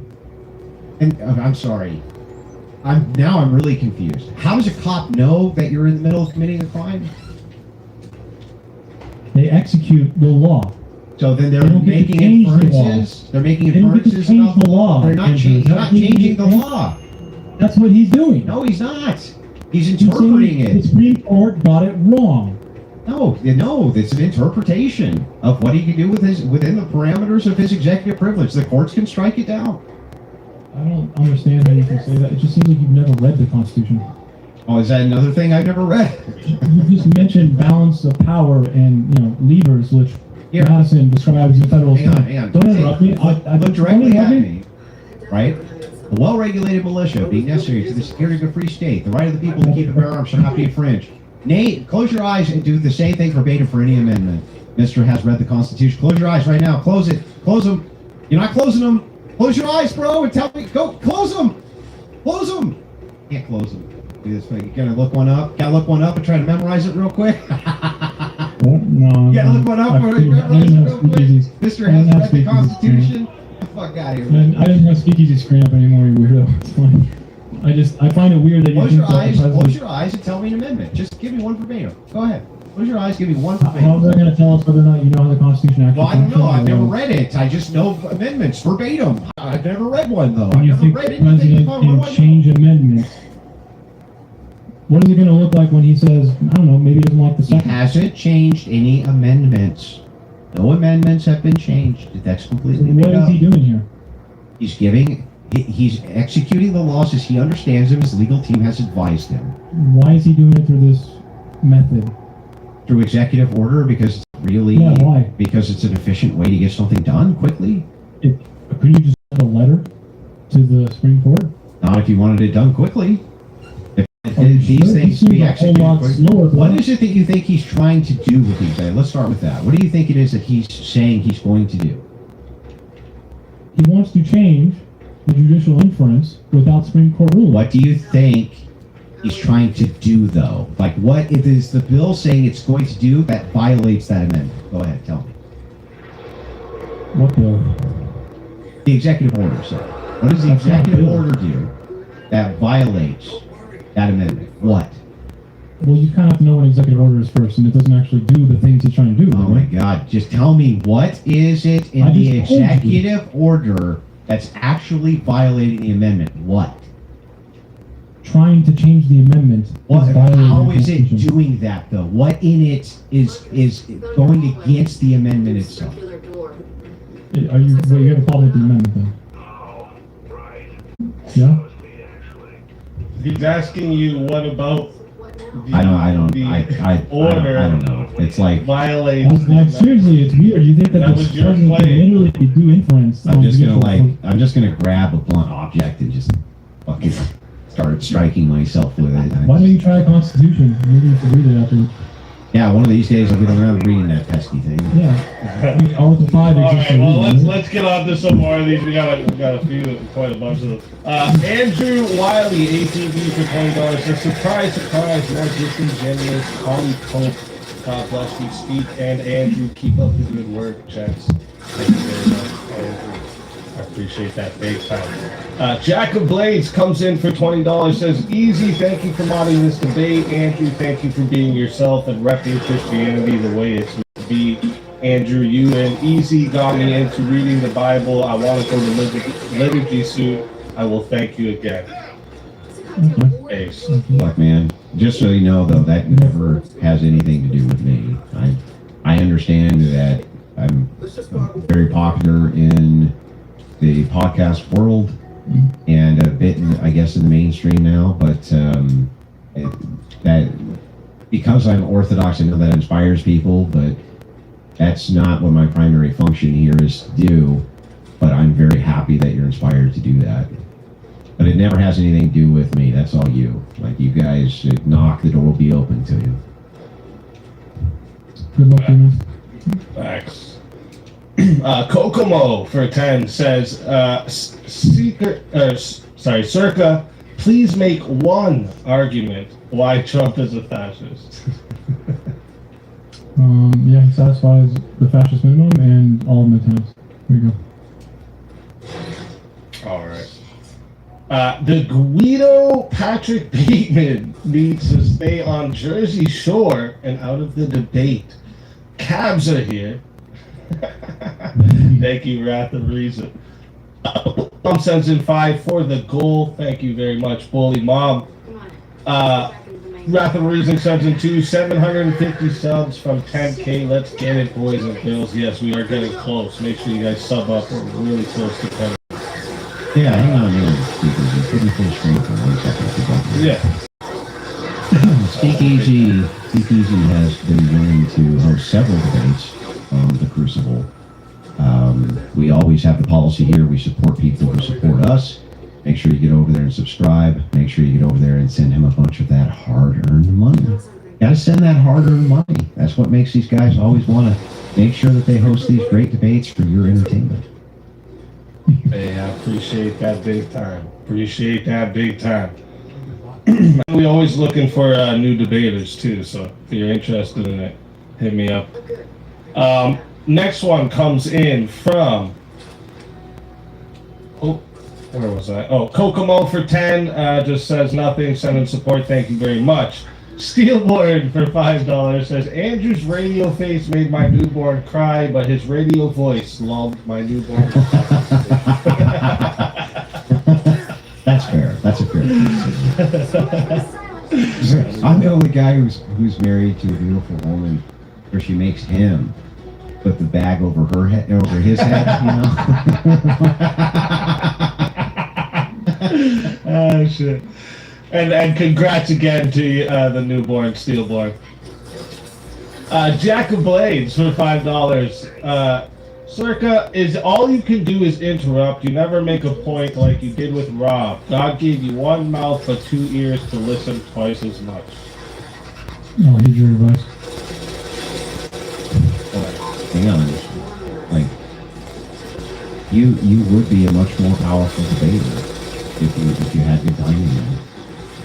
That is true. Thank you. That's not even advice. It's just an observation. I like it. Jack of Blades for $2. Hit that first goal. That was awesome. Thank you very much. Bobby Ballbags. What the name? I like it. 30-minute Q&A. Oh man. K-Guy needs another popper and possibly a Bluetooth for this debate to continue. Damn. Is that an oxy? What the heck? Coming at you hard. That's a hard night, bro. What the hell? Popper the Bluetooth? $2 from Jack of Blade Circa. Your cult laugh is cringe. Stop the cringe. I'll heed your advice as well. Once more. Alright. You know what makes that more powerful is if you like look right at him in the camera and point at him. Fucker. That's way better. I'm telling you, it's way better. I've mastered. Logistics doesn't work on.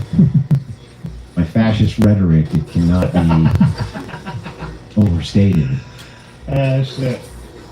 Well, bless your heart. I appreciate you. From Birds Aren't Even Real. Bless your hearts. Pure act, baby. Pure act, baby. The thing about fascism is it makes me sometimes go like, damn, that sounds kind of nice. But then, you know, the prescription is not. All right. Jack of Blades, never seen such a clueless person. Are you trolling?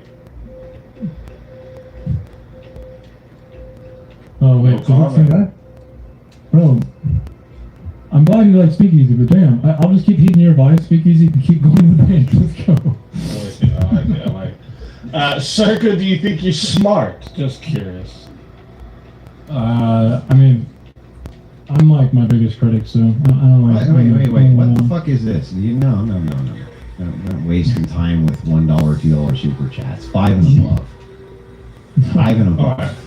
All right, yeah. we got a lot of them coming Five in and today. above. Look, I don't know, like, it must be your audience because the Crucible crew wouldn't fucking dare. They wouldn't. They have been trained I do want to by answer their that, fascist okay? I do want to overlords answer to that a do little this the right way, okay? It's not that I'm smart. It's like if you have ever been an athlete, okay, like the best corners in the NFL can't play the position unless they think they're good. So like part of this is a little bit of confidence, but I don't really think of myself as further than that.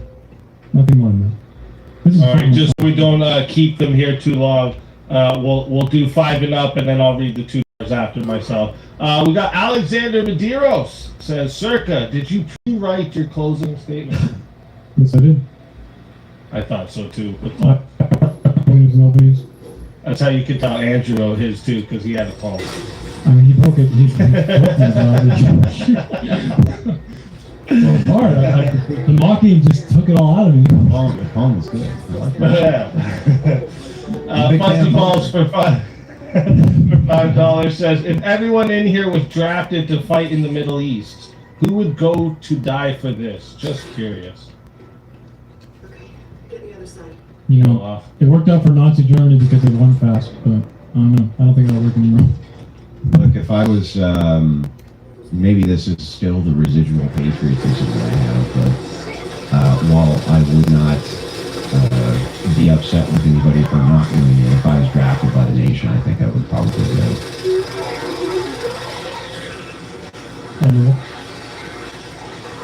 That's what's up. Jeremy, who is more bad, Orange Man or Smoky Man? I mean, I don't really think Trump is inherently bad because I feel like they kind of takes away from everything. I think, personally, if you want my opinion, which I can't prove, I think he has zero values, and I think he's not a conservative or a progressive or anything. I think he just only cares about himself. He's one dimensional. And when you look at him that way, he's very predictable and very easy to understand. But I can't really make that claim as a fact.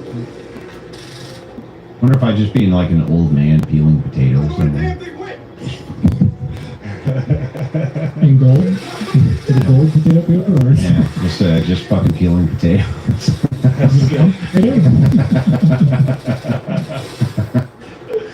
Intel is Wild says, Andrew wrecked this guy's worldview and remains undefeated. Thank you very much, Intel is Wild. And for $5 as well, Intel as well said, I wanted to ask the guy in black on the left, why are you gay?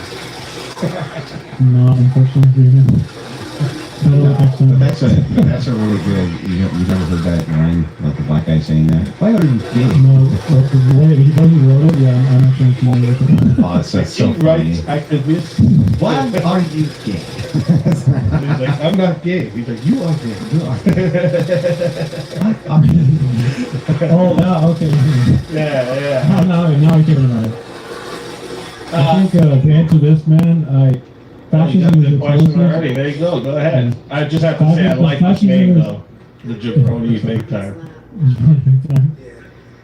Fascism is definitionally very nebulous, so it is really important to get down definitions of it, or else you're just kind of talking past each other. It took a long time for people to actually definitionally try and pin it down. Roger Griffin and then Colin Young and then the fire.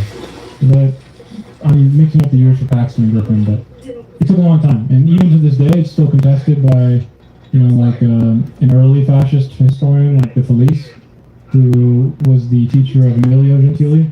They disagree on the definition that Griffin has. Well, still not really. Griffin himself does not believe Trump's a fascist. He meets the criteria, right? I don't really know if that is. I'm gonna be honest. I don't know if it's relevant. You can still use his diagnostic framework. I do think he has said he qualifies for his different stages of Paxton.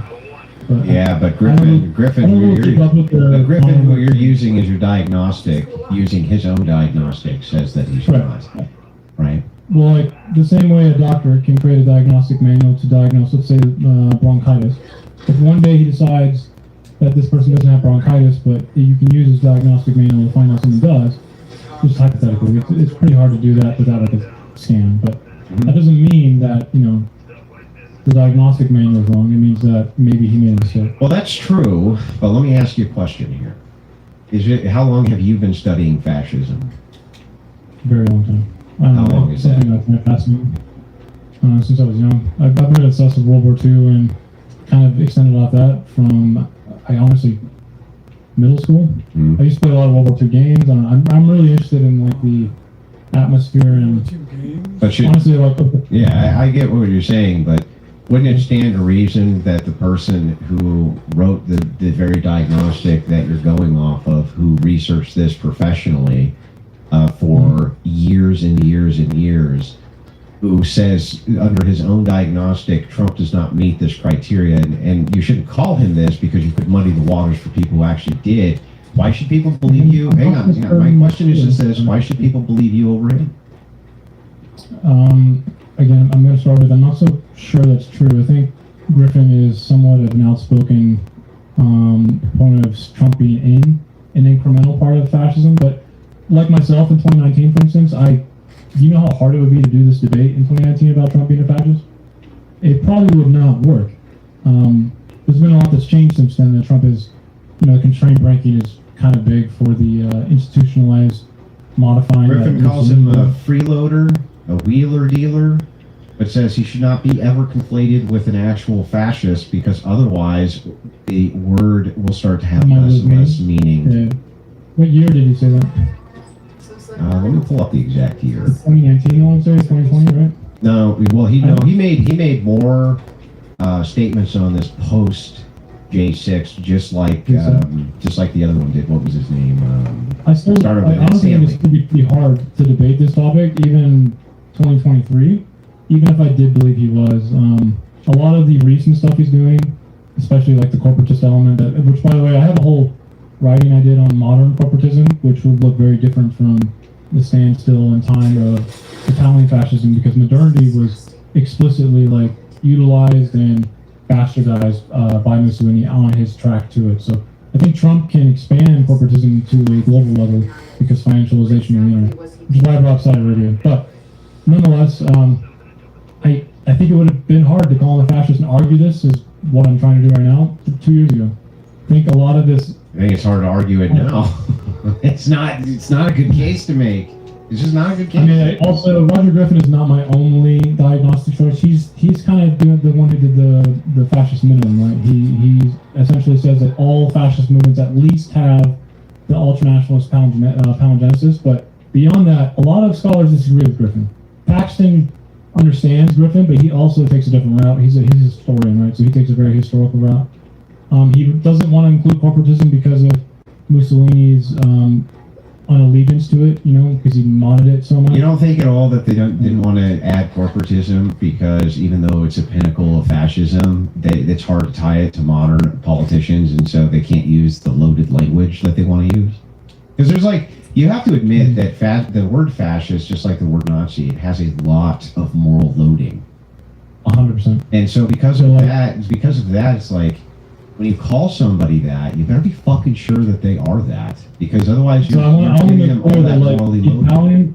The Italian fascism is very different from the Nazi fascism, and when people think of fascism, they think of 80 million dead, right? Which is why maybe I should have said it better in my closing, but Mussolini was not really on board with doing that, even up until the war and being dragged into it. He was very much kind of what the fuck are you doing? But the problem with fascism is that it does expand and kind of proliferate ideas that can end up being extreme purity, like what the Nazis did. But most fascist movements did not, and probably were not going to do what Hitler did, which is fucking extreme. Can I ask you a question too? Just something that I'm curious about.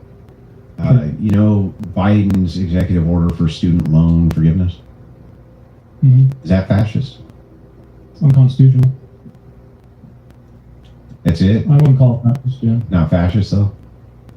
No, because I know it sounds like I'm taking it in isolation, but the thing about a fascist leader is that Biden is not. He's got the charisma of a burnt potato chip. He's not a venerated leader at all. He's not really trying to emulate that either. So a fascist venerated leader is someone who has to embody that nation. The core, that mythic core, gets embodied in the leader. And Trump it's called divinely given by God, to come in and save the country. That is the embodiment of that. Yeah, but Even if you disagree with it, but that is literally what people say. So those people are mobilized. yeah, but like, doesn't that seem like cherry picking? This the same thing. I remember all the black preachers saying this about Obama, that he was divinely, that he should have been there by divine right. You know what I mean? That this was God. This was God doing it. Well, they may not say the exact words, but they play into it plenty.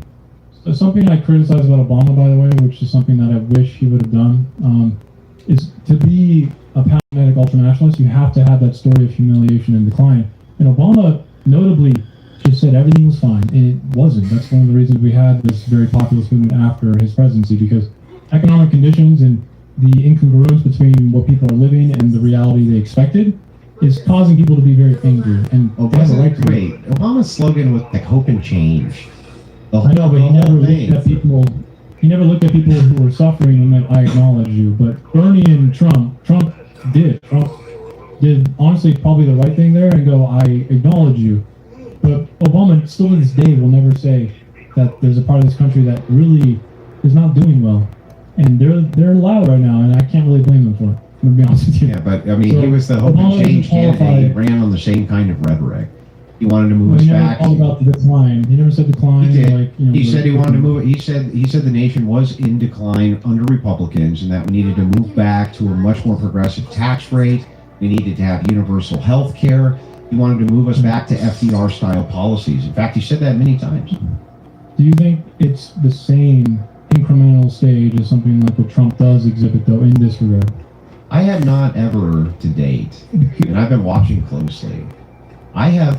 Trump, to me, more than anything else, like, I'm willing to accept that he's selfish. I'm willing to accept that. I'm willing to accept that Trump cares a lot more about Trump than he does the American people. I'm even willing to accept that as an argument. I think that that's a point which can be successfully argued by the left that I would have an uphill battle on. But again, Trump is not he's just not an ultranationalist. He really is barely a nationalist. Like, I mean, just barely. And even then, it would be a civic nationalist. He's not even in the, like, I think you would need to have at least cultural nationalism for fascism. You'd have to have something like that. He's barely. So ultranationalism on its own is, I wouldn't call Trump someone who cares about this country at all. I'm serious. The thing is Trump. So he's not even a nationalist by your view. Well, the thing is that this idea of palingenetic ultranationalism, actually, you don't have to believe in it yourself as a leader. You just have to be the vessel of people who embody it in you. Trump plays into that. Plays into that. He does the, we want to make America I am your great. revolution, I am your voice, I will be your sword. That's true, but when I look at how his policies operate, right, there's nothing which is particularly nationalistic about him. A little bit, like tariffs, but Democrats have been using tariffs for years. He doesn't have to actually advance the nation. He has to advance that mythic core or the embodiment of what people want him to do. So, like, Trump not even doing that. So there's a big section of this country that's been mobilized by, like, culture war stuff, right? Because of degeneracy, and we need to get back to not degeneracy, right? Trump has lots of policies that appeal to those people, but Trump doesn't care about whether or not trans people He doesn't have any. lung. He doesn't have any. The only policy I ever saw. He signed executive orders that quite literally overhaul healthcare. Not really. They just say gender. He has a couple about gender. But the thing is, it literally says if you are a person who wants to get a surgery, a sex to change, the other biological sex, like your child, your preference, your child. But it actually says mastectomies are fine for girls if they're girls. But if you want to get a mastectomy because you feel like you want to change your sex to the preferred one, yeah, he's banned that in executive order. Yeah, but that's when you're talking about trans stuff. That's again an emergent ideology. Trump was not a reactionary towards this stuff at all. That was something that his base definitely wanted. But Republicans have wanted this the entire time. Trump is not doing this for the purposes of some kind of like fascistic, ultranationalist agenda at all. I don't even think trans topics were around when Trump first came down the escalator, at least for another 3 years. They were, but they were very well, that became a cultural phenomenon. That was like that's like goth and shit like that. It's very much a statement like that. And Trump, the demand from the base to do that, it was like the minimum. But he's not hard on like homosexuality. He has not been hard on the porn industry. He has not He been. hasn't done any executive orders on yet. He has not been hard on any of these. Like when you're talking about the idea of like let's take it back to the Christian ethos, and then he hasn't done any of that. I That's don't one of think the he's things I'm Christian. disappointed in him about. Actually, He's not Christian, so that guy that knows nothing. He has no respect for Christianity. So I just, but he is doing the I best he think he's a can. cultural Christian. Yeah, I mean, he's made the White House Space Council with like Paul White and a bunch of other psychos. But to me, I think those people are dangerous to Christianity. Like I argued with Rob, they have a specific brand that is, in my opinion, would set a permission structure to eat other Christians and push people away. Like my girlfriend's Christian, but she didn't go to church for a while, not because of leftist and secular ideas, but because she really was just pushed away by the church she was at. Of how extreme things can get. What I mean, when you go to church, I actually haven't talked about this. Probably should read it further so I can remember exactly what. But the whole idea of like if she moved in with me, would go to hell. Like her church would teach things like that. And that doesn't sound that extreme. Move in with me? Well, when you say she's gonna move in and you guys are just gonna like hold hands and watch TV, no, you're gonna be fucking, right? That's what they're getting at. Is fornication, not moving in. I mean, giving yourself to Jesus Christ is how you get into heaven. You're not going to go to hell if you do have sex out of wedlock. And You know. there's a lot of different ideas in marriage. Because there's only one unforgivable sin. So then why don't you just like kill a person and then ask for forgiveness? I mean, that's between that person and Jesus, right? So do you understand how absurd that is? Like, if it's just It's the absurd case. to us, but we're talking about God. I'm asking you, like, from your view on Christianity. If you're like, well, you know what, I can just go ahead and sin then because I can just ask for forgiveness. Wouldn't that actually incentivize sin? No. And the reason is because the Bible preaches forgiveness. And there is only one. How would that not forgivable incentivize sin? And are you not allowed to truly repent? Yes. Anything? But true repentance is only between Jesus and the person. Part of repentance is avoiding sin, and moving away from sin. It's getting as far away from it as possible. How can you go to a priest or a pastor and say, "Look, I want to begin fornication," and that's due to the fact that I have a great relationship with Jesus Christ? It would be the opposite, right? You would be actually incentivizing them. But I'm gonna ask you a question. Where does the Bible say that having sex out of wedlock puts you in hell? Well, it's not a salvific claim. I wouldn't say it's direct. So, but let me is it ask really you. But let me ask you this salvific? back. Do you think your chances are better or worse? I guess depending on Like if you honestly, had the marriage, like marriage let is me not ask- really discussed in the hang on, Bible. let me It's ask the like question Paul this way. hates marriage. Hang on, let me ask the question this way. Or hates the sex out of wedlock. So let's say you had two choices that you could choose, right? And these were the only two choices you had before you went to heaven. One, you could not fornicate outside of marriage. The other one you did. Which button would you push that you think would greatly increases your chances of going to heaven? I guess that would depend on what kind of Christian you are, man. I'm I really asking don't like an you. answer. I'm asking you. I think for me personally, it wouldn't matter because I'm an atheist, right? But Yeah, but if you were a Christian. I probably would be a Catholic. So Yeah, to me, no, the you're not a Bible's Catholic, really but good. which one, if you were a Christian, which one would you push? If I was a Christian, I probably would push the first one you mentioned. Yeah. Sorry. The no sex outside of marriage, right? Yeah. Well, then it doesn't sound like it's extreme. It sounds like somebody was looking after and trying to prevent sin. Yeah, but that doesn't mean that the claim is true. Even if I do actually think I would move to the first proposition and choose that one. I agree. Because I agree the from your Bible does not worldview. say. I agree from your worldview. That's true, but from the worldview of the person who's a Christian going to the church, why would you say it's an extreme position for them to try to assist somebody from staying away from sin? That to me seems silly. That's all. Well, only because again, so early Judaism, marriage was something different than what marriage is in Paul's writings, the Pauline epistles, right? Paul notoriously is he's progressive, but also just very weird about sex, right? So he's where we get a lot of these little ideas about marriage. But I don't really think there's a good argument for the fact that it is sinful enough to be like something that would cause you to go to hell, right? Well, the thing is, Early Judaism, sex was how you got married. I agree. I wouldn't make a salvific claim on it, right? Obviously, I've had sex outside of marriage. I'm sure you have too. I don't think that these are things which are unforgivable by any metric. I'm just saying that if the idea that you have a spiritual leader who tries to make claims that these things are permissive within the faith and that they're not to be avoided would actually be a faith leader who's like leading you astray. That would be the opposite. Right? But how about, here's another aspect of it. So my girlfriend is a Christian, and I've never, tried to convince her otherwise. Honestly, I respect religion a lot. I feel like it's extremely important to understand anything metaphysical for the most part. And she wants to be a Christian. But what do you say to the preacher now who tries to enact like you're going to go to hell if you do, have sex out of marriage, and she gets pushed away from Christ? She hasn't. I'm just Protestants have a bizarre idea of what hell is.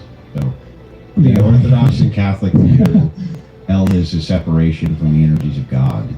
And the idea there is that if you're separated even here on earth from the energies of God, you're already kind of experiencing hell, right?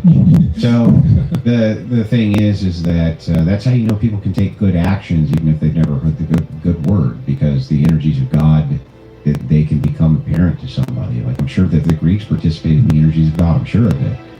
Their logic seems to move me towards that idea. But I'm just saying that even in the Orthodox or Catholic Church, they still lead her away from that because it is sinful. And by the way, it wasn't just Paul. His apostles that talked about this as well. Jesus Christ did.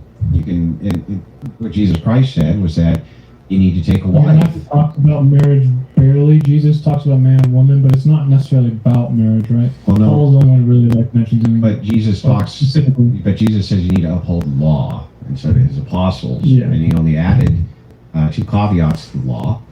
And this was reconciled in Acts, and he did actually. I mean, it was pretty obvious. It was sex outside of marriage was a no-go. It was considered degenerate even at the time. So Acts is written by Paul, though, right? So Paul, I definitely understand that Paul is very he's intense.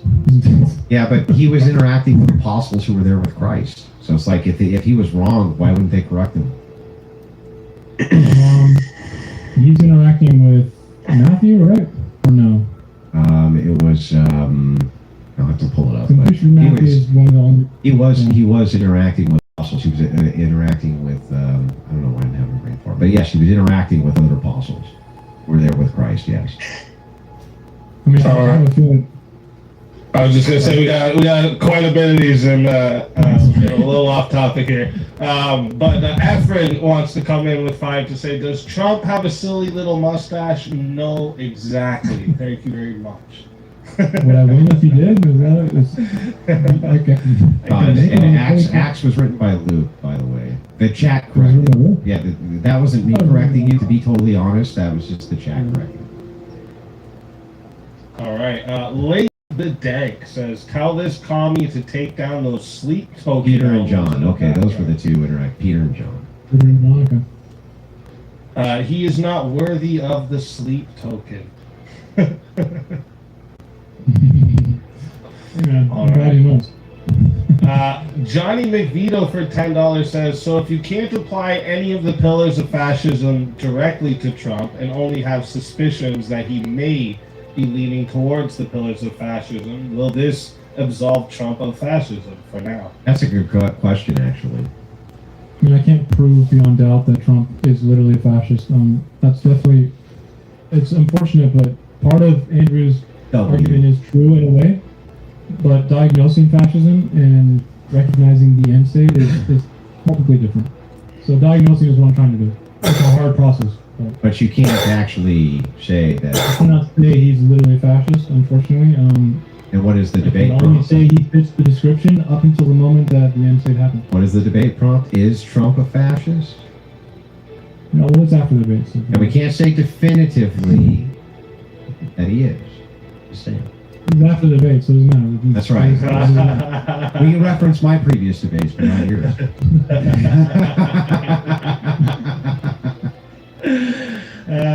$10 comes in from ZXQ, says if corporatism is the problem, then Biden admin fix. Except they didn't have a supreme leader, just some dying old man to sacrifice to political backlash.